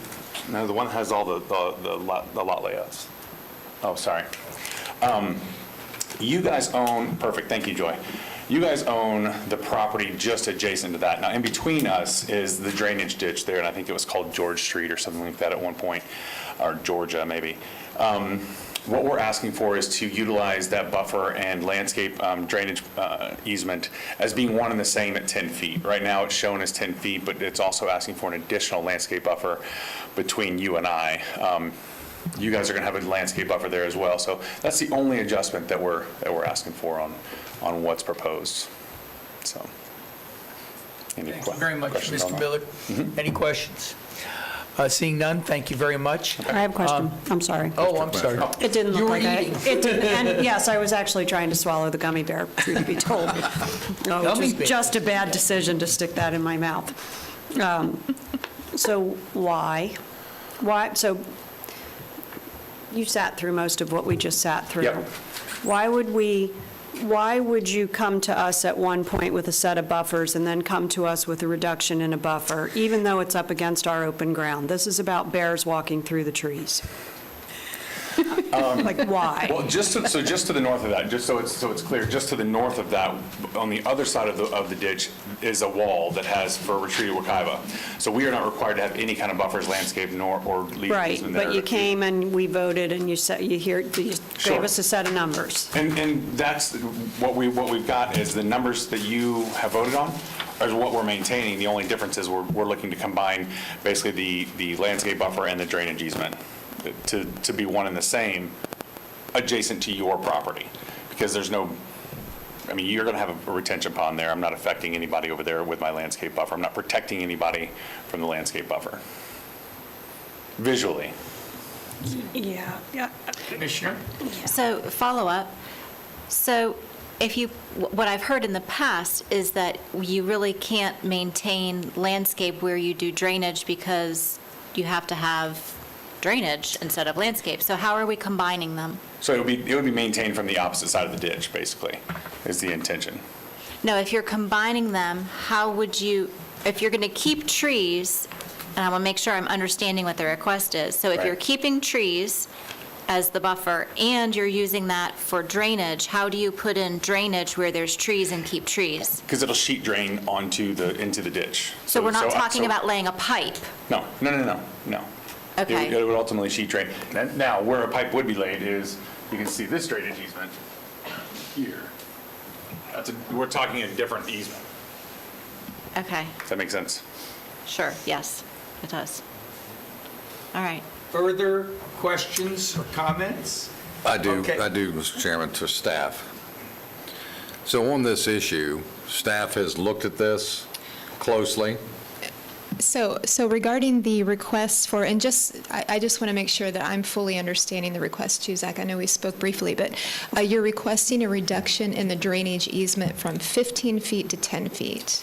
Right now, I believe theirs shows 10 feet, and so, yeah, I guess if it could be 10 feet, that'd be great. I mean, we would acquiesce to 15 if need be. So that's going to depend on if Public Works will approve that reduction, because I believe that that's something that was reviewed earlier and perhaps required. I think Mr.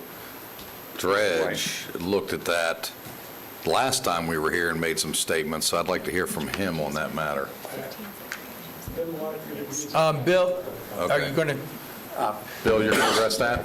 Yeah, yes, I'm sorry, for the record, Bill White, Development Review, Public Works Engineering. What we had originally asked for is we've got the existing ditch that's the drainage that goes out towards Michigan, and it's a major ditch, and what we've asked for is that we get a maintenance berm adjacent to that ditch, and then outside of that maintenance berm would be their landscape buffer. So we're not in favor of that getting combined together. Now, if we have, and we didn't quite get enough survey, but if we have enough room to have that maintenance ditch and shift his landscape over, we're more than happy to do that during the final engineering. But at this point in time, though, I won't support that reduction on that east side. That's what I thought the answer was going to be, so. Thank you, Mr. White. But we can review that at final engineering, and if it makes sense, I think what I'm hearing is, at final engineering, if it makes sense, you might be able to accommodate a different arrangement? Well, I think what it really kind of boils down to is exactly where the ditch is. Right. It may actually be a little bit farther east onto the county's property than what is Okay. within the current right-of-way. So whatever's left over in the current right-of-way, we would take that and whatever additional we needed, but we wouldn't have to, so we'd minimize what we need from Zach's property. But we need to have the access for maintenance and so forth. We do, because we don't, I mean, we have property on the east side, but it doesn't go all the way to the north side of his property. Correct. So it would actually shift over when we get to the northern end, and we would need that maintenance easement. Understood. Thank you for the Thank you, Mr. White. Thank you, Mr. Miller. I do have, I see some people, I believe, that are in the cyber, and also I do have Ms. Haller that wishes to speak on this. Ms. Haller?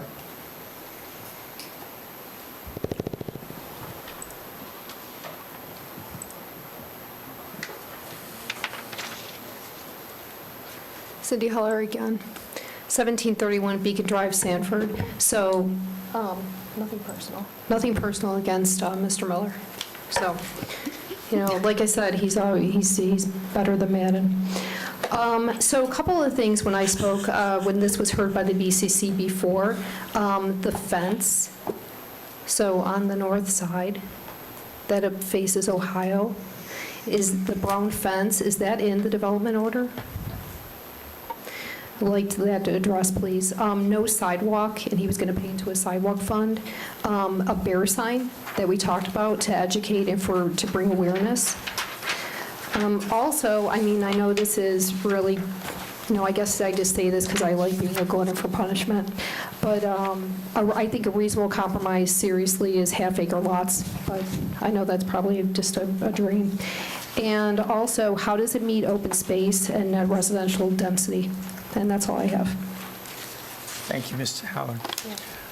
Is there anybody, Clint, that is out there that wants to speak? No, sir. I see a Kim Fisher. Person is not on this issue? She's Okay. engineer. All right, thank you very much. Ms. Hurd? I'd like to give staff the opportunity to answer Ms. Holler's question. I apologize, I missed the first portion of the first question. I believe Cindy, you were asking about the fence within the buffer area? The fence that abuts Ohio. Okay, so the development order states... So tell us where you are. Condition L on the development order, I'm not sure what page number it is on your agenda. 370, Cindy. So condition L states that a solid 6-foot-high fence located along the north perimeter will be placed on the inside edge of the 40-foot buffer. The fence panel will be elevated off the ground in order to allow drainage flow. And that was a motion recommended the previous hearing. Yep. I believe the next question was about signage. Condition X states that all signage must comply with the Land Development Code. It also states that signage must be posted at the entrance of the subdivision referencing the requirements of the Seminole County Urban Bear Management Area Ordinance. Yep, thank you. So that's on page 371 of the in the binder. And I believe also your question was about was it the dedication of right-of-way for Ohio and Orange? The sidewalk. Okay. Thank you. So the applicant is proposing to pay into the sidewalk fund in lieu of developing the sidewalk, and that is condition Q in the development order. There is also a condition R in the development order about the construction of Orange Boulevard. Thank you very much. You're welcome. And then I have a question with regard to the turn lane. I'm sorry, Jay. Go ahead. No, go ahead. Go ahead.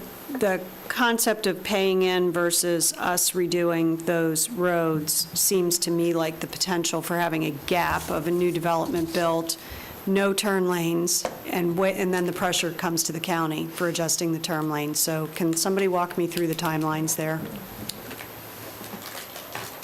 Mr. Dredge, I think you're up. And we have a replenishment of chocolate if anybody cares. For the record, John Dredge, Public Works Director. You're correct, Commissioner. I have a concern not to require the turn lane between now and when that roadway. What we have on the roadway currently is that we have 90% design, and we're doing the property acquisition. We're hoping to start late next year, but in case for delay, and the condition of on Orange Boulevard, I feel better if we keep that requirement for the developer to put the left turn lane. That's my recommendation.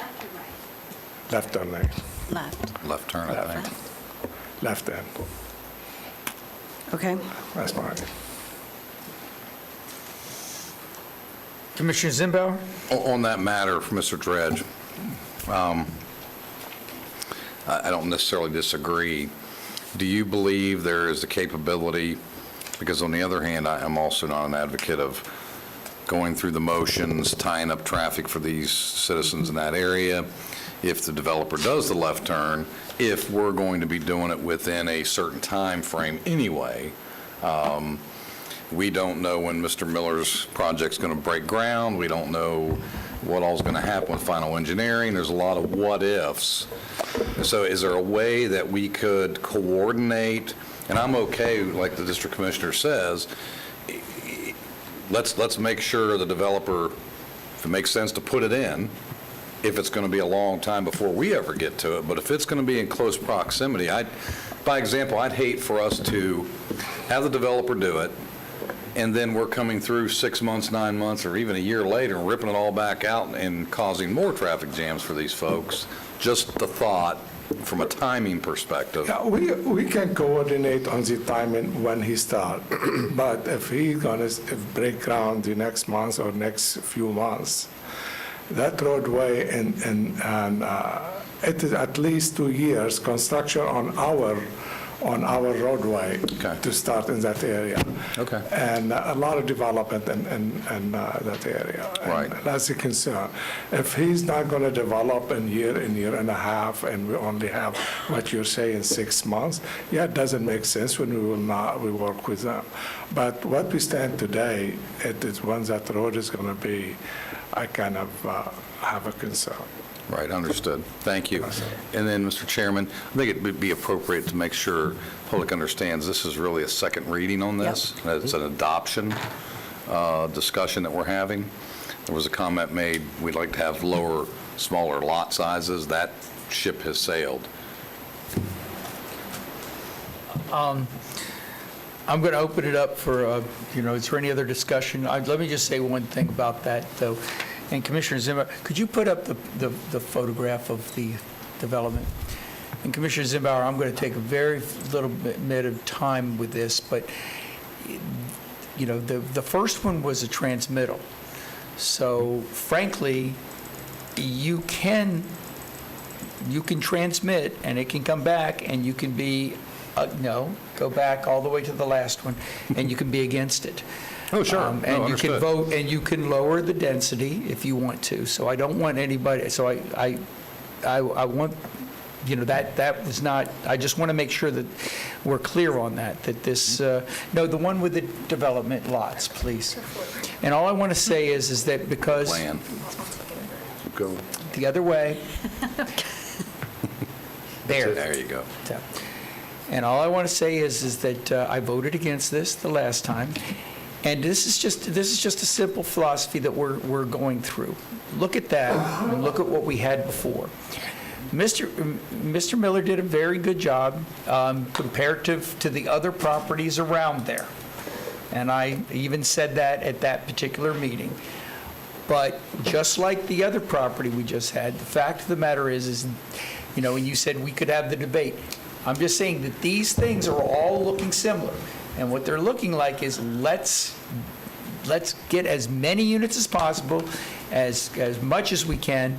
And, we had a lot of people discussing it then and now. So I'm just saying, I understand that the last vote was for it. I'm just, to be consistent, voting against it.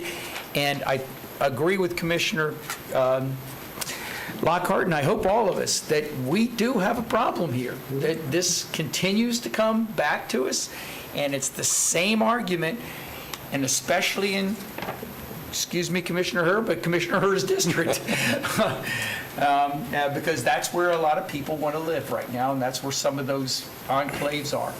So I just wanted to make that, and now Commissioner Herr, if you'd like to make a motion. Yes, Chairman, I'd like to adopt the proposed ordinance enacting a large-scale future land use map amendment from suburban estates and planned development to planned development. Adopt the associated ordinance enacting a rezone from A1 agriculture and PD planned development to PD planned development, and approve the associated development order and master development plan for approximately 13.5 acres located at the north side of Orange Boulevard, approximately a quarter mile east of New York Street, with the coordination of the left turn lane between our staff and the developer to minimize disruption to the community. Second. Motion and seconded. Any further discussion? And that includes for the developer to pay in for the cost in the event the developer's not going to do the infrastructure, right? Absolutely, because that's, the development order contemplates that he's building it. The coordination would not give away the financial burden back to the Great. county. Absolutely, good clarification. Further discussion? Yes. So, again, to Commissioner Constantine's point, we're going to continue to have this discussion, and I understand this is Commissioner Herr's district, and quite frankly, it's not because people want to live there. I take The whole offense to eastern that. side of this county can't be built like this, not even close or even remotely close to this. So what does that leave us? That leaves us with certain areas, and what that may look like moving forward for this county. We talk about transition. Well, transition sounds like a great buzzword, but here's the peril we run into with transition. If you're going to do transition, I assure you you're going to impact the rural boundary, because in order to transition anywhere around that rural boundary, notwithstanding maybe a few little parcels, it can only occur on the rural boundary side. There is nothing that can happen on the urban side. So although I don't disagree with the philosophy, that train has left the station 25 years ago. And I say that only from, that should have been a discussion, that should have been something was considered at some juncture in time.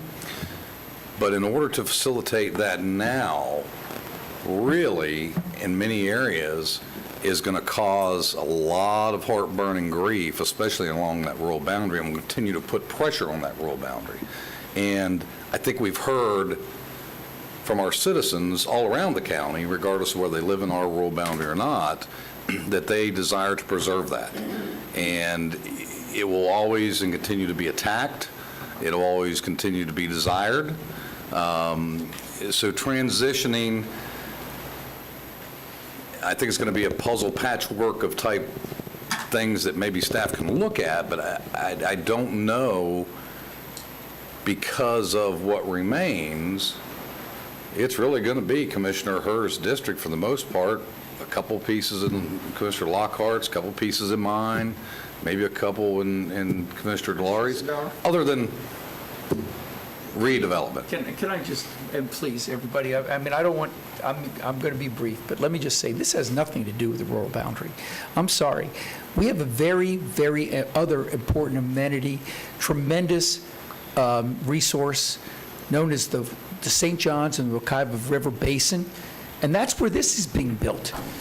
And I've heard you say that we have one on the west side and one on the east side. This is the west side. And this is extremely important. This is our single largest water resource in the region. And we keep building into it. And you said it's left the station 25 years ago. No, a lot of it left the station a few years ago when we changed the definition. And that's why I keep bringing up that definition, and that's maybe why it hasn't been changed, I don't know. But, you know, that property before would have been 8 units. And I'm just saying, this area, and the area we just talked about, is a recharge area and extremely important to the Wekiva. So it is not just we either build here or build there. And, you know, we have to look for infill here, infill there. No, it's that we should be looking at areas that, you know, have the infrastructure already, that can use that within the cities and other areas, and not necessarily just allow the largest amount of development that we could possibly do on these infill projects. And I didn't want to get into this debate, but I'm fine with it, because I hear you, and nobody wants to protect the rural boundary more than I do. But this is not either or. This is not either or. Yes. Well, at the risk of weighing in, because frankly, I don't know that but I'm about to. We've got water in a balloon, and people are moving to Florida, 1,000 of them a day. And we talked about earlier the fact that it's hard for people to find housing right now. And that's not terribly new. There's always been, a stress in Florida. People move here more than they leave here. Let's be honest about that. So you've got more people coming. You have a certain amount of people. They either, and I'm not saying you only protect one or the other, but one is rural and one is not. And I think part of that conversation that I am asking our staff to contemplate in the education piece, because I hear it over and over and over again, folks that come to this podium, wonderful, good-meaning folks who love their neighborhoods, that say that they live in a rural area, and it's not rural. If you have sidewalks and streetlights and fire hydrants and a McDonald's within 5 minutes to run your kids through the drive-through before baseball practice, you are not in a rural area. And that, I think, is causing some of the angst, is that we are using words that have definition out of place. And words have meaning. They mean things. So we need to be really careful when we're having dialogue with one another that we are honest about the fact that, yes, these are important recharge areas, and you are very passionate, and rightfully so, about protecting those important water bodies, but this isn't rural. And so somewhere there's a balance. That water in the balloon is being squeezed on both ends, and we've got to find that balance through this. And part of it is through being transparent and having some hard conversations about real definitions. So, and that's why I always ask staff, can you explain, is this urban sprawl? Is this because we throw these words out and we allow people to come and give public testimony using those words, and no one ever corrects them. And so we've got to be really, really judicious about that. That's all. You're absolutely right, this is not rural, but everything we do there stresses the resource. And you're right, we need to find a balance. But it's not right or wrong, and I'm going to interrupt, and I'm just right. because I listened to you telling us that we were wrong, this is wrong, and I think we have a difference of opinion, and we haven't found the path yet for how to get to the right place, but we really need to not be, just like we don't want to pit the east side against the west side, we don't need to be pitting against one another either, so. No, and for clarity, I'm not saying that Commissioner Constantine is right or wrong. Well, he did earlier. Well, I understand that. I said the zoning that we did before was wrong. No, I- Based on the decision on that. Thank you, I did say Commissioner. that. I clearly understood that discussion. But here's the reality. What Commissioner Constantine is speaking to is the calculation on density and how that's done. Now, I was on the Planning and Zoning Board at the time. I was not in favor of that. But let's just take that as Chairman has indicated. I will assure you, and I think we heard plenty of testimony from the public today, even under the old calculation of 8 units versus the 12 in that particular project, you would have the same discussion. They want 4. So whether the calculation was the old one or the new one, whether it's 8 or 12, the discussion is the same. So all I'm saying is I'm happy to have the discussion about recalculating density, but let's be honest and let's be fair, and including the public, be fair and honest with us, that there are certain scenarios, whether it's 12, 8, or 6, some of the public's just not happy. And I understand that, and that's unfortunate. We have to do what we believe is best interest of the county as a whole. And Commissioner, Mr. Miller, I'm sorry we got in the theater with your motion up there, but but this is important. I think we all understand this is important, and I concur with you, and that is the fundamental debate that is not just debate here, but every single issue. We do it on an individual basis, and yes, I did say wrong because I felt that the last one was going to precede the next one, which was going to precede the next one, and it did. And, those people, they came and they bought when there was 4 units. Not 8, not 12, 4. And so that's what they expected when they bought. Now, my calculation, I agree with you. If it was 8 instead of 4, I may have supported it, okay? But that wasn't what was before me. we gave up our right to negotiate by giving them automatically the 12 on these PDs, and that's why they're coming before us so much with PDs. There is a reason why PDs started becoming the soup du jour immediately after we changed that density. And maybe that's the first question we have, and that's why I brought it up today and everything else. So I'm going to drop it right there. I hope that but I have to go back and forth. I cannot just leave things on the table. We also have to understand that we're required to update our comp plan. We also have to understand there was a time where comp plan never existed. So I can certainly make the argument that when I bought property in Seminole County before there was a comp plan, my expectation was it was going to stay the same way it was. I had no expectation that somebody was going to be building McDonald's and all these other things around me. I think that's called progress. I think that's called why we have to do a comp plan. Things don't stay static, especially here in Florida. I agree, we need to protect the water, the resources, the trees, all those types of things. This body has to find a path. But Commissioner, that was the comp plan when they bought it. That was the comp plan. The motion's on the table, okay? Commissioner Hearn. So the energy is wonderful to the discussion. It's just not in the right place in the right time. And quite honestly, when we had the right place in the right time, we actually didn't muscle through this. So what I would tell you is that I think that there's an opportunity, given that there's alignment, there sounds like there's alignment up here, with the notion that we got to rethink the governing documents of these discussions. We can't be doing this from here.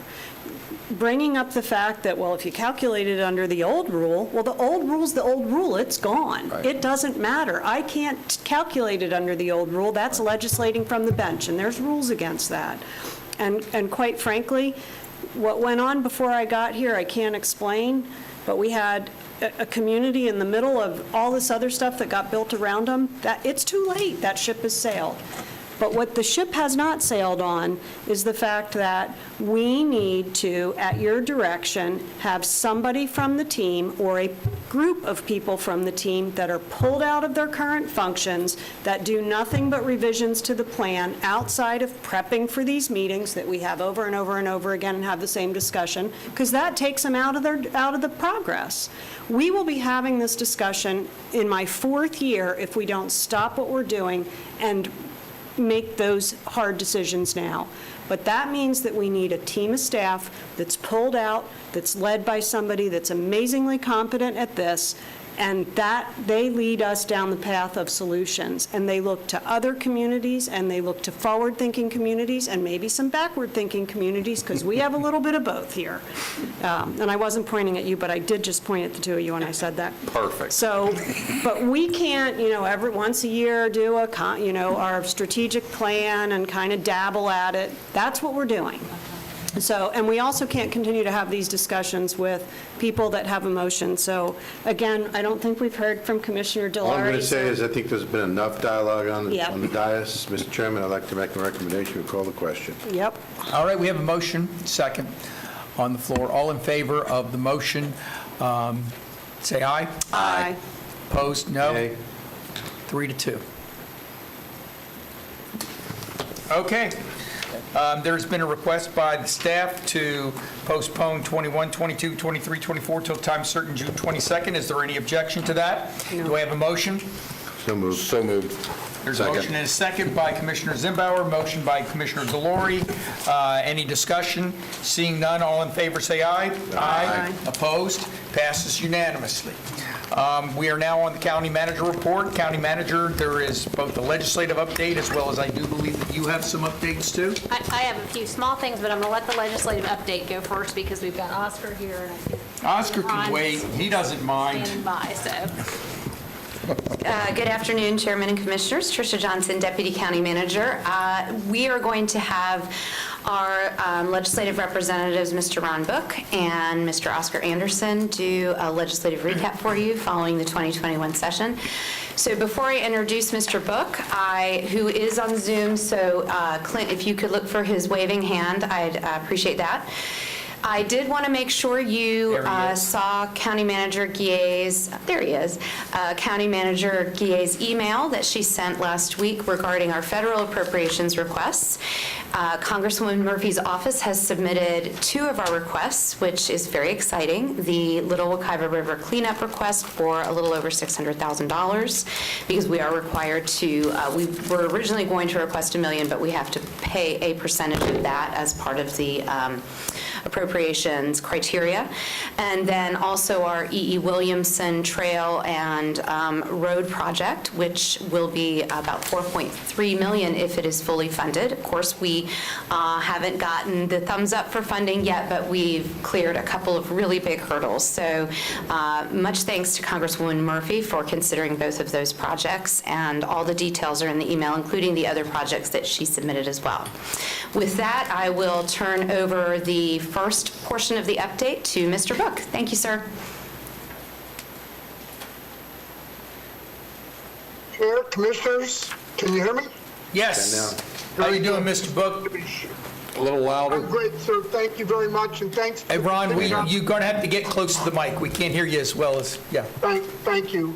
And on behalf not only of our firm, and Ronna Brown is on with us, who does large percentage of your work, both our firm and Southern Strategies wants you to know how much we appreciate the continued opportunity to represent you in the interests of your taxpayers. What a 60-day session we had. I don't even know really where to begin, so I'll simply start by saying we went from rags to riches. When you start talking about having several $billion of deficit going into a legislative session and end up with the billions that they were able to sock away in reserves, and with all of what they've put in place for the future, is really, if you will, probably the most significant pendulum swing I've ever seen in all my 48 regular legislative sessions, and more than I think the state has ever seen, when you look at it in the totality of what they were facing, from a $2 billion shortfall in the Transportation Trust Fund because gas tax revenues were off, to the significant hit that they believed they were going to have to take in Medicaid cuts because of all of the, again, if you will, total shortfalls, and then just all of a sudden, in that last quarter of 20, the revenue estimating conferences started swinging back and up, and then when you coupled it with the last Trump bill and the first Biden bill, it has put the state in an incredible place to make a difference as we move into this recovery. Think about the fact that we finally leveled the playing field with the Wayfair tax. Online purchases are now going to be treated just the way if you went to one of your mom and pop businesses in the community. Nobody really knows whether that's a $200 million or a $400+ million swing in recurring general revenue. When you look at what they're about to do on Monday, and we've talked every year that we've been privileged to represent the county. I've come and I've made reference to the sports book, the gaming compact, and you know what? We're really going to get it this year. We're really going to get it this year. And of course, I got to come back and eat a little bit of crow because they didn't quite get it done. But you had a Senate president who took it, and you had a governor who took it, and with a joint commitment, got it done, at least as far as an agreement goes, to be considered by the legislature. I'm not necessarily going to tell you that the deal is a fair deal.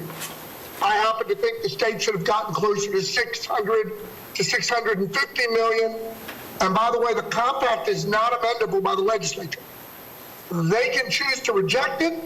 They can choose to send a message to the governor about changing it. He's got to go back to the tribe and renegotiate and re-execute, ship it back to the legislature. They can do this during the special.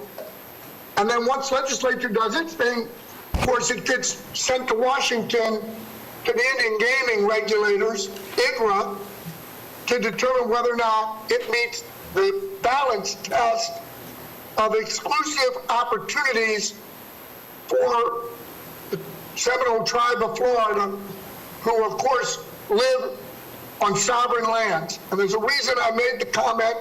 I've made the comment to you several other times, somewhat indignantly, about giving people in another country control over our gambling. And you might find it a little bit interesting that the folks from Disney were silent and have been silent and have stood down, because everybody certainly knows that when John Sawinski and the anti-casino folks speak, they roar with the mouse's roar, and they roar with the mouse's resources together with those of the tribe. Well, the tribe pulled their resources from it, and Disney pulled their resources. But Senator Constantine, they found Norman Blayman and Armando Codina, who have got just as deep a pockets as Disney does. They got the compact. So you have the compact with $500 million, give or take a penny a year. And then you've got the pari-mutuel bill, which includes the creation of a gaming commission, but it also validates what they use at pari-mutuels, which is designated player games on cards. The tribe gets exclusivity on roulette and craps and a couple other games, but they also get the servers for the sports book to be housed on sovereign land. That's got some issues that will get debated and possibly litigated after the legislative session. But I would also say you've read a lot about pari-mutuels getting what's called a skin, which is the right to run a sports book at the pari-mutuels, running through the tribal servers on tribal land, where the Seminoles take the position that the bet and the deal isn't made until it goes to their server on their land, as opposed to where they placed the bet at the pari-mutuel. The problem is that the compact only requires the tribe to supposedly in good faith try to negotiate with up to 3 pari-mutuels, and if they don't make a deal with any pari-mutuel, they just simply have to pay the state a 2% penalty for not having sports books at the tracks, stadiums, and arenas. I don't know about you, but it sounds to me like they got one hell of a monopoly already, and they seem to be piling on the monopoly, because no matter how you look at it, I look at a 2% penalty as simply the cost of doing business. Why am I going to give 60% of the profit to the pari-mutuel because they decided to open up a sports book? Oh, that's right. That's how much they're required to give the pari-mutuel. 60% of the revenue. They keep 40%, but they only have to give a 2% penalty. So why do they need any? Wow. The answer is they don't. They've also given the tribe control over lowering the tax rate. So currently today, those casinos, those pari-mutuels that have slot machines pay a 35% tax. The compact says legislature can't do anything with it until 2023. And then in 2023, they can't lower it below 30%. And if they do, the compact is void and they don't have to pay any of that $500 million a year to the state. Those issues will be debated next week. I will tell you that from our mutual perspective, while I am as negative as I am about the tribe and those on the sovereign lands doing their thing, having that $500 million in recurring general revenue next year will be a big deal. If pre-K to 12 means anything to folks, if Medicaid cuts or the avoidance of them means anything, if mental health dollars mean anything, we need the recurring GR. And by the way, pre-K to 12 did far better than most of us thought they would this year. They will not next year if we don't continue with recovery and these two large chunks of recurring GR that will fund teachers, fund schools, fund an increase in the base student allocation to BSA, and also avoid Medicaid cuts going forward. Remember that you've got a $100 billion budget, and almost a third of that goes to fund Medicaid, which continues to be the largest rising, increasing part of the budget, bar none. Corrections did okay, but I'm also convinced that if there's a place to save money, it is in consolidating and closing some of those 70 and 80-year-old prisons. And I'm not talking about criminal justice reform. I'm talking about a business way to run that Department of Corrections with these aged buildings and humanitarian ways in which not only we house and treat inmates, but how we treat the prison staff, the guards, that are so important. Let me take a couple of more minutes on the budget, if you will. So we went in with three projects for you. You got your little Waukegan River restoration project funded at the $500,000 number. The Lake Jessup watershed project had money riding with it till the end. That project still may be submittable under one of the new grant programs that were created. So while I'm going to talk in a minute about some of the bad things on preemption, and there were some very bad things on preemption, think about the fact that they have now created a silo for resiliency, climate change. I heard for the first time wide use of those two words. Last week in legislative session, they dropped the word resiliency and they were using climate change. The fact is, there's going to be a triple figure amount of money every year for resiliency / climate change. There's going to be a triple figure amount of money every year for septic to sewer. There's going to be a triple figure amount of money that they swear, chiseled it in stone. They're not going to sweep the Sadowski Act Trust Fund again, as we've now created these silos. Commissioner Zembauer, I'm watching your body language. But at least the revolution that occurred, the backlash from counties, the backlash from affordable housing and other related interest groups the week after they announced the three-silo approach resulted in them putting additional GR into the trust fund arena to fund more affordable than they would have otherwise been able to with the one-third, one-third, one-third split. The grant program, if you will, the state-run program for the bear-resistant trash cans, the $200,000 did get approved. I will tell you that Senator Broder made clear day one that your projects were his number one, number two, number three priorities. Commissioner Plakin, Representative Plakin could not have been any more helpful either. Your entire delegation was aggressive, but the two of them went out of their way to really make it a point that they wanted to deliver to the county. In addition to that, preemption, home-based businesses, Petroleum fuel measuring devices. Ron, Yes. how are we going to get it vetoed? The 403?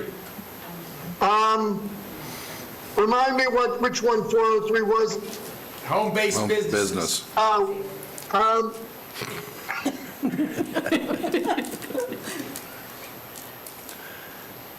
You can ask Oscar that too, but this is, we want to get to the nitty gritty. Been a rough session, Been a huh, long Ron? day.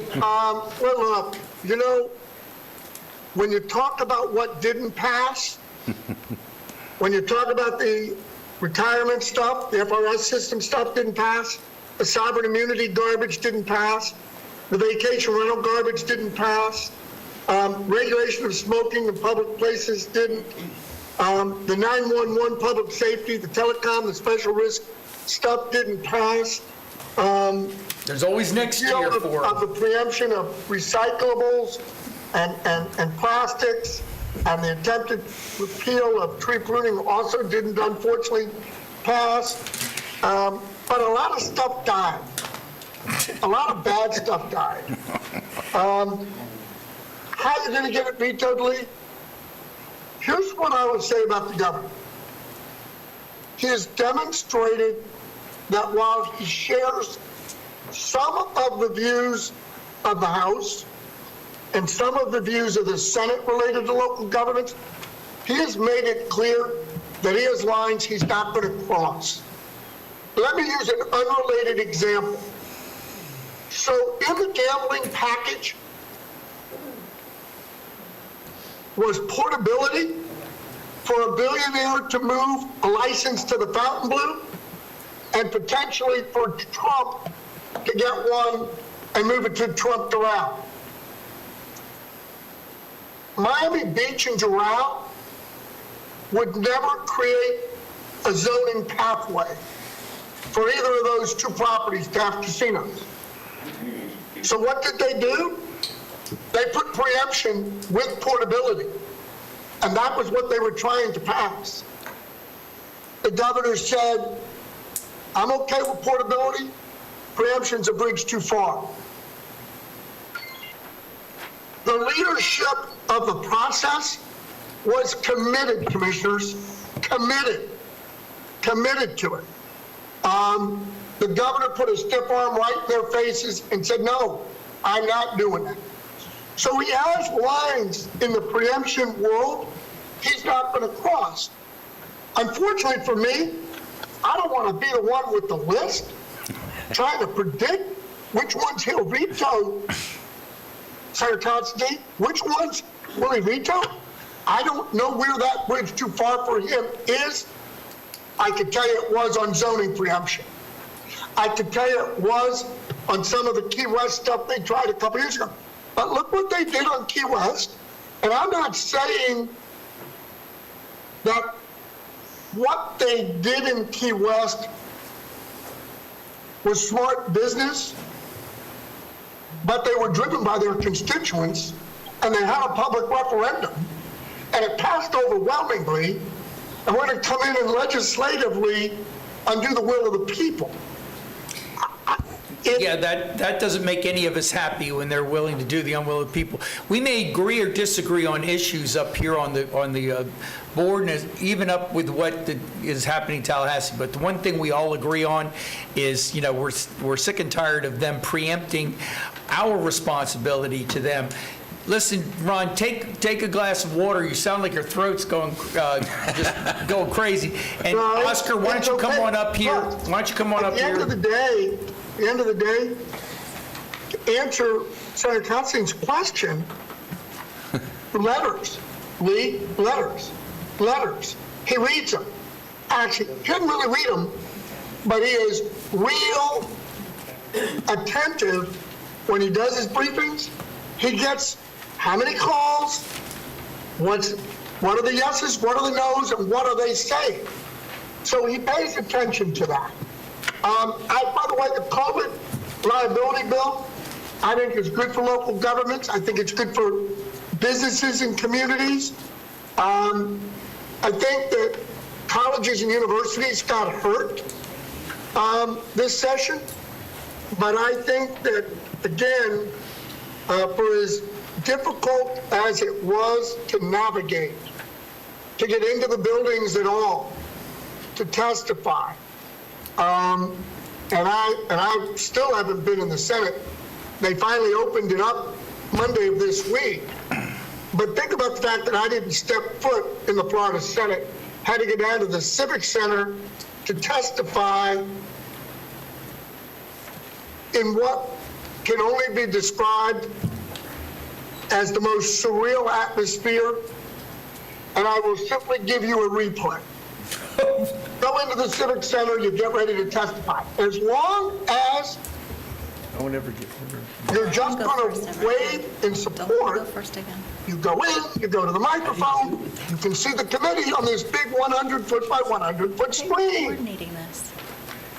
But if you're going to testify, the committee disappears right in front of you,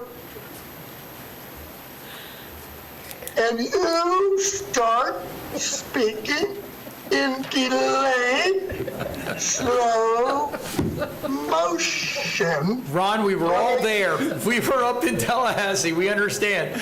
Hey, listen, take a moment. Let me get Oscar on, and we'll. He was there. I'm sorry.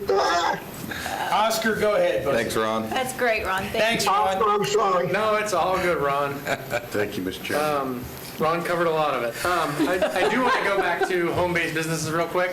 And I don't know if you saw what happened at the end of the session. There was a weird thing that, I don't know, Ron's been doing this so long, he may have seen something like this happen before, but the Senate passed it, and then they made a motion to bring it back from the House, because it was the House bill that passed, before it got enrolled. And it showed up in the system kind of weird.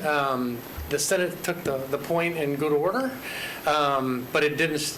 It got too far along and hadn't stopped it from being enrolled. It may be a litigation point later. We don't really know. There was a lot of confusion about it. It's sort of the technology was moving faster than the actual floor. In the old days, when I started and everything was in paper, it would have been easy to bring it back. Electronically, it happened too fast. But a couple of things I did want to touch base on that I know were really important to the county. CFWI, that got worked out. We ended up having to do some machinations to get the House bill in the right posture and take up the agreed to language. We got that passed, which is great, and that's in a good place. Impact fees, obviously the county cares about that. 337, which caps the total increase you can do in impact fees. All of the Association of Counties and Cities worked really hard to try to create some wiggle room in that, and there's a lot of process you have to go through, but there is a mechanism now to go beyond that cap, which is important. The farming operations bill or agritourism bill obviously was a priority of the Senate President. It was streamlined from the very beginning, was destined to pass, and actually they got it done so fast that they made the governor sign in the middle of session because he's under a shorter time, that 7-day time frame during session. So that one passed. It didn't change the definition of agritourism, which I think is helpful. It just kind of referred to it. It did give it a little more protection, but so that one's been signed, it's actually been approved. I know, he talked a lot about some of the preemptions and things that passed. One that he didn't talk about, I don't think, was the RPCs, which was a Senate bill. Never got a House companion. We were very concerned at the end. Mr. Chairman, we talked about it, that it could show up as an amendment in the House. It didn't, which we were thankful for. Frankly, and he talked about this, it was such an odd year. I mean, they passed 275 bills this year, which is a number they haven't passed in probably, I think it's been at least 5 years. They've been passing around 200 bills. And I think part of that was there wasn't a lot of me and Ron walking around the halls, frankly. And a lot of the tools that local governments use to sort of slow down the process, like show up in mass at hearings and try to throw some monkey wrenches in the process from a preemption perspective, those were all kind of taken away from the local governments. So I think we saw a lot of things happen really fast. I mean, the fact that the impact fee bill passed, early in the last week and wasn't like one of the last bills that passed is sort of a testament to how it was a little different process this year. Right or wrong, there's probably over half the Senate now started in the House, so there's sort of a different mindset about these issues, which isn't helpful, and it'll be a long-term thing the local governments will have to be confronted with. The only other thing I want to touch on, which he didn't, and I don't, Ron, were you going to talk about the 2006, the Emergency Management Act, the Emergency Powers Act? You know what, I left that out and I apologize. No, inadvertent, but please hit it because it's a big deal. It is a big deal. So when it started, there was just impacting local governments, and there was this conversation from the governor's office, and in the end, as I sort of predicted, it all came together in one package. So there's limitations on what the governor can do as well as the local government can do, and I'm sure you've seen all the details but I fully expect that, that's going to be implemented now. It's got the COVID vaccine passport issue in it, which is going to be a high priority. It was for the governor. So anyway, I'm here to have any questions. The only other thing I would tell you is we're going into next year. This is the short year, right? So we'll start committee meetings in September, October. And we also have redistricting. As you know, the numbers just got released April 26th the other day. And so that will cast a political shadow over the whole process, as whenever the maps show up in the middle of session, as Ron knows, and 20 House members have been drawn out of their districts and chaos ensues. So that'll be the overarching thing for next year. And they still do have a big chunk of those, I call them Biden bucks, that came down from the federal government. $3 billion they reserved. Is that the right number, Ron? $3 or $4 billion they didn't spend. Actually, even more. Yeah, that they didn't spend of it. So that money will show up in the process as well next year. So I'm here for any other questions. I think he covered most of the other. The other one was one issue that we did work on particularly was I think it ended up being an act related to ecological systems. It was the Little Wekiva Study Bill that got some Florida Wildlife Corridor Act language amended onto it that had what we were worried could be construed as limitations on the local government's ability to do things inside that wildlife corridor. We got the Senate changed that language for us so that it was talking about the construction of the act, and I think it's really clear now that it doesn't create any preemption for Seminole County. Good job. Good stuff. All right, questions of either Ron or Oscar? Just thank you both very much. Thank you. All right. Good job. And we didn't talk much about the anti-riot bill, but that certainly will have some impacts depending on things down the road. All right, thank you very much. Tricia, do you have anything more to say? Thank you all. Thank you very much, guys. I do not. Thank you, Mr. Chairman. Appreciate it. Thank you very much. Good job, Tricia. Thank you.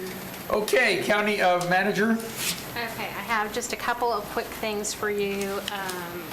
First, I emailed you a letter from the sheriff asking for authorization to pursue licensing for piloting unmanned aircraft for drones. And they have to apply through our county attorney's office to get that license, so I just want authorization for Brian. Is there a motion? So moved. Second. Motion's third, fourth, and fifth. All in Discussion. favor, say aye. Discussion. Discussion. Discussion? Discussion. Yeah, I think there needs to be some discussion. I'm not necessarily opposed to participating. I think that the public needs to have a clearer understanding what drones are going to be utilized for and what they might or might not be utilized for. Isn't this just for a grant? Yeah. No. This is for the license. The license, okay. To never fly. mind. Go ahead. Again, I'm not against it, I'll support it, but I think there needs to be some public dialogue.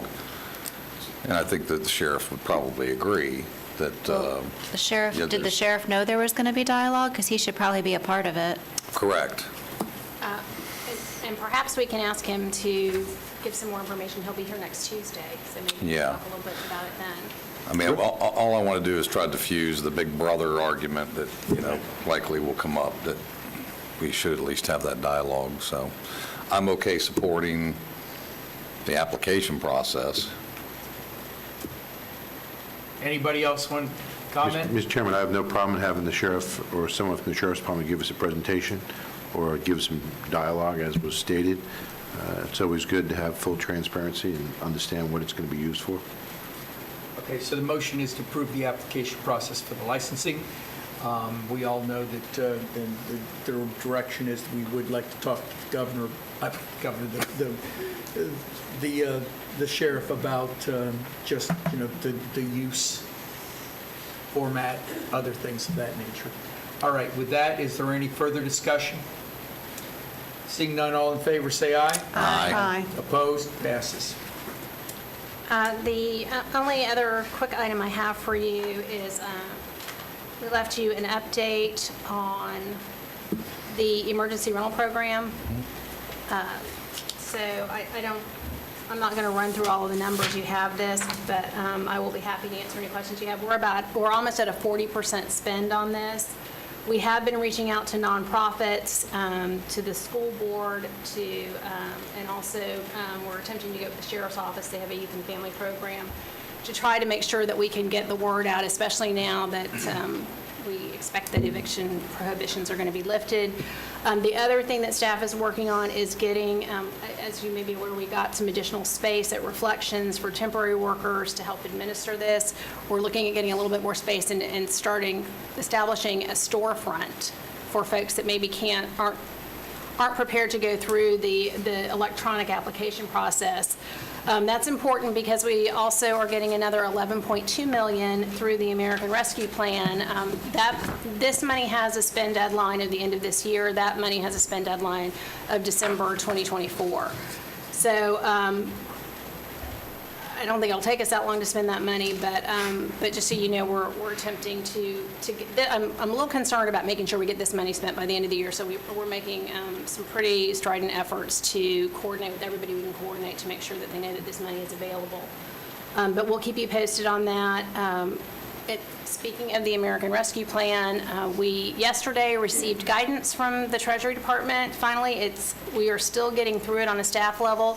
The interim rule is 151 pages, so I don't have a briefing for you on that today. We will share some of that information with you at the budget work session next week. We should be able to at least give you some insights on what's in there. I'm also meeting with the city managers again next Monday to talk a little bit more about coordinating resources. So we'll give you an update on that on Tuesday as well. I'll be happy to answer any questions that I can on that. We will continue to send information to your office as we get it on that, so everybody has to. Anybody have any questions? I just have one quick question on the storefront. I don't, I mean, it's going to be at one of our locations already, or how? It'll likely be at Reflections, which is where our community services is right now. So Okay. that's where folks go to apply anyway. All right, that's what I'm saying. I don't want to set up, I was just concerned that we wouldn't set up. We've been able to make an arrangement with them for some temporary space while we have our temporary workers there for this program. So, I'm not sure that that sounds we're like going a to be able. logical place to have it, okay. Anybody else have any questions? Anything else? No, sir. Okay. Thank you very much. County Attorney?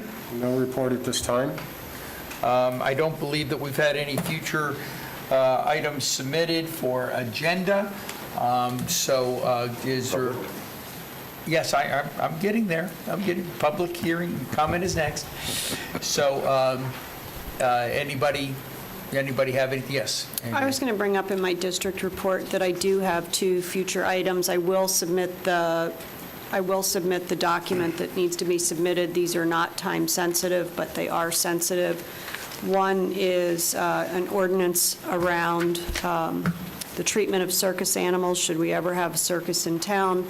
Surrounding areas are implementing ordinances. If we don't get in front of this, we're going to be the recipient of circuses. And then we need to get a handle on what our position is with regard to hobby breeders of domestic animals. The one I'm wrestling with right now is dogs. And I realize that you all, when I first started, told me that, you have a puppy mill ordinance, but you don't have a puppy mill ordinance that protects us from what's happening in the community. So we need to address that. And just so you know, a while back, this is even before Commissioner Zimbauer, Commissioner Lockhart, and yourself were here, we did stop any circuses from having live animal acts at the same time. So, I mean, we have a precedent on that already. So, I I mean, can't see the county manager, but I'm looking for her, yes, or like, are you concurring with that? So, Because I have to go like this to see you. yeah, I know, I do too. so we have gotten a proposal on the circus animals. It didn't really get any traction before. So let me be clear, Okay, I'm sorry. Commissioner, because I think so let me tell you why I might be confused by that. The circus animal issue came through the county manager's office, and they meet with commissioners if you see fit, and so they did meet with me, and the proposal is very logical, which would not be needed if we had an ordinance that said no live animals in the circuses in Seminole County. So let's check, we'll check it. We did talk I about clearly it. won't bring something back to the board if we don't need I something. think what it was is there was a circus, there was a circus coming, and we We asked gave them them. a special events permit, and we put some limitations on it. I and we- think that's what you're thinking. That's about. right, and we said that you couldn't do that in the Had you- special events permit. I did think about it for a minute, but now, Yeah, we did yes. have a conversation about it, but it So was a we special did- event We did do permit that that, had but limitations. you're talking about a permanence, a permanent ordinance. Okay. All right, anybody have an objection with putting that on the agenda? Okay. Next, we've got public comment. Terry, who you got? I have Andrea Seffick, communicating with government officials. And I'm going to ask Clint if he's got anybody after this. No, sir. Okay, is this the only person we have, Terry? Yes. Thank you. Yes, ma'am, name and address. Andrea Seffick, 107 Wessex Road, Altamont.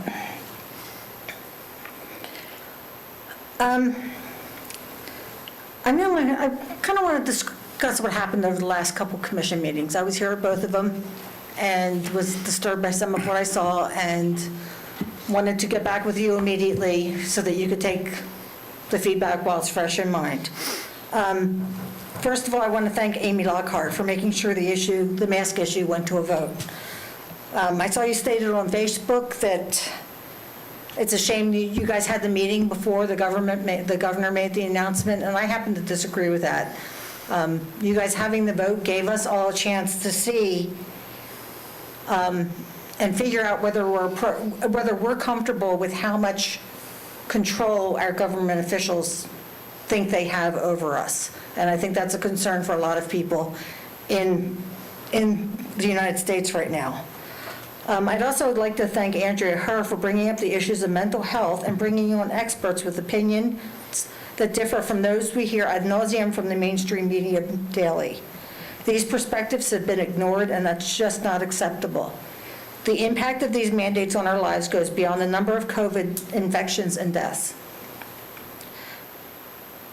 Having attended the last two meetings, I have several concerns about how this was handled. First of all, a month ago, a group of us were told that we were endangering the health of others by not wearing masks. Ironically, you guys aren't either. And we were socially distanced from everybody, just probably further than you were at the time. So kind of a double standard there, and they're abusive. That's not okay for government officials to do anything that's abusive. In addition, in both of these meetings, I've asked for somebody to provide me with a peer-reviewed study that can be replicated that proves that different types of masks being used actually stop this virus particles from getting through. That has not happened yet. Thirdly, Mr. Zembauer made it clear to us at the end of the meeting and again on Channel 13 News after the meeting that he did not care what the constituents thought, that he was going to do what's right. On Channel 13 News, he also stated that he was responsible for the health of 400,000 plus people. This isn't true. You guys are responsible for representing the people in this county and upholding the Constitution, unless I'm mistaken on what your duties are. And I actually put in a request with Mr. Constantine's assistant last week to figure out what your duties were, in case I was mistaken. I haven't heard anything back from that. We, the people, are responsible for our individual health. That's not your job. Fourth, during the meeting, several people commented that they didn't feel like the commissioners were listening to what we had to say. This upset several of you, and you let us know it. I used to teach corporate classes. During each class, if I got feedback from 3 or more people regarding a particular issue, I knew I had to examine that issue and correct it before teaching the class again. I think you all can take a lesson from that here today. Instead of getting mad at the messengers, perhaps you need to look at how you're conducting yourselves in these meetings when people don't agree with you. Fifth, during last week's meeting, you had 38 people speak out. 36 of them were against the mask mandates. As Kelly Shilson stated at the time, this was a display of hope that we thought you would listen to us. We thought we could make a difference. Based on the vote, many of us questioned if we were heard at all. We heard some powerful statements 2 weeks ago, including one from a woman who spoke about having PTSD from having someone put their hand over her mouth and nose in order to kill her with their bad hands. This testimony did not resonate with the majority of you, and I find that incredibly sad. People with PTSD and other mental health issues matter, as do people dealing with abuse, addiction, poverty, and other medical issues. This country seems to have forgotten this fact. I suspect that the majority of you had your vote decided prior to the meeting last week, which is why several people read your body language as disinterested. If you consider people speaking out about issues that concern them an irritant or a burden, and don't think you have to consider the opinion of the obvious majority, why are you holding a representative government position? If any of you is not willing to represent the people and uphold the Constitution, perhaps it's time to step aside so someone who will consider the needs of their constituents can do the job as expected. Thank you. Thank you. Chairman? Yes, Mr. Do you have to fill out a form, sir. Joseph Humphreys, 883 Cardinal Point Cove, Sanford, Florida. First of all, I'd like to thank Commissioner Herr for her efforts on behalf of the Markham area residents. I can tell you personally that we've seen a tremendous improvement in traffic and concerns. I know, and everybody that I've spoken to from throughout the community, including some of the people here today, are grateful because it has indeed made an observable difference. People feel a lot more cautious or less cautious in being able to go out and not worry about traffic conditions. So for that, I wanted to personally thank you publicly. Well, I appreciate you doing that, but it's the team here that's done all of the work. I'm just the conduit from you to them. Right, So, I but thank you understand for that. saying that. But yes, you are at the head of the table. I could be a bad conduit, so I appreciate you saying. Right, well, it's the old saying about take a compliment where you can get Yep. one. But anyway, but yes, it was everybody's response throughout the county. And typically, if I address statements to the commission, they go for the county as well, because that's my personal experience in living in this county and having dealt with governments on multiple levels for a bunch of years. As we saw today with people retiring and some of the comments from the dais, yes, we are well represented in the county in a lot of levels. As to some of the conversations today in reference to development, I think, again, Commissioner Lockhart talked about the big elephant in the room, and you did too, to a large degree. We have an issue, a major issue, and it keeps coming back over and over and over again. And you made a comment at a meeting a while back about trying to look at things from the 30,000-foot level. And that's one of the things that I was basically raised to do as well. I've been blessed to know people in this state that have been here for 5 and 6 generations.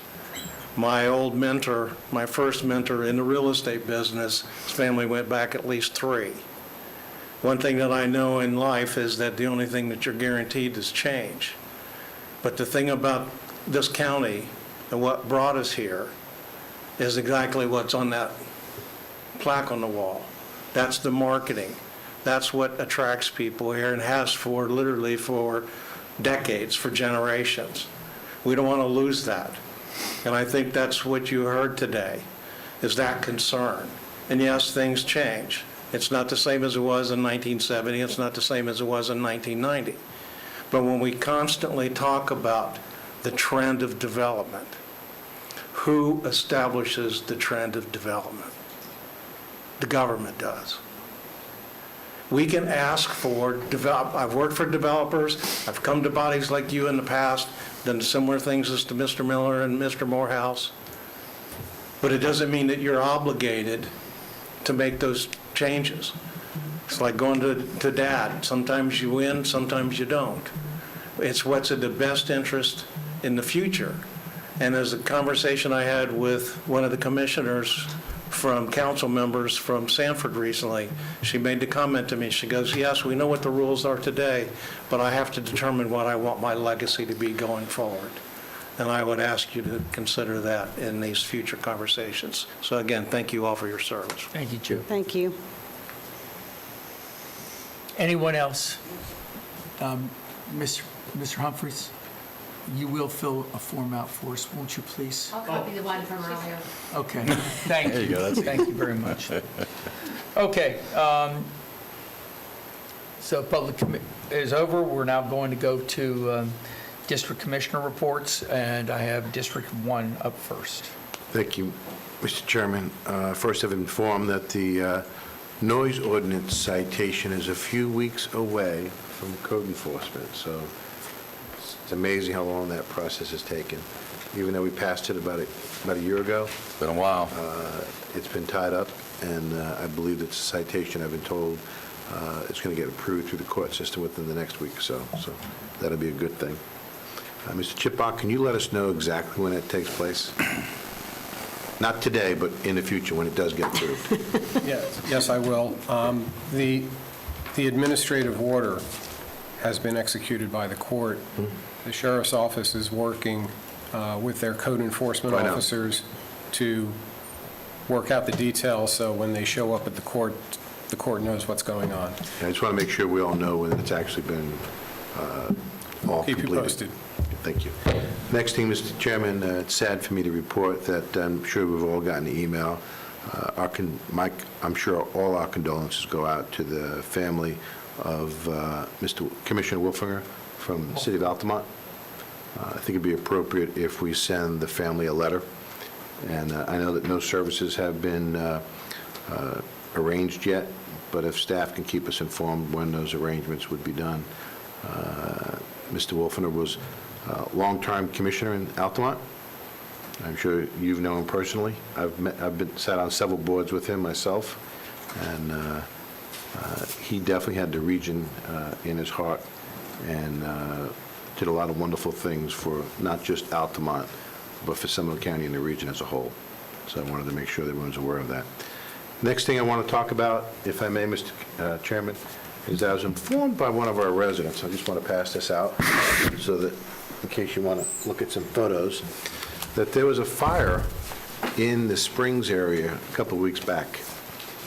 And when our fire department showed up, they did a phenomenal job, and I want to thank the chief for all their wonderful things, but when they connected to the fire hydrant fell apart. That ain't good. Fell apart? Fell apart. Got disconnected from the main, and they couldn't actually use it. Excuse me? I said it wasn't ours. I'll get there. The people that were involved with the water service were responsible for the fire hydrant is Utilities, Inc. But I first want to commend our fire department, because when you go to a fire, as you can all imagine, and you're expecting to put that fire out, you open up that fire hydrant and you put the hose to it, and you're going to run the line.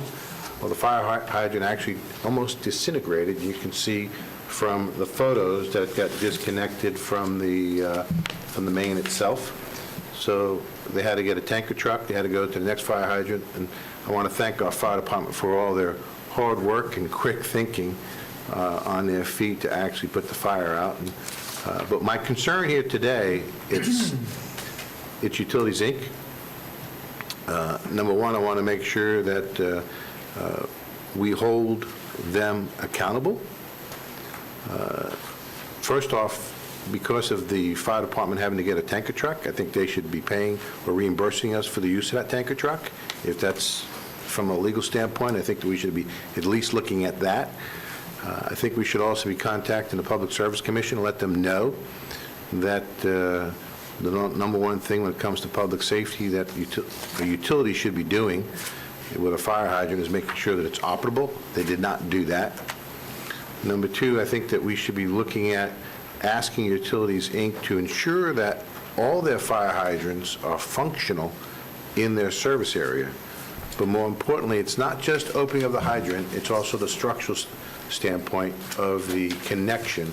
If you look at the bolts, the actual hydrant sheared off of the main. So it's not just the operation of the hydrant, it's the structural integrity of that system. I don't know what the proper protocol or steps to do this, Mr. Chipok, but I think from a public safety standpoint, the photos speak for itself, that residents, when they live in a community, they know that there's a fire hydrant. When the fire department shows up, they should be able to count on it, and the residents should be able to be ensured that that fire hydrant is actually going to work. We will look into that. Well, I want to make sure that we stay on this because I'm sure that Utilities, Inc. will tell us that all their items work. I want to make sure that someone goes around and actually flows those hydrants and actually make sure that there's a structural test to make sure that the bolts are not going to shear off. Yes, sir. Because luckily, no one got killed, but that doesn't mean it wouldn't happen. And I want to make sure that we're doing the right thing for the citizens. Even though it's not our utility company, we need to make sure that that utility company is held accountable, and we want to make sure that the service is acceptable per what the fire department needs, so that they don't need to be going around checking fire hydrants before they actually have to connect to it. It should be at a certain standard so that they know that when they're twisting those nuts and bolts and time of action of running that hose, that it's actually going to work.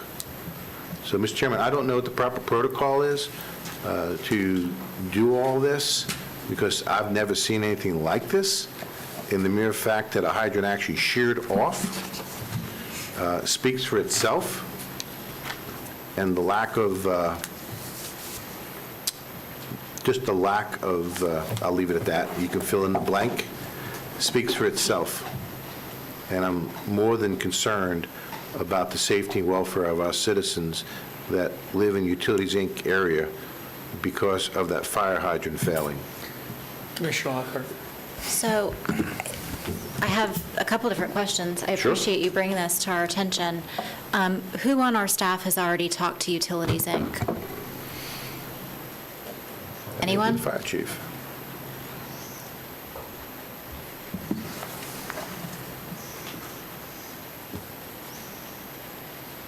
Otto Droz, Fire Chief.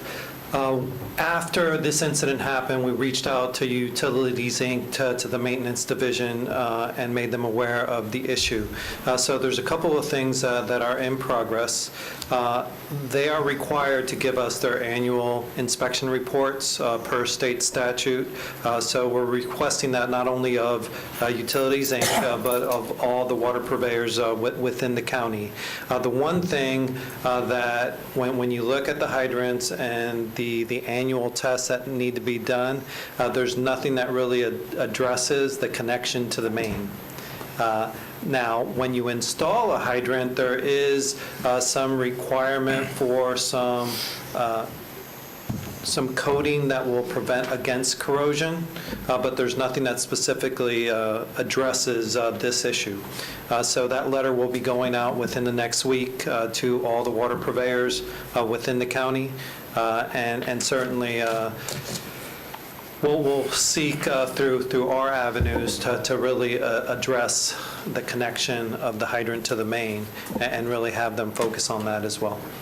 So I have a couple of follow-up questions, if that's okay. Go ahead. So we've been getting these annual inspection reports, and up until now, we've never seen a problem. They've always showed that they have done their inspections. We haven't been getting them on a regular basis, although that's something that passed recently in state statute that requires them to give those to us. We haven't been getting those on a regular basis, but we will from here on out. Okay, so, I mean, not to beat a dead horse, but is that something that just passed within this last couple of years, and so we've only gotten one? I'll have to follow up Okay. on when exactly it Okay, passed. because I mean, on the one, this is a terrible issue, but on the one hand, but on the other hand, I don't want to put it out there that a private company has not been giving us something that they were required to give us if they haven't, I just want to make sure we're giving correct information. Who is responsible for making sure that those fire hydrants are inspected? It's obviously, is it our responsibility to hold them accountable, or is it some other agency? Well, the water purveyors are responsible for making sure that the hydrants are within working order. So it falls squarely on them. Now, from our perspective, we've been going around over this last year since I've been here and really looking at all the hydrant systems because that's part of our ISO effort. So this is one that while we go out and we flow test them, up to the point that it comes off of the main, it's something that you don't really encounter in your normal maintenance inspection of hydrants. That's why everybody may be doing exactly what they're supposed to be doing, but this is an issue that falls outside of the parameters of what a normal hydrant test would be. That's why we need to address it in a more substantial manner to make sure that they're looking at that connection to the main, so something like this doesn't occur in the future. So ultimately, are they accountable, because everybody's accountable to somebody? They can't just be, self-reporting. I would imagine that they have to be, to the PSC, to the state fire marshal? Who are they ultimately accountable to for these? I don't know. That's my I have point. Commissioner Delory and then Commissioner Zimbauer. Okay, so we don't know.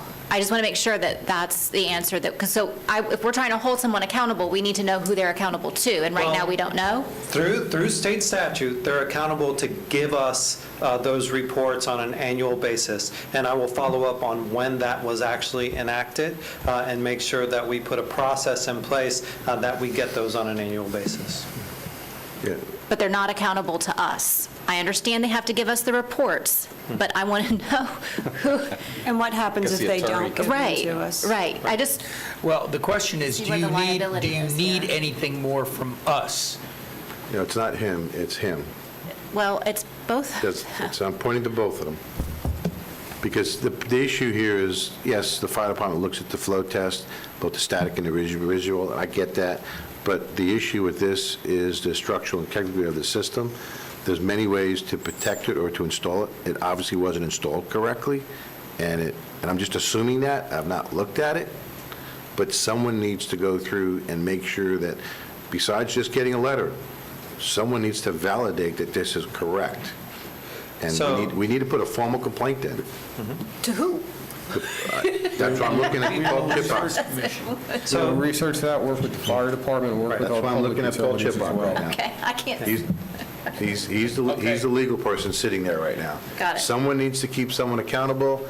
I'm hoping that we can figure this out, but I can tell you, if you're a resident in that neighborhood, you'd have reasons to be concerned, because if one hydrant fails like this, where's the next one? So I've got Commissioner Zimbauer, then Commissioner Herr, but I think we've got a direction that, we really would, this is important. I mean, this... It's unheard of. Yeah. So, Commissioner? Thank you. What I would like to know, I think I know the answer to this, NFPA standards. I don't think NFPA standards for the annual testing and inspection of hydrants deal with the affixement bolts to the infrastructure supply lines. I think that is dictated by the manufacturer of the hydrant. As far as best practice, it looks like in the pictures, it looks like they utilized either a grade 3 or grade 5 bolt. I suspect it should be a grade 8. Most NFPA affixements dictate a grade 8 at the attachment point, but I'm not aware of any annual maintenance that actually deals with the affixement attachment bolts. It has to do with the performance, the flow, the valving, that kind of stuff. So I don't know. I'm sure there's some best practice or standard that should be addressed, whatever that might be. But if there's an NFPA that deals with that, maybe that would probably be the best thing to look at. Commissioner Herr is next, but do you want to hear from him first, Commissioner? Sure. For the record, Terry McHugh, Director, Environmental Services Department. Specifications and standards are unique to each utility. So it'd be up to Utilities, Inc. to define the specifications and standards for the attachment of the hydrant to the main. I wanted to clarify that. But they should at least be following, at a minimum, the manufacturer's recommendations. Certainly, I would think so. Sure. So this is where I think we get ourselves in trouble, because this came up during a district report. Staff's not prepared. We're putting them on the spot, and we're saying things as though we know them, which we may or we may not. And again, I pointed at you guys just randomly.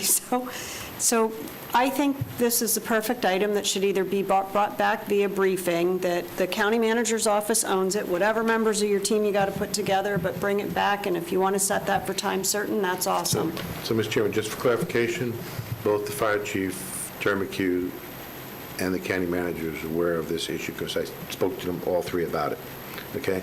I also informed the three of them that to get full direction, I think it'd be appropriate for me to bring it up here today so that I can have dialogue with our commissioners to give staff fully instructions, because I'm not supposed to give the staff direction.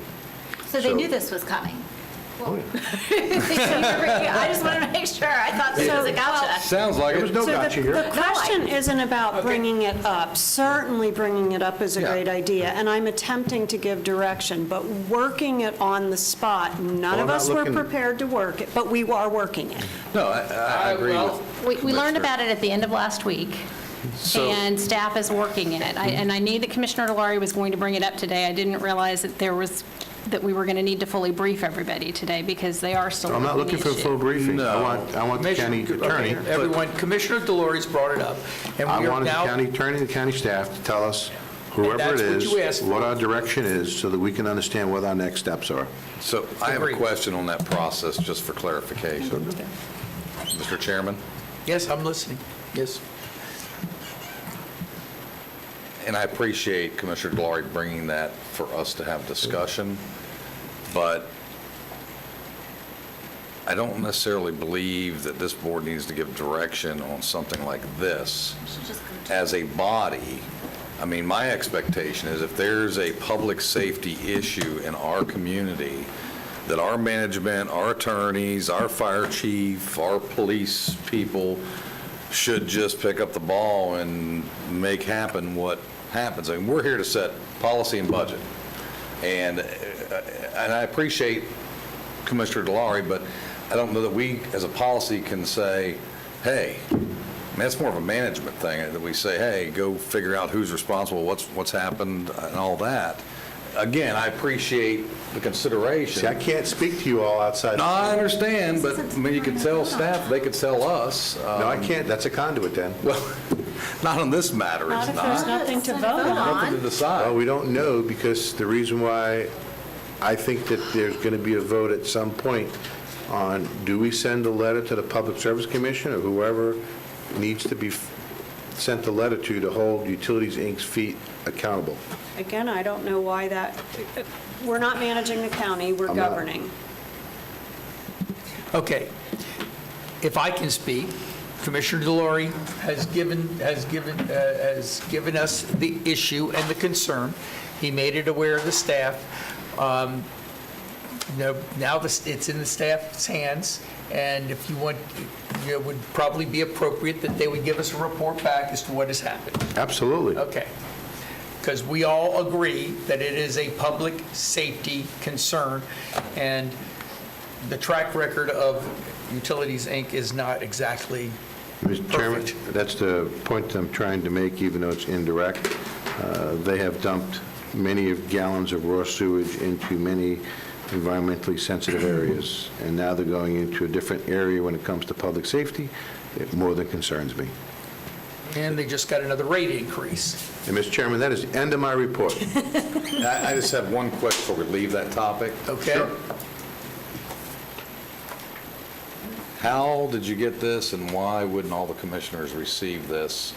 Did it come through our fire people? Did it come through Utilities Inc.? or? I asked staff to, when I first found out about this, I didn't know it was true or not. So because a resident told me about it, so I asked for the action report of that fire. First, I wanted to verify there was a fire. And I wanted to verify if there was a problem with the hydrant, because sometimes the resident embellishes a little bit. Oh, sure, absolutely. I was just And so when curious. that happened, that's when I got this document, and I said, okay, before we actually start emailing to all the commissioners, let me bring this to everyone's mind so that we can discuss it and understand what we should be asking staff to do. Sure, I just, the only reason I ask is, at least in my mind, this rises to the level that we all probably should be aware of this. Well, I will also tell you this, in case. I will also tell you this, that when I did speak to the staff, they assured me that, number one, the fire was out, no one got hurt, and that there was proper coverage in that area. Right. And that there would not be a problem moving forward because they're understanding that the potential of what the issue is, so that they're ensuring that that area is properly covered. My issue is, as much as I know staff is doing a great job, Utilities Inc. does not have a great track record. Sure. And, ladies and gentlemen, I think everybody would want to know, and this is not a reflection on anyone here, but I think this did rise to the level that probably all should be known. Certainly, as we talked about at our retreat, if something happens in somebody else's district, I make sure that I get it to somebody, and I'm glad I hear it. And Bob, Commissioner Delory, I'm so happy that you've got this thing rolling. I wish somebody would have also let me know, because it was my district. But what I heard was, asked for and I'm going to put you on the spot just a little bit, because I may not have heard what you really said, but you asked for the information. When it got sent to you, you directed. No, I didn't direct it. This is what I heard. Can I finish? Go right ahead. What I thought I heard was, I said, before we email all the rest of the commissioners, let's bring it to the meeting. That's what I heard. Well, all I told them was that, thank you for the information. I plan on bringing this up at the next commission. That's all I said. Guys, we're in a transition. I mean, we are really in a transition with all of us.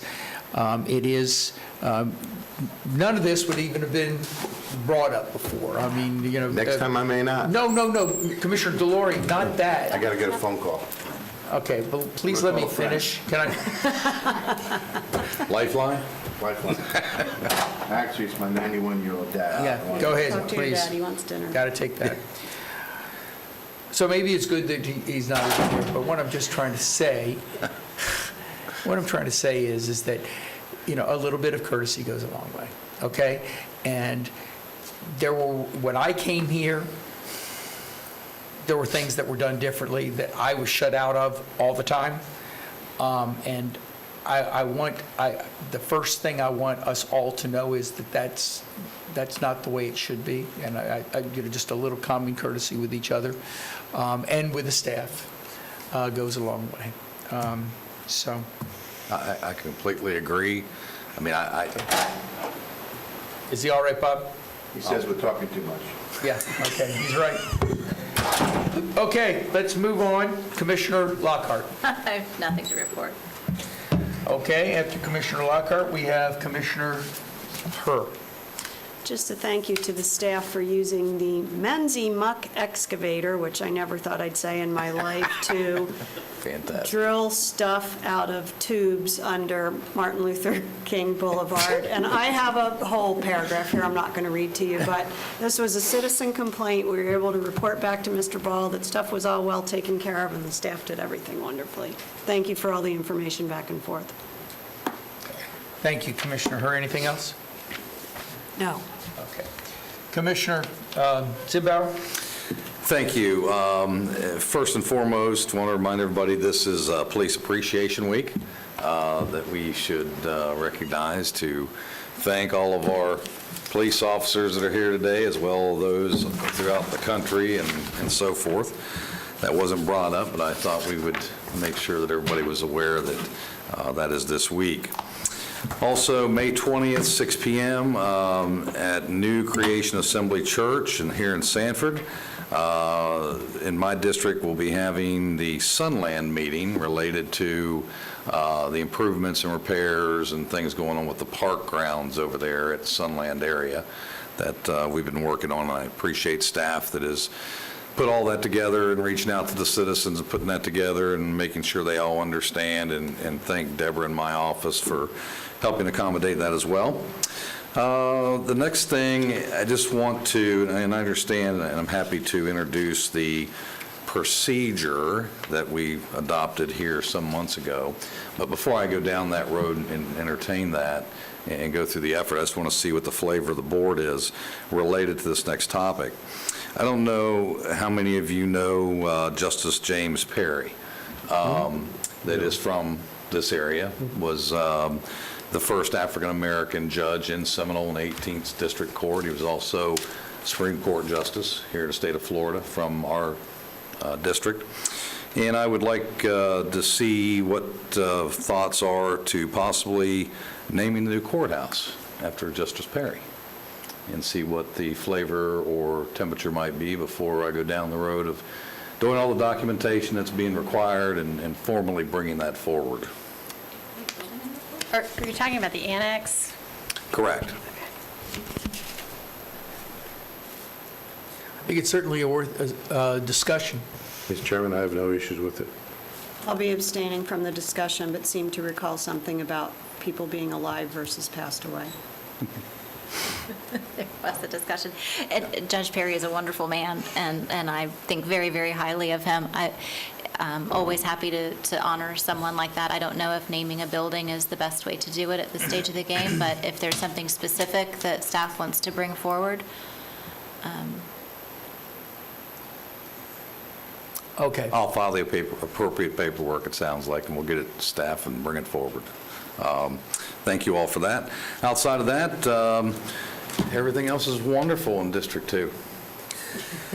All right, ladies and gentlemen, I just very quickly on my own district report, we had the Orlando Economic Partnership meeting for the first time in a long time down at the Science Center. We were talking about a number of different organizations that are now going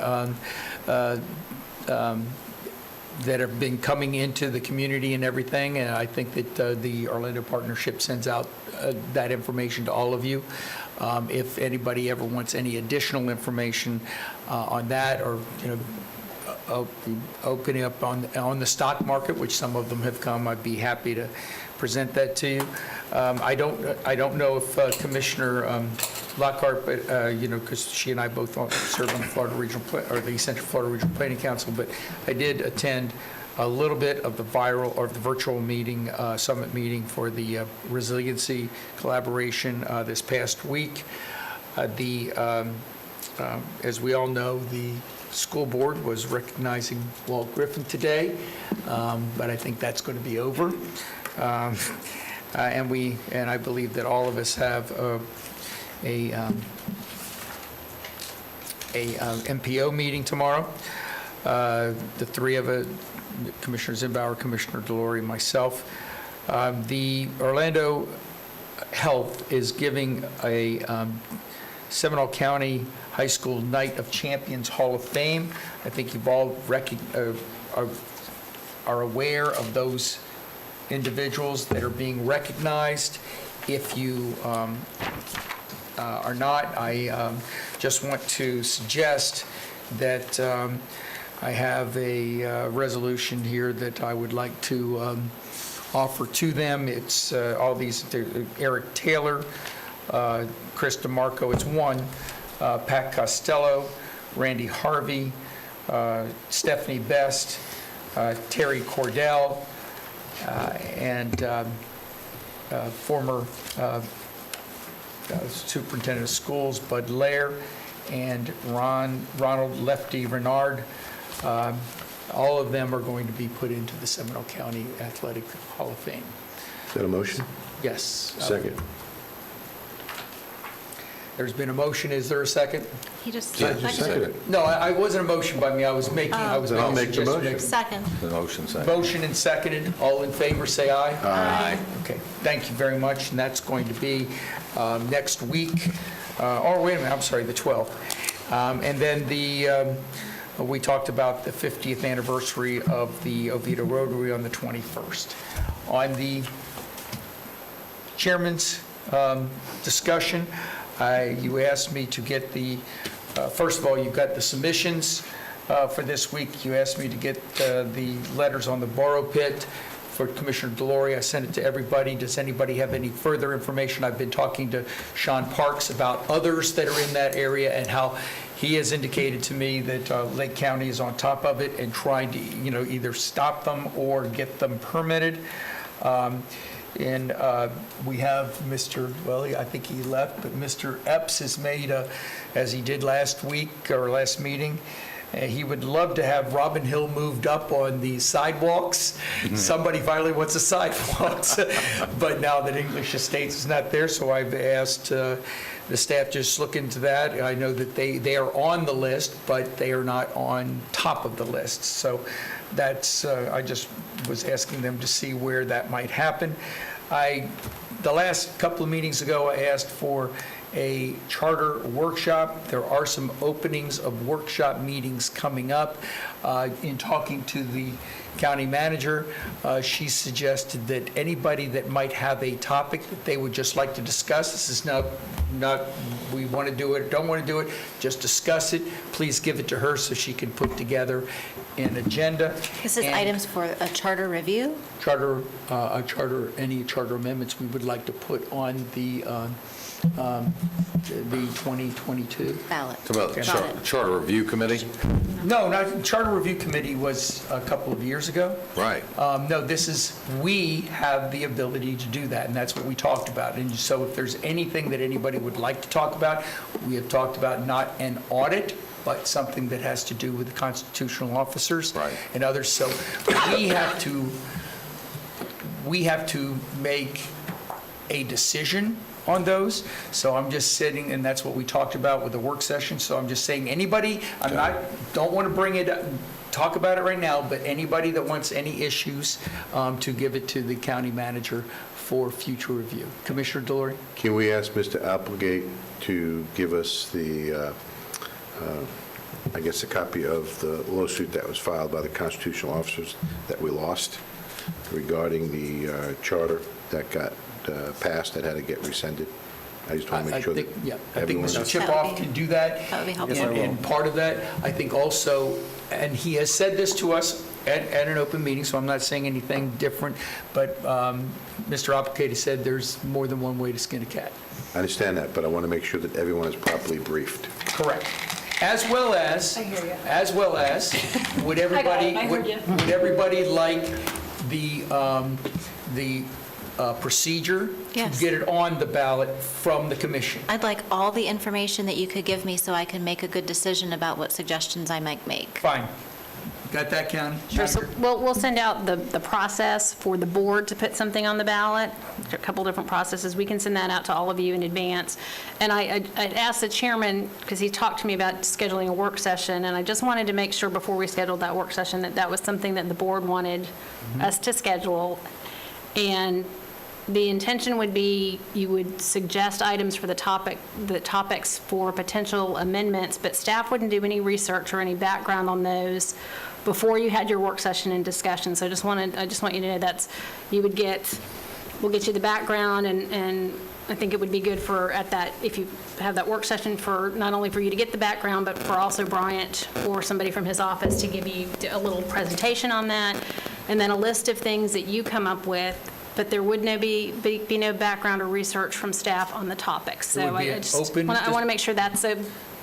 It would be an open discussion by us, which is, I think, what I've been hearing, the flavor of the commission that wants to do with these things. Just like instead of having, like we did today, the debate, I think that the next time as Commissioner Herr said, we maneuver around it sometimes with these things, but those were specific things that I believe that Ms. Hammack wanted to get on the agenda because she felt that they were low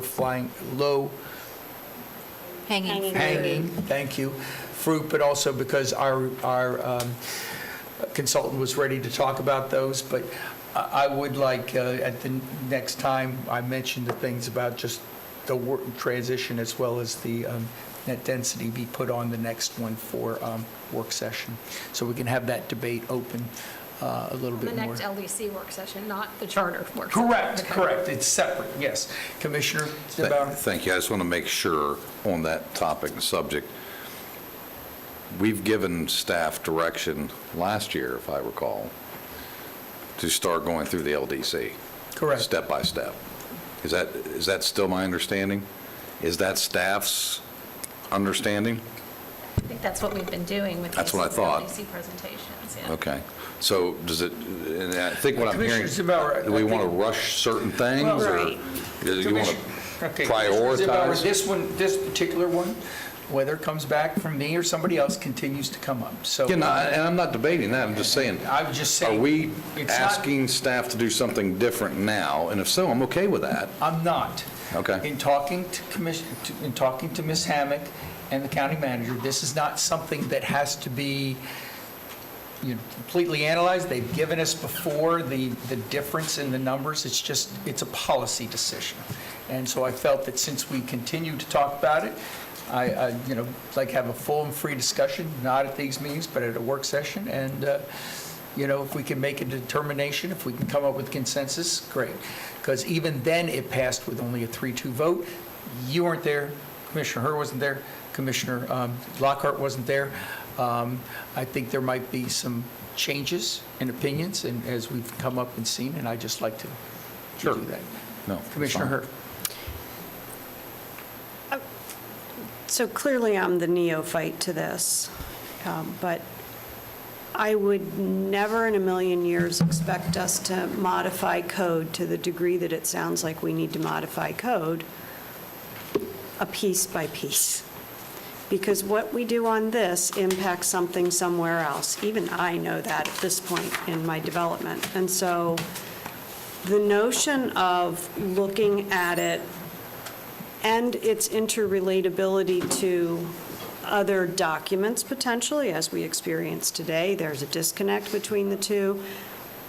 And as one piece of the code relates to another piece of the code so that we don't have unintended consequences, it doesn't make sense to me to continue to do this piece by piece. I understand low-hanging fruit, different from low-lying fruit, which is typically rotten, but low-hanging fruit I get. But if this is a big thing that you just brought up, Chairman Constantine, and so I really do want you guys to give some consideration to the notion that we have a team, that we had teams that were dedicated to COVID for a year and a half. And as we start to pull people back from that, do we have the possibility to pull a team, clearly not that big, of land development code experts with a leader that this is what they do for the next 60 days, and let's see how far we get, and let's see how we can look at it holistically. Otherwise, we're doing this piecemeal. Commissioner Herr, I just want to say that that's how this came up in the first place.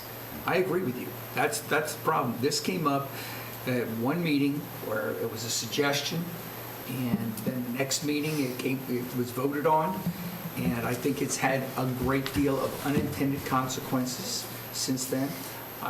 Quite frankly, this doesn't take a lot of analysis. This is projection of the future, and and again, I don't want to get into this debate, but what it is a decision of whether or not, when we're doing different things, we automatically give them density before we have negotiated, or, because we can do that under PD. I mean, we can give them more density, or and it's all about a very simple proposal. In the past, we did not, we counted right-of-way and wetlands out of density calculations. And today, we only count wetlands out of density calculations. This is not this is not rocket science. And it doesn't impact all applications, because not all parcels have those items on it to be Correct. considered part of the equation. What we have But- found over those years, 7 years, which again, is that it has increased automatically the density by 15%. Now, that's a lot. 15% return on investment is, anybody would take that. And I just want the question that, we have a lot of cities, because of density, use it. A lot of counties, because of not density, don't need the density, don't use it. That's something that I've always wanted as a true debate. Now, if you want to do it in the course of time, that's something that I respect, but I think it was something that was going to be coming up soon anyway, and we talked about it today, and we said we wanted to have that debate, so I was hoping that we could put it in as soon as possible at But the I next think, LDC. in honesty and fairness to staff, I understand what Commissioner Herr is saying, so if that's what we are going to do, we need to be prepared to fund that, because here's the issue. The LDC is not something you fix like this. And the reason it's not is because many aspects are outdated, many aspects don't match state regulations, many aspects don't consider new or emerging technologies, many are in contrast and they're just... Conflict, they're in conflict with each other. Absolutely. So I know that we've hired Kane and Associates to start going through that, and they've been reporting to us for now over a year. I guess if it's our desire to accelerate that process, to bring in a huge team, pay them and say, we want it updated and bring this back to us within 6 months, and we're going to say yes, no, or line item or whatever, it's a lot of work. Led by And that's not somebody what this like- is. No, I understand what you're saying, Commissioner. I totally understand. Commissioner Delory, I think, had a comment. Commissioner Delory. I have a question for Rebecca. Hey, sitting back there hoping to get out soon.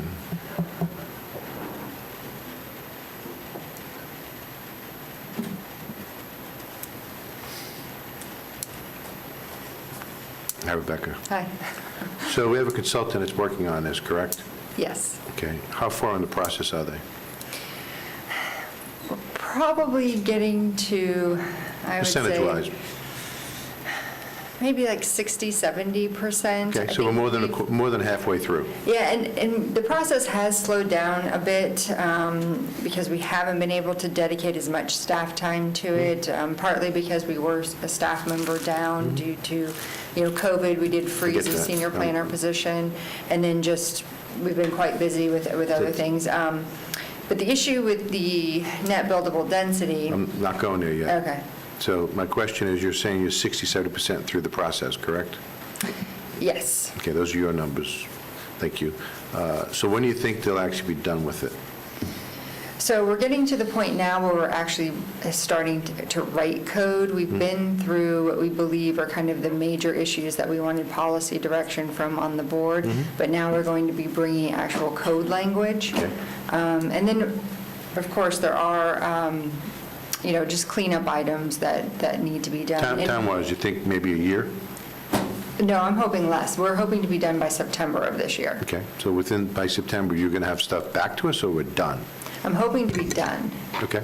That's when our contract is up with That's why I'm asking Canaan, the question. is at the end of this fiscal year. That's why I'm asking questions. So by the end of this fiscal year, we should be done? Yes. And then what are the issues that slowed us down was because of no fault of anyone's, that certain staff people left on their own accord, and then we have some vacancies that we're trying to fulfill, correct? Yes. And so hopefully within the next whatever month it is, that we'll be able to fulfill those. But you believe that by the end of this fiscal year, we should be done? That's our goal, to be done with this I think it's effort great. by the end of the fiscal year. Of course, we can that always could- use help with that effort. But that could speed up depending upon how many people and how fast we hire people, correct? Correct. And really, right now, we're down 2 positions in current planning. That was going to be my next Yeah. question. So we're down 2 people. When do you think? Well, and we also down a senior planner, which we're asking to be funded again. And then that's really, the senior planner was in the long-range team, and then we also, so, yes. So we're really down 3 people. And then we're going to be, hopefully, the 2 people are fully funded already, correct? Correct. The senior planner's not. Correct. Okay, great, looking forward to it. Thank you, Mr. Chairman. And I'll get your notes.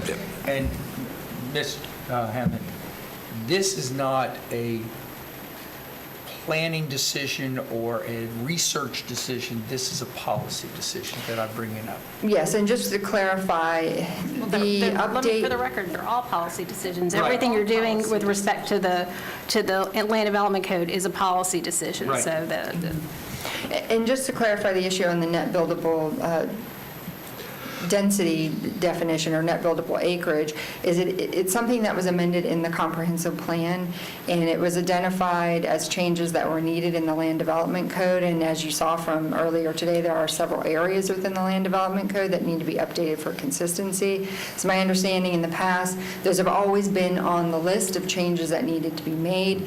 And of course, it was, do we bring all the changes comprehensively, and it's just extended into years at this point. But if we were to readdress that issue, it would be a comprehensive plan change, since not a land development code change at this point. And the original, it was brought to us by the business associate, I think, because they said other counties have done it. That's my understanding. It was prior to my employment here, but my understanding was that it was the development community, stakeholders brought it forward to be consistent with what other jurisdictions were doing at the time. Which is not, okay. I'm not going to get it. Go ahead. Anybody, Commissioner Simard? Just to follow up on that, I just don't want anybody to have any misconceptions. We saw earlier today when we had the discussion on the tree issue.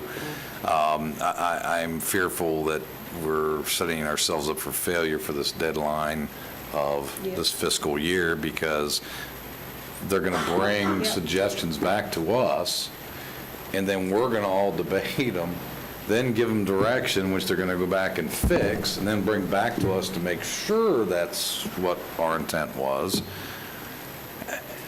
I mean, I'd love to have it done. I don't know of any quicker way other than sub it out and pay some big money to bring some serious consultants, heavyweights in, and fast track it, get it done, bring it to us, to have. Nobody thought this was going to be an easy process. No, understood, but. could I comment on the process? Because what we started almost 2 years ago now, this land development code update, and Rebecca's correct, for years there were fits and starts about how do we update the land development code. The board settled on a process, and we brought in the consultant. We were going to bring the bigger issues to you, as well as you've seen, every time we do one of these land development code updates, Rebecca has her little section, and those are little one-off issues that come up. And while we have you talking about land development code, we want to get your feedback on those. So that's been the process we've been going through. As she indicated, we're going to start code drafting, but this process was really to deal with issues, to modernize the code and to deal with inconsistencies and issues that we've identified. My expectation is in 2 years from now, we're going to be addressing the land development code again, because we've got this community conversation on land use policy coming up. And that, I think we've got the land development code issue, this round of the land development code update under control. We do need to hire, I've already told Rebecca she needs to bring we're going to have to bring on at least one person to manage this community conversation, land use policy, this listening tour, everything that we're going to do. We're going to need, you'll see when we bring you budget, we're going to need to fortify the team to do that. And I think we're going to get into some of the weightier issues and that we're hearing about every day, or every meeting during that process as well. So I just want you to know, this is the land development code process that we're going through now was started a while back, and it's dealing with issues of modernization and correcting inconsistencies and all of the issues you've been hearing about in your work sessions. We're going to have to do that again after we take a hard look at the land use policy. What you decide, where you want to plug in this net density discussion is really up to you. We can bring it to you as a discussion as part of the land development code as one of these issues that we've identified separately. And it will require a comp plan amendment. But it's up to, on any of these things that we bring to you on the land development code discussion, it's always at the board's discretion if you want to pull something out and do it separately. Our intention has been to bring you a package at the end of these discussions so that everything is coordinated and drafted in a coordinated way. That being said, if you want to pull something out separately, you can do that. And I don't think the fact that this net density issue is a comp plan, it has to, involves a comp plan amendment as well, precludes it from being part of the LDC discussion. It can be a part of that, but just the process. Every time we do that, it slows the bigger process down. It does. Yes, it does. And that's the peril we run by not revisiting this. Exactly. And doing should be one-offs. on a schedule, And right? the land development code should be an ongoing Living document, thing. It's, Mr. you know, it's Chairman. it never stops. Right. It never stops. So, you know, when we identify a problem, we should be able to, no, let's wait until we get everything together. I don't think that's the right way to do it either. Commissioner DeLore. Thank you, Mr. Chairman.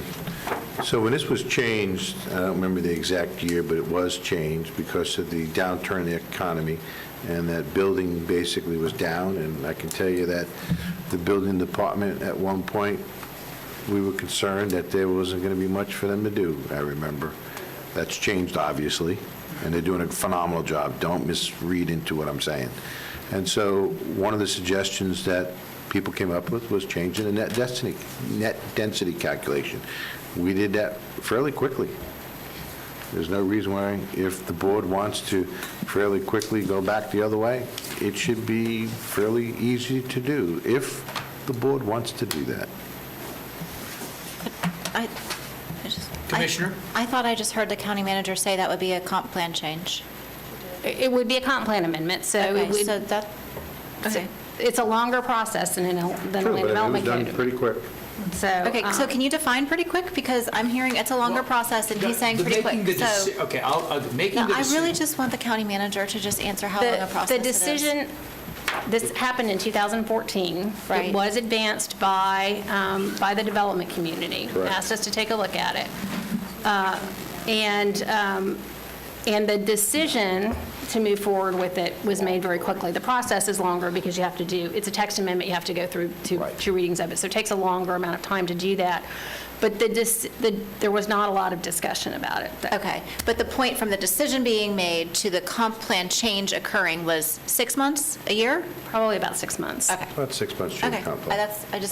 That's pretty quick. Okay. And that's what I'm saying. The decision can be made, you know, getting the comp plan does take a while, and sooner the better. Okay. All right, anyone else? Anything else? Okay, ladies and gentlemen, I think we've done everything we can do. Meeting adjourned. Yes, we have.